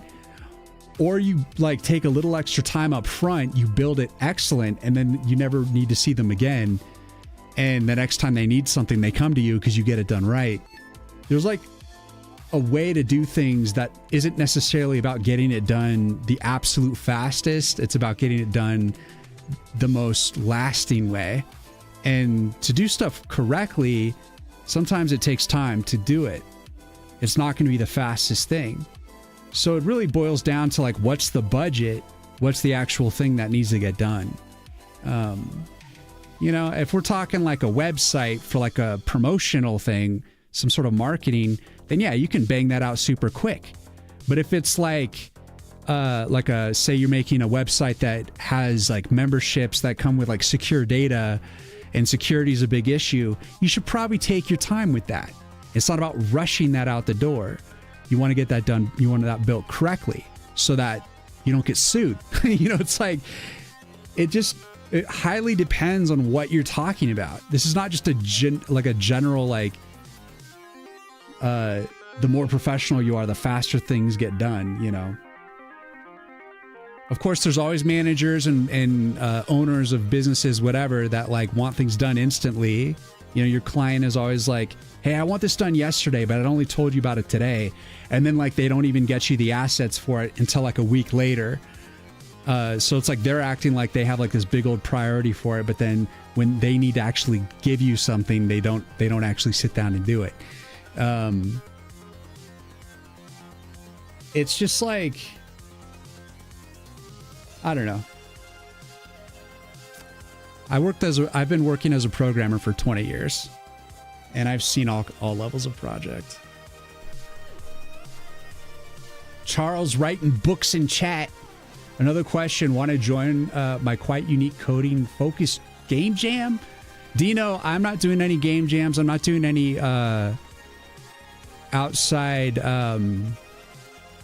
projects. I'm just focused entirely on Woods of War, trying to get a demo out, trying to get the game out, because I'm just a solo dev here, and I'm doing all the art, all the music, all the programming, and so it's just like, plus all the marketing. I'm doing everything, so I don't have time for anything. But thank you for asking, man. I wish you luck on your jam.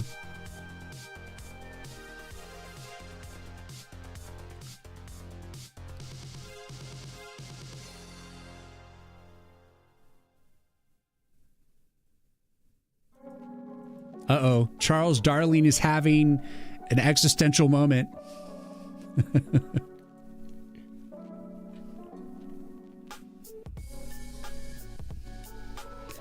You know what Buddhist monks do every single day when they wake up? After sleeping on a wooden floor with a wrapped up robe that acts as their pillow. They have two robes, one that they're wearing and one they use as a pillow. And that's all they own in the world. They wake up and they contemplate death. They think about impermanence and how we're lucky that we are alive in this moment, in this day. And they use that as a foundation to their gratitude, that how lucky we are to be here today in this moment. Imagine every day channeling the idea, the concept of death as liberation.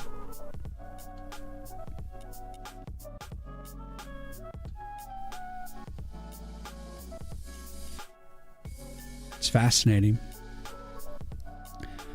fascinating.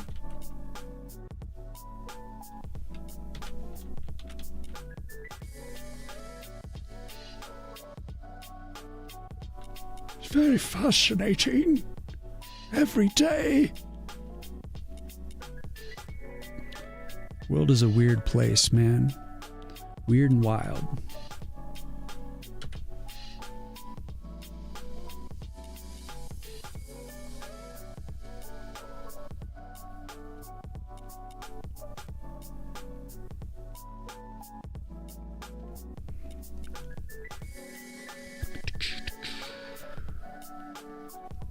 Gotta hug this rock over here. And maybe this shoreline a little bit.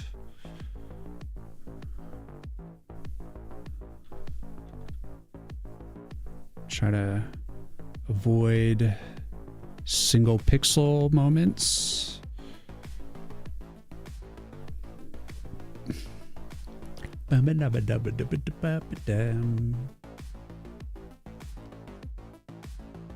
I woke up.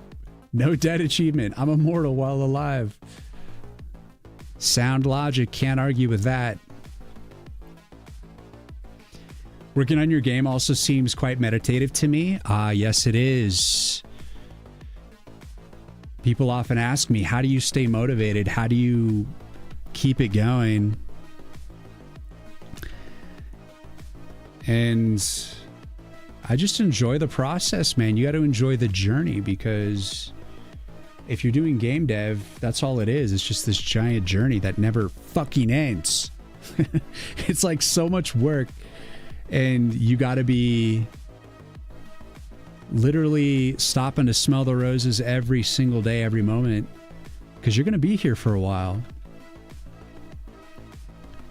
And I feel lucky that I'm at this point in my life that I can sit and give myself the space to attempt to be a successful indie dev. And there's no guarantee that I'll succeed. And while I have the space, the capacity to try, I'm just enjoying it. You know, it's like you don't know what you got till it's gone. I'm old enough that I've experienced that feeling a lot in my life. And I know now that you just gotta love it in the moment. You're like, wow, maybe I'll never make it, but like, it's really fucking fun trying right now. It really is just a good time.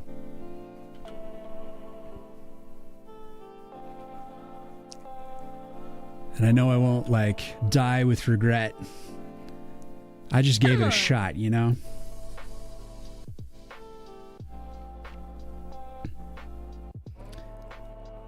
Go, thank you for the follow.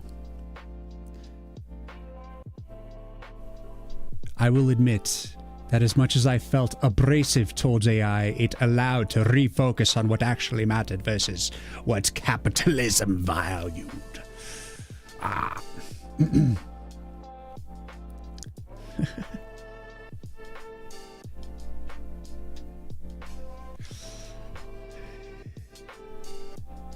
Hope all goes well. I want to see that horror game. I know, I agree, Coden. I can't wait, because right after I do this game, guys, for those who don't know, I'm going to be jumping straight into making a horror game. And part of what I think is going to make that game great is by kicking ass on this game as much as I can. You know, I believe that this game is not going to be the most marketable, because it's more of like a mini game. It's not like a massive game, you know? It's like a smaller scope game, something I can get done in a reasonable amount of time. But this is like my learn how to do it right game. And then the horror game is going to be more like about being more marketable, and I just really like horror, so I'm like really looking forward to doing it. I've never produced anything of a horror genre before, so it's going to be very interesting. But I've watched like a million horror films. I love horror, the whole genre, a lot. And I think, like, I've been dissecting it and studying it and trying to understand what makes a horror interesting, compelling. And there's a million little things, you know, that I've picked up as I've been watching millions of movies, and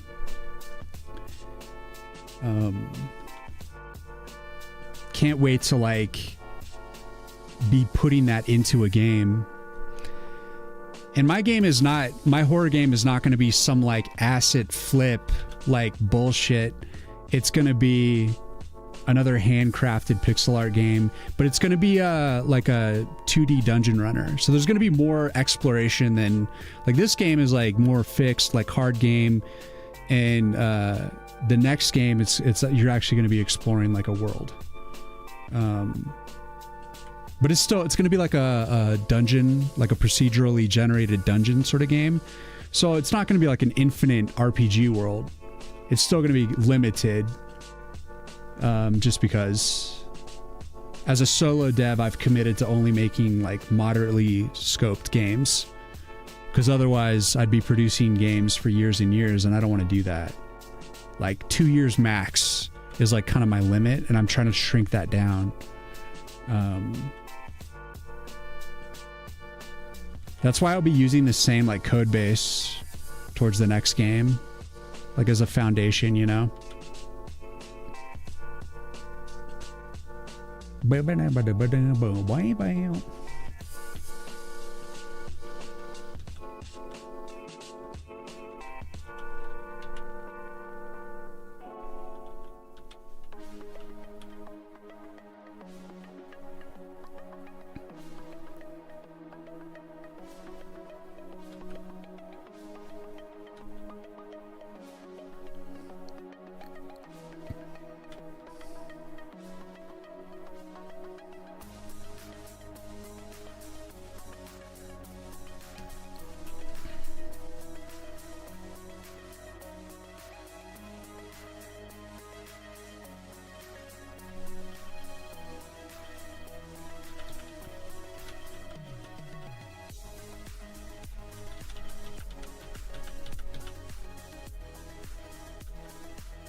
We got a flash.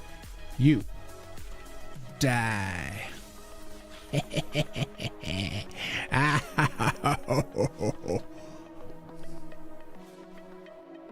You don't get horror? Why expose yourself to evil and agony voluntarily?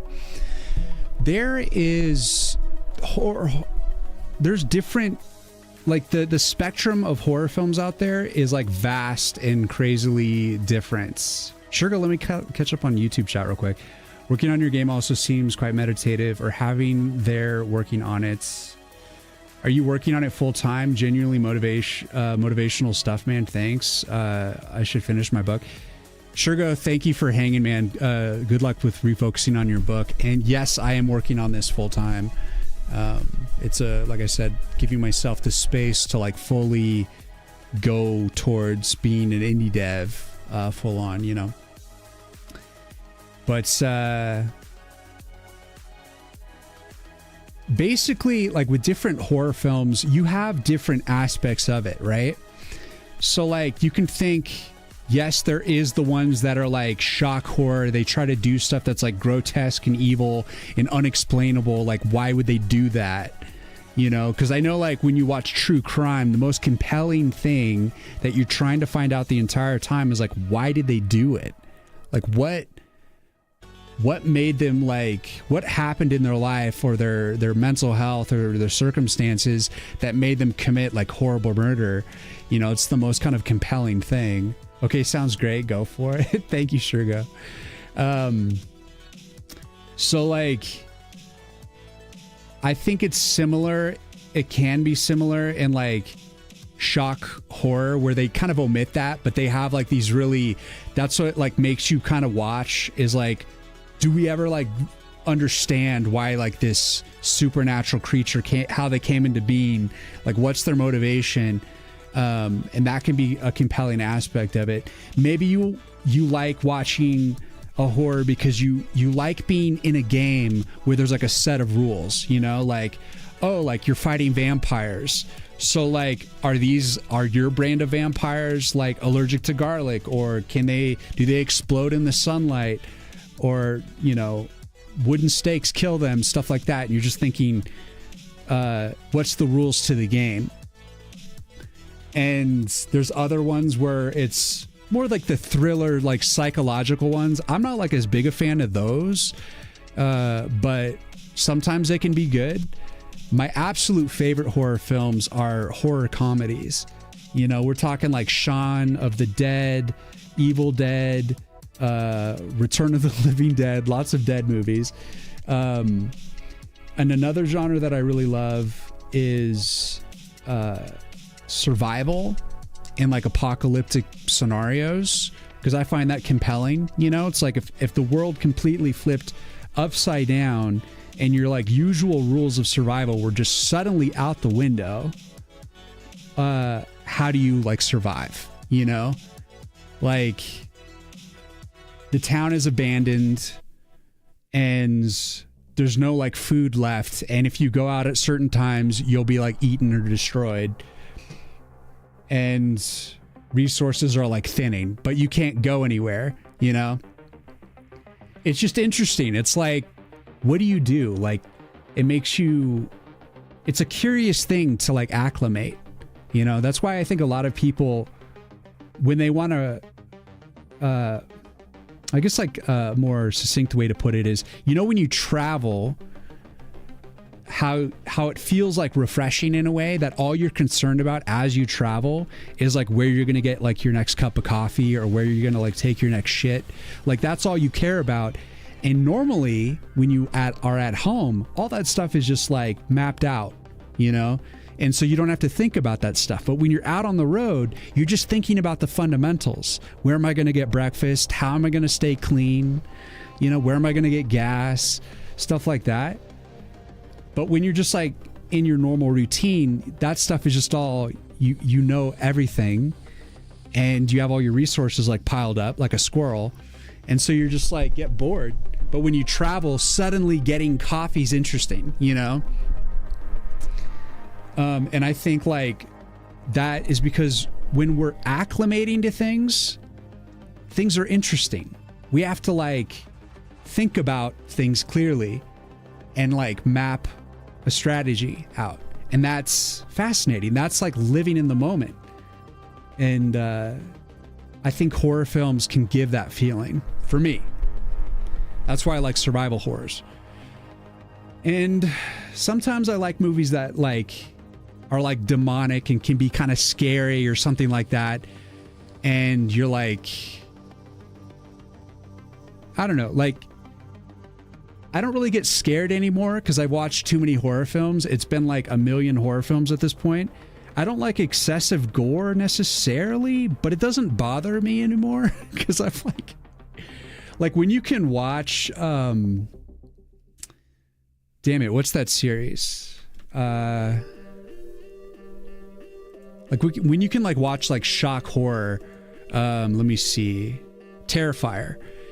The first Terrifier, I watched like the entire Terrifier series. It's a great series, but it's shock horror. It's meant to be like violent and evil and has no real purpose. There's no like reason behind his killing. The guy just kills and you never really figure out why, I don't think. But like in the first movie, there's like a scene where he literally just like saws a woman in half in front of another woman. She's like hanging upside down in like an X position, like spread eagle. She's completely naked. He pulls out a hacksaw and he just starts sawing her from the middle down. And he's just like smiling the whole time. It's just like, what the fuck is this? And that's the shock horror genre. I'm not like necessarily a big fan of that stuff, but every now and then it's kind of like funny to like go like, oh God, like it's, oh, I can't believe this is happening. Like, especially when you know it's totally fake. Anyways, I remember telling, I think it was White Pixel or Whitechapel, White Pixel, might as well be White Pixel, Whitechapel pixel artist. I told him I like watch horror, and I was asking if he like had any horror recommendations. He's like, I don't watch horror, like he hates it. And I'm like, and he was asking me like, why do I like horror? And I just said, it's basically when I ran out of like sci-fi and like hero films, like action films, I just wanted to watch more like sci-fi, like supernatural looking things, and that just turned into horror. Like I just think of horror as like, it's like superhero power type, but it's just a little more evil. So survival horror is meditative for you also? It is now, because I'm like want to make a horror game, so I'm like studying it. I'm like, why is this good? What makes this interesting? What makes this compelling? And there's horror films that are like honestly not that bad. They can be like comfort movies, like Your Monster. It's kind of like a musical, but that's like, I think for the ladies, like a very comfort horror film. I watched it the other day. It was well done, and it was good. I mean, it had its like Carrie moment, but I was like, it's not my usual bag, but it's like a comfort movie, but it's a horror film. So there's like some savagery, you know? I remember like, I'm not a huge like sports fan in general, but I remember one time going to a baseball game, and I think it was like Padres versus the Rockies or something. And like sitting with someone who is really passionate about baseball, and they like enlightened me as to some of the rules of baseball as I was watching, stuff that I didn't know before. And suddenly watching the game became a lot more interesting because I understood the rules. And it's like, I think kind of understanding like the components of what makes something interesting makes it interesting. That's like a very bad way to word it, but anyways, I hope the analogy made some sort of sense. And that's like what I'm trying to do. I'm trying to deconstruct horror films and understand why. Why is it good? You never got the appeal of Shaun of the Dead. You think it's so bad, but I can't get behind zombie. But you can get behind zombie apocalypse. Aleph not liking Shaun of the Dead. I don't understand how it was a miss for you, but that's one of the best movies in comedy horror for sure for me.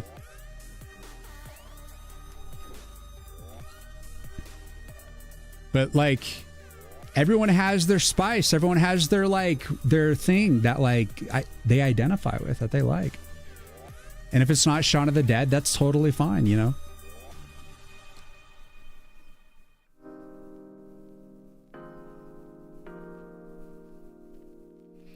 You think you'd be like those more if they didn't all devolve into join gang, climb social ladder, piss everyone off, leave?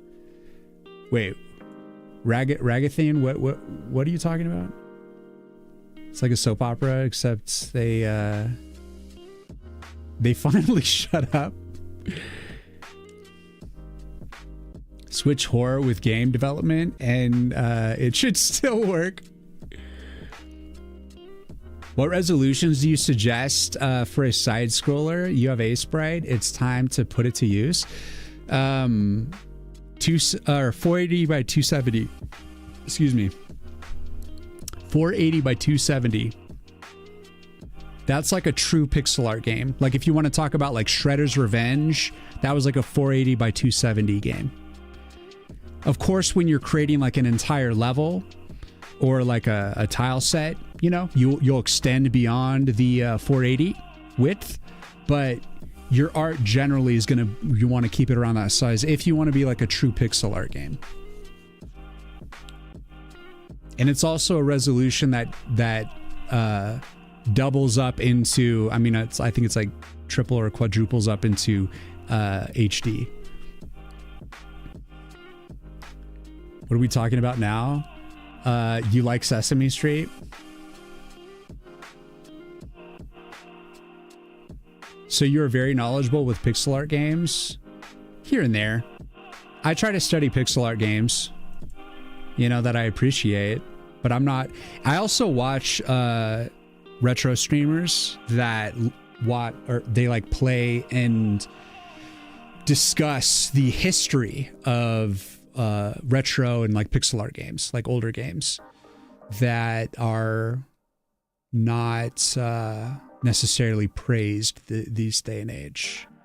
But I think it's very interesting hearing stories about the journey that gamers in the past took that were like in the 80s or the 90s and like created something that didn't do very well, but here we are like appreciating it. And it's just interesting to see like what they thought was good, and like sometimes there's like little glimmers of things that are like, wow, that's, you know, this is a shit game, but that little bit was like really interesting, you know? It's like you never know. And it's just, I don't know, it can be compelling. And some of the games are amazing, you know? So it's like, I like retro a lot. Like definitely a pastime for me is watching retro streams and watching retro games and stuff. So, and it helps that I'm making a pixel art game and it like feeds into that, you know? 480 by 270 is a 16 by 9, works well on mobile. You use Inkscape for my art. Are you saying games that you use Inkscape for pixel art? That's really interesting. Are you making all your pixel art in vector? Because that's like really smart if you're trying to go mobile. I've certainly considered that. Like I've wanted to make this game potentially on mobile eventually, because it'd be the only way to reach the touchscreen kids out there. But imagine growing up like only ever using a touchscreen, and like all the games you've ever played was on like a touchscreen. Isn't that weird? Like I couldn't imagine playing games without like a controller or like, you know, keyboard and mouse. Just seems like so wrong to just be touchscreen, you know? You make it in Godot, right? Do you just make pixel art textures and then use the sprites? No, I am writing my game from scratch in C++ and SDL2. I'm writing my own engine, and yeah, I'm not like doing. I think a lot of pixel art games that come out these days are 3D with their 3D games. So I have 3D models in the games that are very blocky, and then they just have like they just have a bunch of pixel art textures. So it's a 3D game with a pixel art treatment, basically. My game is actual pixel art. Like Shredder's Revenge, for instance, or like Wizard of Legend, or, you know, like Mario or whatever. There's no like 3D in my game at all, because I'm writing the engine from scratch. I wouldn't ever write a 3D engine from scratch. That would be ridiculous. But like a 2D game from scratch, that's what I'm doing. And I'm going to make my horror game in 2D as well, but it's going to be more like, you know, top-down dungeon. It's like a slight isometric. I don't think I'm going to go full isometric with it. I think I want to like do like a top-down sort of look in terms of the architecture. But you're going to be running around like Hades or something, you know? Self-made engine with SDL2. Thank you, Coden. And I made everything in A-Sprite. Thanks. I have no idea for a game that I developed for 3D. You have an idea for, sorry, I have an idea for a game that you developed for 3D, but I'm curious how it would look if I made it in 2D. Well, keep in mind that the 3D look with the pixel art textures is like very popular. People love that. So there's honestly, you're probably going to have a game that is potentially more marketable if you go that route. Unfortunately do not like 3D in terms of producing models and stuff like that. Like, I just not my bag. I like producing just like straight up pixel art and frame to frame animation, and it's very time consuming and not as flexible, because like, say for instance in 3D, if once you've modeled your environment, you can put cameras at all the different angles, you know, and it, like, say you make like a character model, you can then use that model to like easily put it in different environments and just different outfits and stuff like that. It's like easier to, like, once you've produced an asset, to reuse it. But in pixel art, you have to just like do stuff. You have to do everything, you know? And every time you want to like slightly adjust it, you have to like redo it, basically. So it's like really work intensive. So I think that's why a lot of games, after they've succeeded as pixel art, they tend to like go 3D for the next one, because they think it'll be more appealing and probably easier to build. But honestly, I think 3D is difficult in its own right, but it has its advantages. So I just stylistically want to be pixel artist and pixel art games. And I think there's ways to make it work and make it really good. And I'm just not, I grew up, like, the first video games I ever played were pixel art, you know, and 3D came later, and I'm still like, you know, like, I chill and watch like retro streams because I just like the ambiance of pixel art. It's my vibe.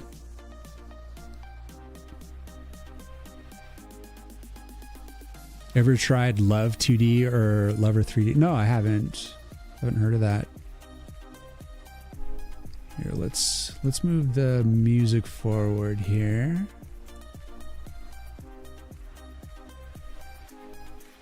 What's up, Profits? Yeah, using textures and shaders to make it like look like 2D. I've started learning some OpenGL, and I want to potentially, I think for the horror game, I'll probably get into more OpenGL and using shaders so that I could potentially use subpixel rendering while making it look like sharp pixel art. And I think it requires shaders to sharpen the pixel art through the subpixels. Excuse me. And I'm just not quite there yet with it. I've just only lightly studied OpenGL. It's very intense. It's very in-depth stuff. Happy Friday to you, Prophets. Happy Friday. You could use AI on the screenshot and give it a style reference with the 2D game to give an approximation of what it would look like. You're making a game that is basically running on shader simulation, everything. Or at least I'm studying the tech right now. Nice. Yeah, shaders are a beast, but it can be really interesting. Prophets, I hope you're having a good Friday. Yeah.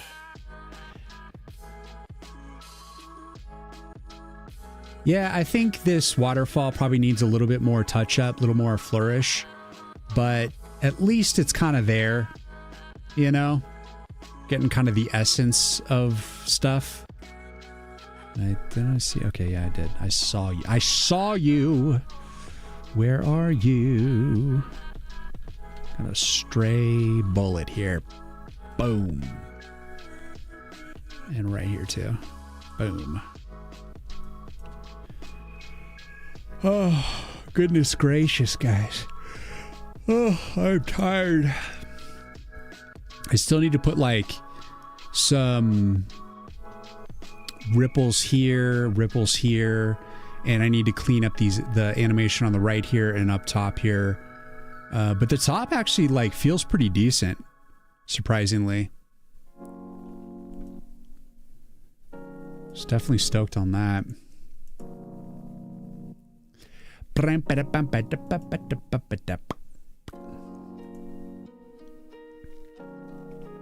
Come on. Job Game Dev, thank you for the follow. Welcome in, man. Welcome. What do you render with? STL Blitz? No, I use render copy. And I think in SDL3, they changed it to called render texture. But I want to switch part of my game over to the blitting. I do a little bit of blitting, but currently the blitz, I don't use a blit on, there's certain textures. If you, in SDL2, if you take certain textures and then you want to compress them down into like one texture, so like say you have like a few different textures and then you want to draw them together into a singular texture, you have to then read the pixels, create them into a surface, and then convert them back into a texture. So basically you have to redo the texture. So like you create the texture and then you like recreate the texture. And if you don't do that, the initial creation of the texture with the read pixels, which is a really slow process, when you go to full, it's flagged so that when you go into full screen, it immediately like clears those textures. So it just erases them. So that you have to like copy the texture to itself basically to get rid of that flag. So it's like this little hack. But if you use the blit, you don't have to do that. And so I'm like, I need to go back and redo that code with the blitz. Some blitting. But, you know, it works as it is now. Like the hack works and it's fine. And it's one-off stuff. It's not like stuff I'm running frame to frame. It's just the initial build. I use the read pixel. So it's a slow process, but it only do it like once at the beginning. It's okay. But I think I do want to switch it to the blit in general. It's better practice. But it's not really necessary, so I'm like, not like, it's a real low priority. Want to make something like Norp Apolog, just way more particles? Yeah, like in my game, I ended up using a particle engine that I found that I decided I didn't want to write my own. I just found someone that had like a relatively decent one that was open source. And because I've written particle engines in the past, but I needed to save time somewhere. And I just decided to like find one that had like a few effects that were relatively good. So I went with this one and it felt right. I still had to like put together the animation with like, you know, I had to like tweak the settings until it looked the way that I wanted. Which took a long time, but the underlying engine seemed relatively good with its memory management, and it's not the most organized thing, but it's good enough that I could get in there and modify it and add a few things I needed. But for the most part, I just pulled something in, you know, because what is a particle engine? It's just like particles that you add and then they just kind of go off in a direction and then disappear. It's like not a big deal.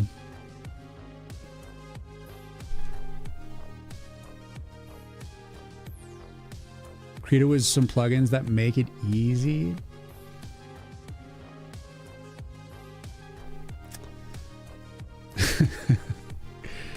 So we need to add a particle engine behind the confirm button. And then I want to like add like a particle engine behind the starting hand, as well as the death flower in the beard. This flower, I want to add a particle engine behind the skull so that when you hover over it, there's like a glowing like purple energy. And then the eyes will like light up and stuff too. So that's coming. I have like the foundation for it, but first things first, gotta get this old waterfall cleaned up. And this is it, man. I'm not gonna be like redoing the background anymore. Like this was like this is the final form for the background. There's not gonna be any more evolution to the background. This is it. Like, I've literally drawn and redrawn this background for this game probably like 100 times. Literally like 100. It's been like a year and a half of like working on the background art.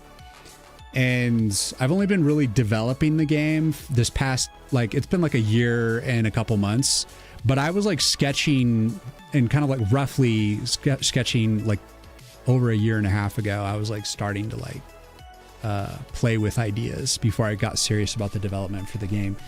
So I literally have just been drawing this thing for like years at this point, and I'm like, this is the final, like I've decided scope wise, I can't do it anymore. Like this is it. And no matter what happens, this is what's happening. Like, I don't care what I learn, how I improve, doesn't matter. This is going to be the snapshot in time of like what this game is for all time. And hopefully I can stay proud of it for a good long time. Some fog atmosphere perspective to make the foreground pop more. What about some fog? So yeah, like I have like the rays, the water is going to be animated. The leaves are also going to be animated. And I'm probably not going to animate the bushes, but the water, you know, we got the waterfall, and then the actual like stream, I want to have some sort of like either purlin noise or some sort of filter to give it some motion, some like fluid feeling. And then the leaves will be moving around. And then, yeah, like it's not going to be, that's going to be it. It's not going to be super intense. You know, like I'm not going to add like infinite animations in detail. Because one thing I figured out is that when you put too much detail, like for instance, like when you look at like a scenery, like here, let me pull up like,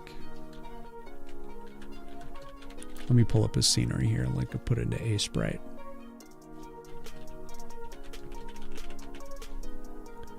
Da, da, da, da, da, da, da. So let's here. I got something here.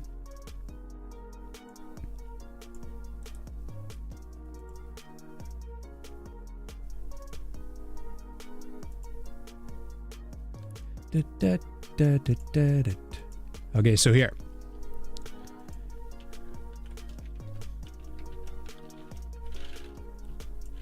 Let's get rid of the outline. So here is just like, look at this piece of scenery, okay?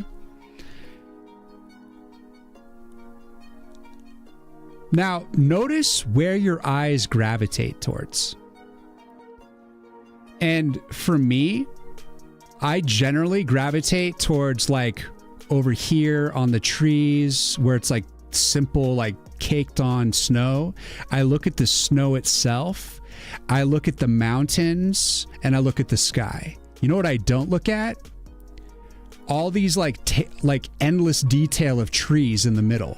I tune it out. It's too much noise. And I noticed that like you need visual rest. Meaning you need like, look at like this, all this snow is just one simple color with like slight gradation, but it's not like a lot of detail. It's just simple and it's calming. It's like Zen. It's like a vibe, you know? So you have some detail in there, but you have visual rest. You have the places where you're just chilling out, looking at some chill snow or like clumping snow on the tree or like a nice smooth mountain. And so I decided what I need in my picture, in my background, is more visual rest. So what did I do?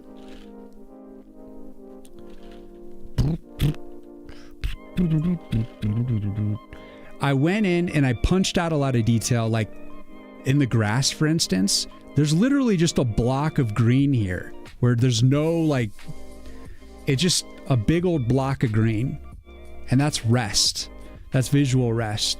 In the dirt, it's like you have like these stones and stuff, but it's just like simple color underneath. There's no like constant texture. It's just like you can look at a stone if you want, Or it's like I got this stone in the back here, and it's like very simple. You know, there's not like excessive detail on it. Like I wanted to create things that were more compartmentalized and like had more visual rest. So I simplified things. I literally just stripped away a lot of detail so that there was a lot more visual rest. And this is it. Like I said, this is the final form of the background. I'm not going to change it any further. We do got mountains in the back here. Some clouds and stuff. Sky. Very cool. Makes all the difference. Good job. I think it really does bring it together in a way that I know that I'm not going to need to change it any further. Like I took a bunch of trees out of the background. I left a lot of like open space for the sky to poke through. And I'm just like, enough is enough. Because it's about looking at something and just kind of chilling out. But it's still interesting enough that it's compelling. But if you want to like it, it's easy for you to like hone in on something like, oh, hey, I want to like look at this tree. It's got like an outline and it's like its own little world, you know? Or you like want to look at the rock. It's got like its own, like I put everything in like an outline, you know, like all the trees have outlines on them now. So it's very like sectioned off. Because I think that's what makes pixel art interesting is everything is kind of like its own little like universe in a way. Because it has its little outline, and that's if you go the outline route. And already all my enemies and stuff have outlines, so I figured why not. But I just know that I'm not going to do any better than this. Like if I did it over again, I would do exactly the same thing. I mean, it would be slightly different, just because the nature of like, you know, drawing things from scratch. But like, you know, I like where it's at and I'm good. And I think the fog element is going to be on the fall. Because I'm doing, each level is going to be a different season. And this is the springtime. We're looking at the springtime level right now. So it's very, you know, bright, calming, and green. The fall, things are going to be more like the fall colors. You know, we're going to have like oranges and reds, and I'm going to have more like some fog. Because each season, there's the 4 seasons, they represent a school of magic, which is like also like cards of like that particular school of magic. So springtime represents Earth. That's Earth School of Magic. And fall, the reason why it's going to have fog is because fall is like Halloween time. And so that's going to be the shadow magic. Visual rest, nice. Yeah, thank you, Shergo. And so I want to make it, I'm thinking of like even putting like pumpkins and stuff in the background. I want it to be very Halloween themed. And I want the enemies to be more like monsters and like more shadow based, you know, like necromancers and stuff like that. And so that will be more like the creepy ambiance. So I'll go more for like fog and like whatever. But this is like springtime. This is going to be kind of open and chill filling. And then for summer, I'm going extreme and I'm going to do a lava level. And that's just going to be the fire level, obviously. And then winter will just be obvious. It'll be this level, but with beautiful snow everywhere. And some snow, like, you know, if it's snowing on that particular day, snow dripping or, you know, falling, fluffy snowflakes everywhere. So yeah. But this is it, man. No more backgrounds. This is the final background, final form. And I think if you guys have been hanging out on this stream for a long time, then you've seen many of them. You've seen this background, but you want to know what has never changed? Not even a little bit, since a long, long time ago? It's Blinky. Blinky the tree. this tree has stayed absolutely the same.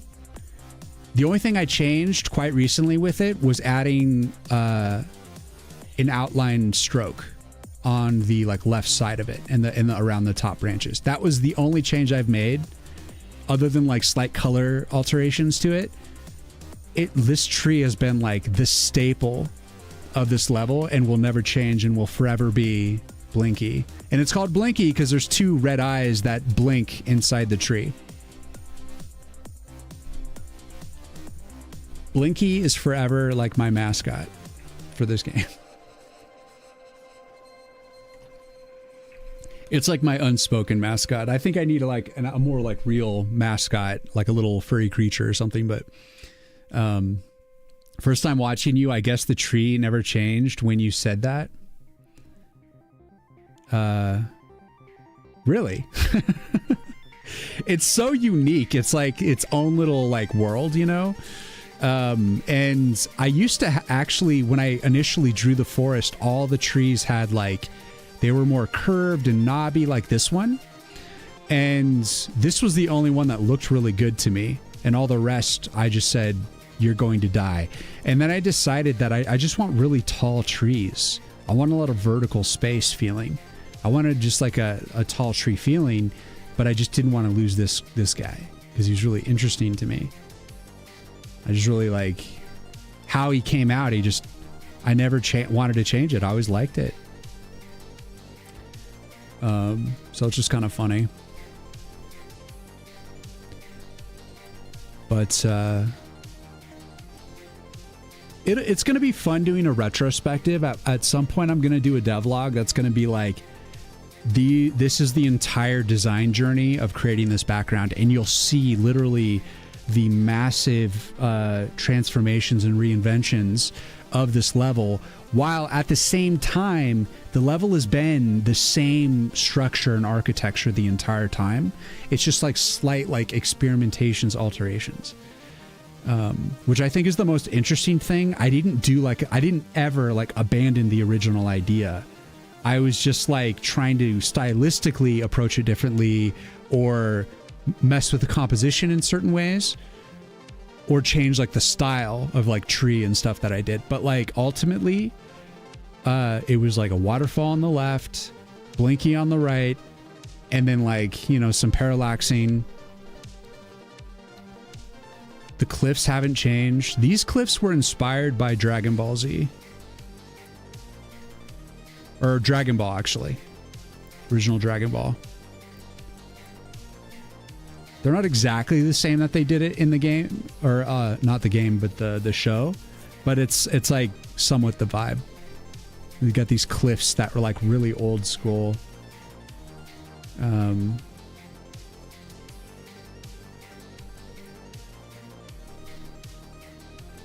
But yeah, like this game came, like this design came from so many different places at this point, it's hard to quantify it.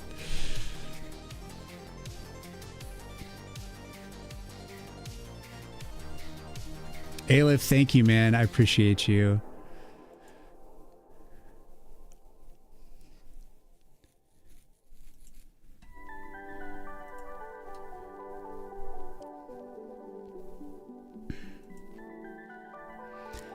I also did this X today. What I ended up doing in Sprite, I just went through a bunch of different fonts and found like an X that was like the right shape. And I just went with kind of a general look, you know, like a general shape. And then I went in and I added like the emboss effect to it, and then the like scratches and divots and stuff like that. Added like the stroke and stuff like that. Just made it like textured. So I'm like pretty proud of the way the X turned out. That's another thing I did today.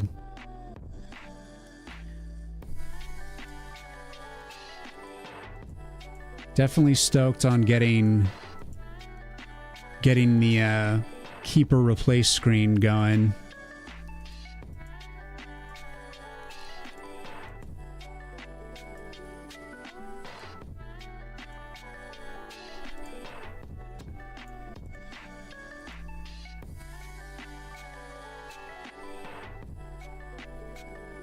Might want to change that particle system for those scenarios.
Ooh, suck on that.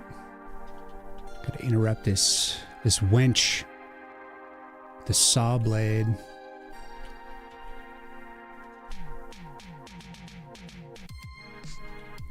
I can't wait to get to the point where I'm just balancing the game.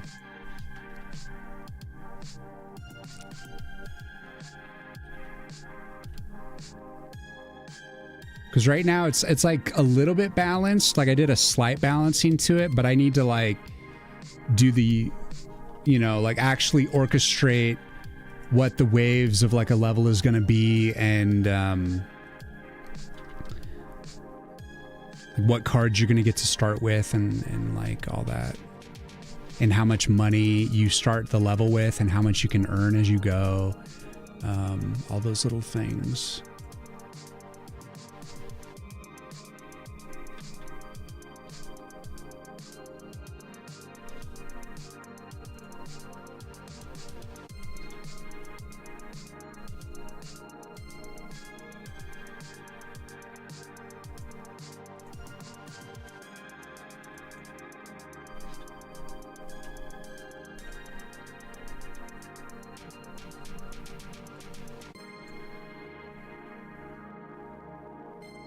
You're between going with pixel art, classic cartoon style, like old Disney, or in Cuphead, or something like Ed McMullen style.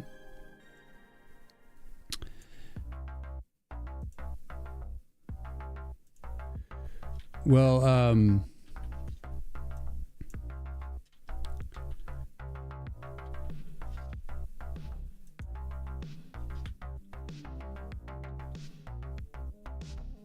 I'll tell you what, like producing a game like Cuphead is like gonna be massively intense. To manually animate everything like that. Because that's just like extremely well done animation. And then to put it in a game form is like doubly intense. Because you're making a cartoon that's like interactive, you know, so you have to like do all the little things. But they crushed it, you know. I wonder how long it took them. Seems like that would have taken like several years. Oh, I got another spike shot here. We're just cleaning up with specials. I have like infinite money, so it's just like a little bit easier to play the game. So I can just like play as many cards as I want. The game is going to become a lot more difficult when you only have so much money. But the waves won't be this intense. Like I made this like massively intense because, you know, like you have like 4 dragons right now or whatever. Make that 6.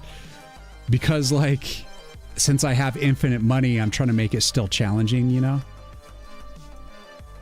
So I technically I've already lost, so. I'm already dead. Anyways. You mean more than visual style? The amount of assets would be much, much less. Good tree ions, let's go. You should wrap up your final prototype version next time I work on it. Then go for the vertical slice. But it is a tiny game. Well, that's always smart, you know, keeping games moderate, like small scope. It's definitely a smarter choice because you don't want to, you know, you just don't want to like take years and years to do stuff. You want to, well, it's just the entire process of releasing a game is very like a skill unto itself. And you really want to like start and complete a game. Because everyone's starting a game, you know, but how many people are actually like finishing a game and getting it out? And like to understand what it is to have a complete game, and we're talking like all the settings screens, you know, the ability to like remap your controller, localization, you know, and learning to distribute it. Like say you're going to do it on Steam, then you got to think about like how are you going to price it for the different countries, and think about like within their money, like what is actually going to work for their currency, you know, because you don't want to like give the same price of like, you know, $10 in like Brazil or something like that, or South America. You want to like make it a little cheaper because you got to think about the economics of each market that you're trying to like release the game to, like all these sorts of things. And then it's like getting the game out, and then people are going to be like reporting bugs that you didn't expect. And like that going through like, how do I like actually service the game as it's out? How do I promote the game? There's so much that like goes into it, so far beyond just making the game. Should keep a mode or level where the wave is as intense as this. Yeah, I'm gonna make like a survival level where it just goes infinitely, and you are just trying to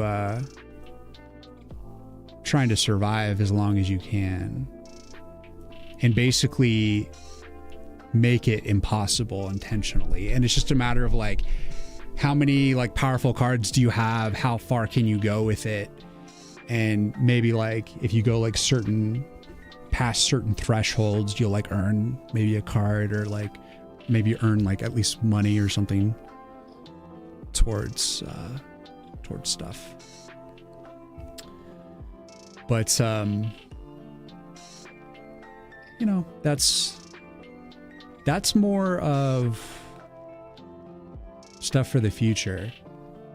Like I'm trying to think of like if I want to do like a game plus, you know, like how I think that's how most people describe game plus. It's where like you beat a game and then you can play through the game again, but now it's game plus, where like maybe you have like all the weapons and stuff that you had from the first playthrough, and but things are like more like a little different now, and like acclimate to like your new higher level. I don't know if I'm going to do anything like that per se. I think I'm going to make mine feel like Kingdom Rush. I like the way that they do it. So like they have like their map, and it's a tower defense game. It's really successful. It's been out for like over a decade. It's like they keep putting them out. You can assign like each level that you go to, you can decide what the difficulty of that level is going to be. So as you're like playing through the map, if you suddenly feel like, oh, this isn't intense enough, I'm going to make it on expert or like hard mode. And then like, if you're feeling casual that day, you just you play a level on easy, but it's like all goes towards the same like storyline. So like you can pick your difficulty as you play through the map, and it's kind of like up to you. And I think I might do something like that. So like there wouldn't be a game plus. It would just be, if you want to approach it that way, potentially. Like it's not going to be, well, it's going to be linear in the sense that you're going to have to like beat levels to unlock the next level. But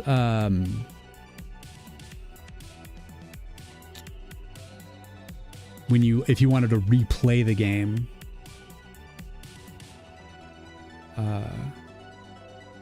I don't know. I'm gonna have to like figure out how to like make it worth playing again. There is gonna be like a storyline, experience. So there will be like story points because I want to practice writing dialogue and like having like story element in the game. So it's kind of like an overproduced tower defense. So I like to think about it.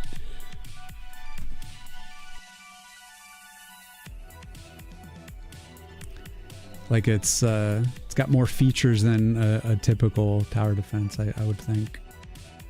Your intent with it is to have a quick thing out because you want to really invest in the diving game, but that one is bigger.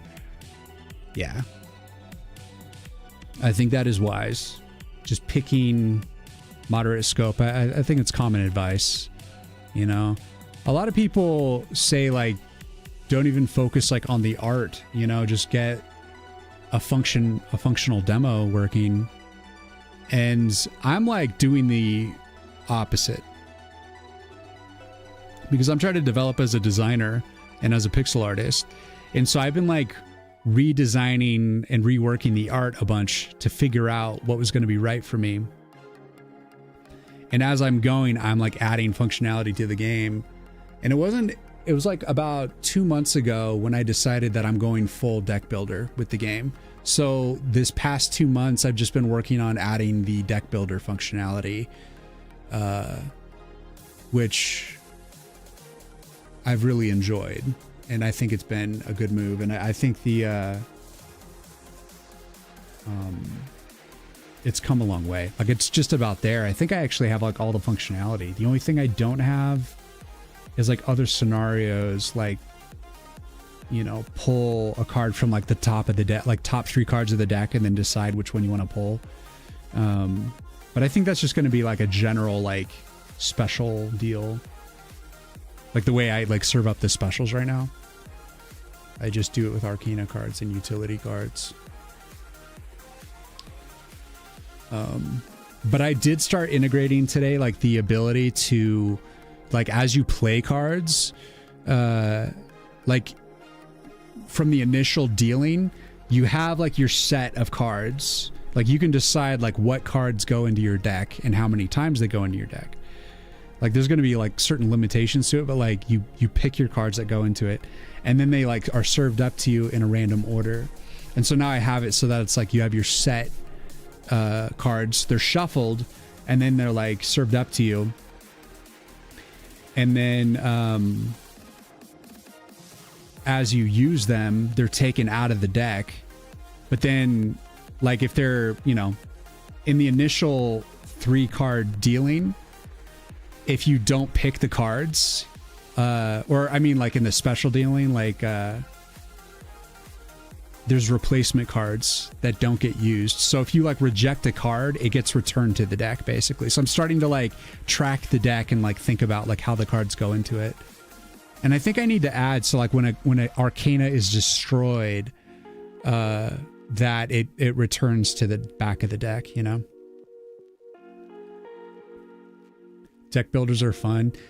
Yeah, I'm hoping to make it a good one, make it interesting, because it's definitely like one of those hybrids where it is deck, you're playing it as a deck builder, but you get to see all the cards actually do something, more than just like cards attacking other cards. It's like you place it and then there's like an Arcana that like shoots weapons and shoots bullets or whatever, or like and you can see the effects like directly on the enemies, so it's like more like arcade speed deck builder experience.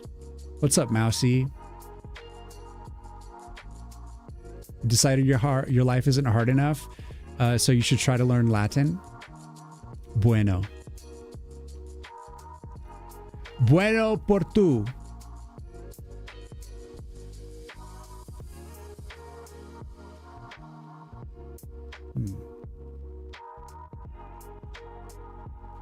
You're eepy, but good. How about you? I'm sleepy too, man. Have I played Dominion? I have not. I've played Magic. I've played Hearthstone. And, you know, Wizard of Legend had they have like deck builder vibes, but none of it's really deck builder. Like, it just had like a, you know, cards for your powers, and like when you're picking your 4 powers, you pick like the card and then it goes into your like interface. So it's just really like another pseudo deck builder, and that's what inspired me to be like pseudo deck builder.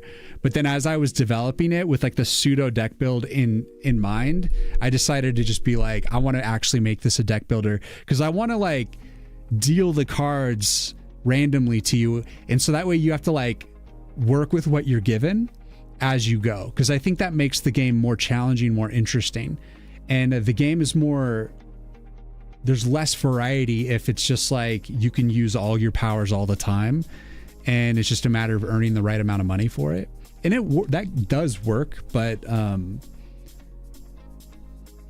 because my maps don't ever change, I needed something that had more volatility, and so that's getting like dealt cards as you go. Because like Kingdom Rush, for instance, you just click on the tower, like click on the node and you build your tower, and then you upgrade your towers, and you can unlock greater levels of your towers as you go deeper into the map, but that's it. And it works because every map is different. But like in my game, every map is the same, because it's like the tree in the middle with like there's going to be different environments, like different seasons that affect the gameplay and the enemies that come out and stuff like that. But you're gonna have to survive it based on like the cards that are dealt to you in the random order that you're given, based on the cards you've unlocked up to that point. So you're just trying to survive with what you have in the moment, and so it's more like survivalist in the moment, and I think it makes it more compelling for what it is. Dominion is pretty nice. It's just self-contained box, like a tabletop game. You have expansions, but no need for boosters and stuff like that.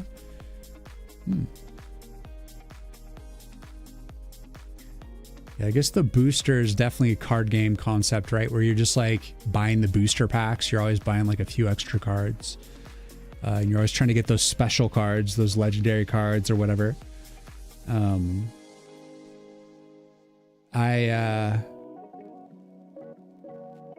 All the cards you get in this game, they're just going to be, you just earn them as you play the game.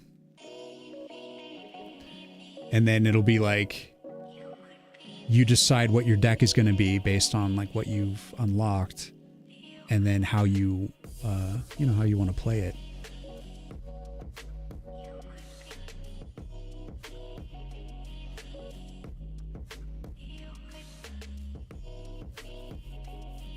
You know what? I'm thinking like maybe as you select your decks, because I was going to have it so that like the weather effects would be procedurally generated.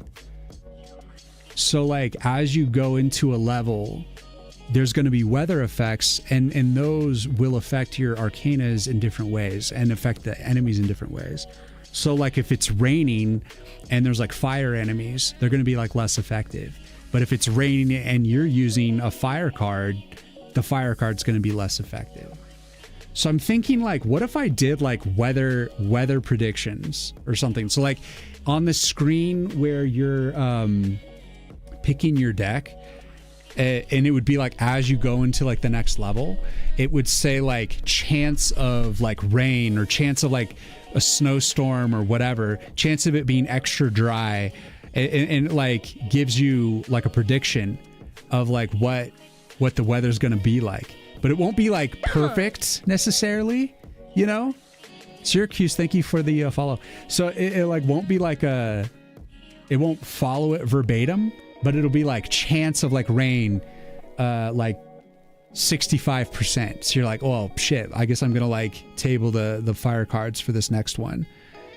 Because I think that might be more interesting while you're piecing your deck together, as opposed to just going into the level and you've loaded up a bunch of fire cards and suddenly it's raining. It's like, because then I think what's going to happen if I do that, people are just going to quit the level and restart until they get the RNG that they want.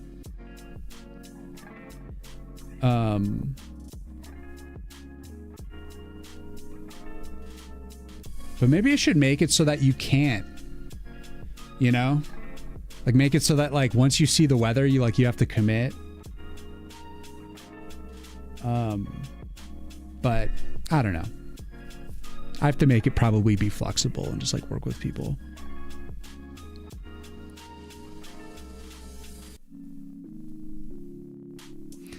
But like showing the weather prediction, I think might be the way.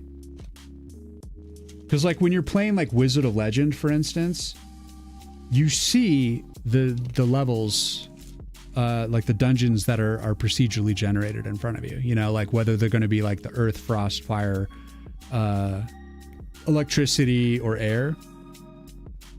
And so you know which arcanas you want to lean into as you go. Let me see. As you pick your deck,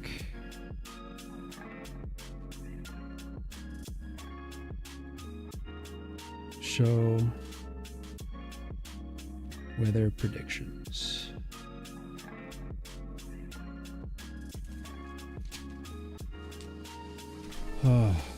Thankfully, the weather is going to be relatively easy to implement because it's generally going to be like either a buff or a debuff to things.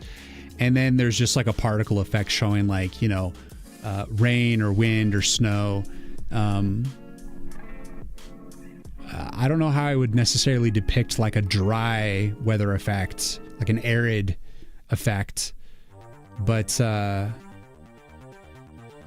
don't know. What's up, Secret? Seems like an interesting idea, especially if you pull it out visually. I don't like random 60% because that prevents you from building strategy. People will RR for many reasons. Don't worry about it. Don't prevent it. I agree. Like I just, you know, it's one of those things where I'm like, well, I think when you're playing like Wizard of Legends, for instance, you have your 3 dungeons and then your main boss. And the 3 dungeons are like whatever randomly decided schools of magic that they are, whether they're like earth, fire, frost, whatever.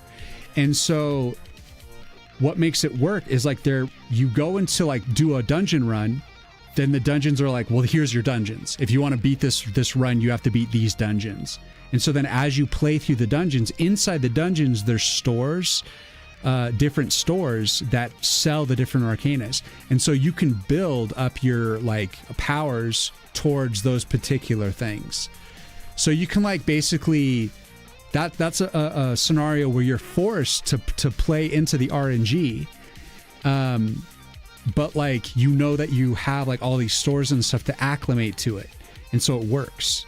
But in mine, I'm thinking, I was worried that like the weather would cause people to just randomly quit because they're just like, oh, I don't want to play like a rain level. But if they like see like the prediction, then they can strategize, they can decide how they want to play the rain level. And they can still like back out and go back in and maybe get like another prediction. But I will also, the only thing that I think I will do is make it so that it's just chance of that weather. And then the weather won't necessarily last the entire level, you know? So like if it's chance of rain, then maybe it like rains for like part of the level and then it stops raining. But you'll know that there's like a higher chance of rain, so that you should probably prepare for it going into it without like forcing you to like just suddenly be trapped into a level with rain. And you have like all fire build and you're like, fuck. Is this song from Marnie? Was there You must be talking about the last song. Final Wish by Takatsu Muramatsu. I really don't know. It just said the artist who created it. It's just called A Final Wish. So I don't know. I hope that helps. I hope that helps. Final Wish. You don't know the weather up ahead unless you use some card. Risk of rain, risk of frost.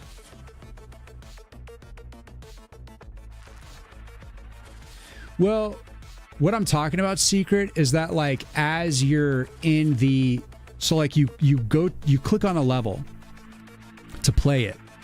And so as you click on it, you're going to be pulled up to the deck building screen. And you decide going into that level, so you know it's like, you know what season it is, first of all. Because you're like, you know, maybe you're like in the summer season, so you know it's going to be a fire level. So you click on the fire level, so then it brings up your deck building screen. So that way, like, you decide what is going to go into your deck for, like, if you want to alter your deck, you can alter it. And it'll have a little thing that says chance of rain or chance of dryness. Like, it'll give the prediction of like what the weather will be for that particular level, procedurally generated, you know?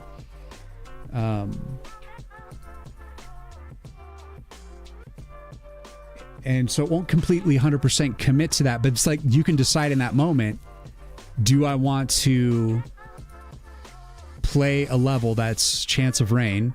And if I do, then do I want to change my deck? And then you have that opportunity. So you wouldn't be playing a card because you're like, it's pre-level, basically, is the point. And then as you go into the level, when it rains, if it rains, it's just like a roll of the dice. It just happens, and it won't necessarily happen the entire level, kind of a thing. So then, I almost think the opposite, though. Instead of saying like risk of rain or risk of frost, like what if you like had a card that made it a particular weather effect? Like you could literally control the weather. So you're just like, you had a rain card. So like risk of rain would be a card that's like actually an interesting name, but like you play the card and it like increases the chance of rain by like, you know, 80% or something. Or 100%. Do you think having like cards that would like cause the weather be interesting? Because then like, say for instance, you had like all ice powers, and so you just said, I'm gonna bring my like make it frost card, you know, like frost, risk of frost, and like you just make it cold as shit so that all your frost powers are like enhanced. So it's like a weird like passive buff.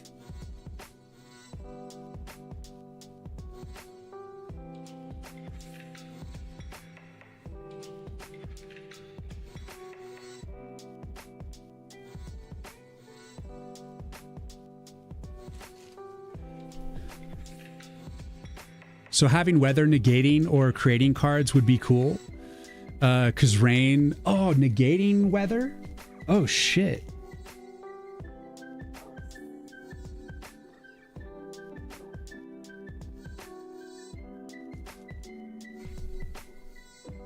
I mean, it's like, in a way, it's like a waste of a card, but like, you also don't, you're not guaranteed to get the card when you need it.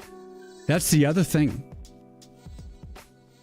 Because you're just, your deck is shuffled and then just dealt to you. So maybe that could be like a special kind of card that like you can call on demand, or like it's not a card at all. It's like it is a card, but it's like you pay for it in the store and you can use it whenever you want kind of a card, maybe. Or like maybe it is just in your deck and it randomly is sent to you. and perhaps it's like really cheap. Maybe that's the trade-off. If you're mag elementalist, you can do that, or mage elementalist, you can do that.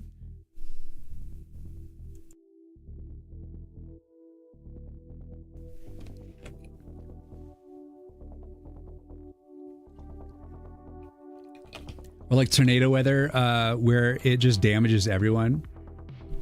That just sounds like an AoE card. But like, I do like the idea of like a hurricane that just like damages everybody.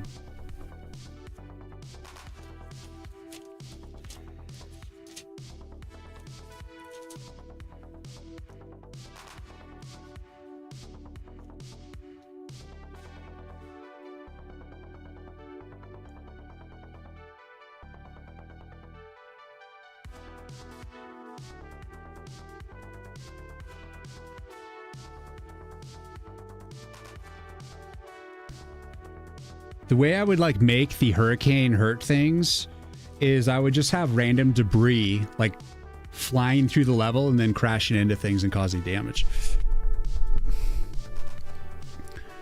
Weather could be weather's like not going to make it into the demo, but I want it to be in the final game.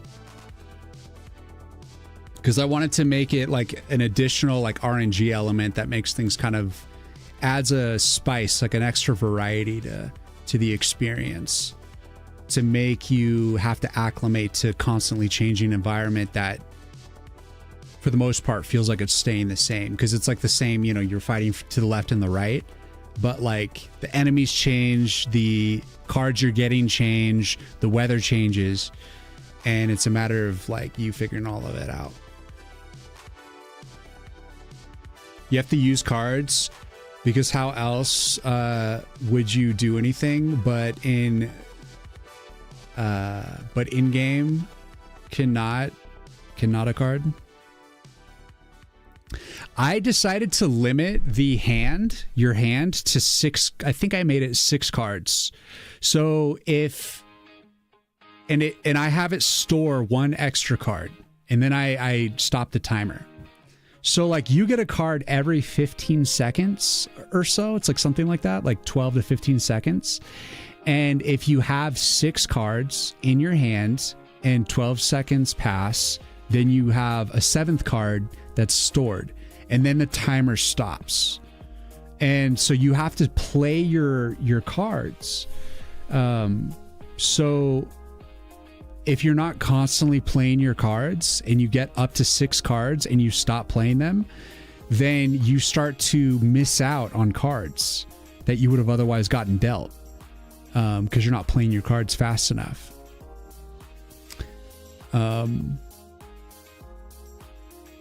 So that means being able to like efficiently, like deciding whether or not you need to efficiently like spend cards, or if it's okay to kind of miss out on a few cards. Because you also have to balance it against how much mana crystals you actually have on top of it. So it's like double-edged sword.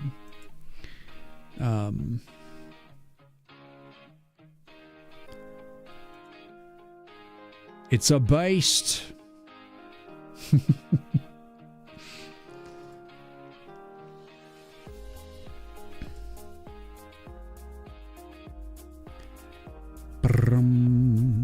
Ba ba ba ba ba ba ba.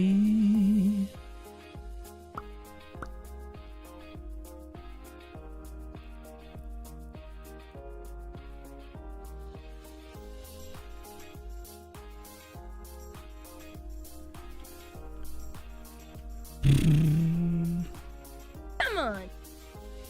But yeah. So guys, I think I might start finding someone to raid soon. I think it's about time for me to saunter off and chill. Torin, thank you for the follow. Welcome in. So I'll be streaming again tomorrow. And tomorrow I'm also going to be releasing another short on YouTube and on TikTok. The next installment in my practical tips for A-Sprite beginners series. And it's got jokes. jokes. We got jokes up here. We got jokes. So I was gonna raid a dude that looks like he's playing some retro game right now, but he is also a game dev.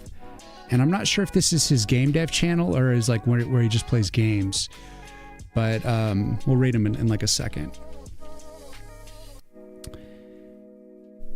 But I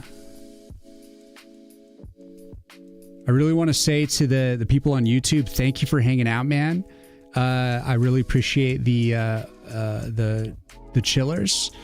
We're starting to get some extra viewers on YouTube finally, and that's awesome because I really haven't been sure how to like grow on YouTube yet. I need to probably talk to other YouTube streamers and stuff. I just really don't understand the landscape yet. And also thanks for watching on TikTok. Hanging out. Hanging out. Greetings and support from Frankfurt, Germany, from a fellow pixel artist. Let's go. Love it. Yeah, well, I'll be back tomorrow, continuing work on we got to wrap up the waterfall here, and I got to get the meteor strike done. And we're just going to keep plowing forward on all the things. All the things.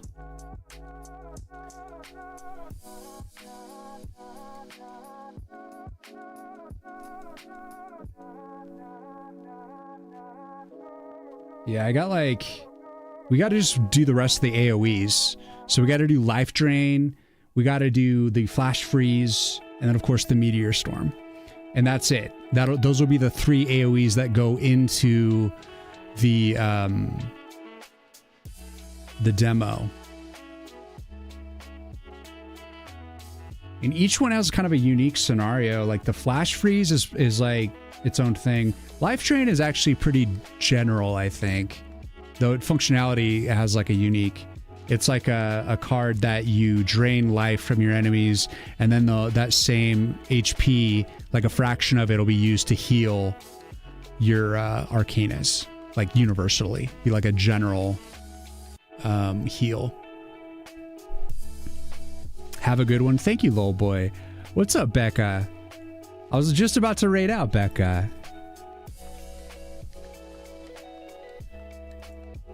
But yeah, I will be back tomorrow. I don't know if I'll stream to TikTok tomorrow, but I'll most likely stream to YouTube. Tomorrow I'm just going to post the short on TikTok and let that marinate. But I will post the short to YouTube earlier in the day and then stream later that evening. But yeah, TikTok, I think the algorithm in America has been pretty shit since the ban and it came back, so it's tricky. TikTok isn't what it was like 6 months ago. It changed. But that's okay. It's probably going away for us Americans, and we'll just figure something else out. We tried, man. I'm still gonna try. You never know. But let's start this raid. And we got to start our end of stream music here on Twitch. And to those of you on YouTube's and on TikTok, I want to say goodbye. And to you on Twitch, all of my people who are awesome. Coden, effing legend, bro. I can't wait to see your game and see what you decide to do for your mini game. Keep chipping away, man. Keep chipping away. But I will be back tomorrow, guys. I will be back tomorrow. As always, thanks for watching. Social media is a hard topic for artists right now. You can relate. Hope you find something for the future. It's just, for me, I'm a hustler. Like I have like a growth on my different platforms, but it's very slow. So I just have to keep hustling and then keep trying to make more interesting content and figure out what works and just keep trying, keep at it. But it's a lot of work for like minimal reward. So for me, it's about marketing the game, always about marketing the game. So I'll see you guys tomorrow. I'll see you on the other side. Have a good day in Germany and everywhere else. Bye, guys.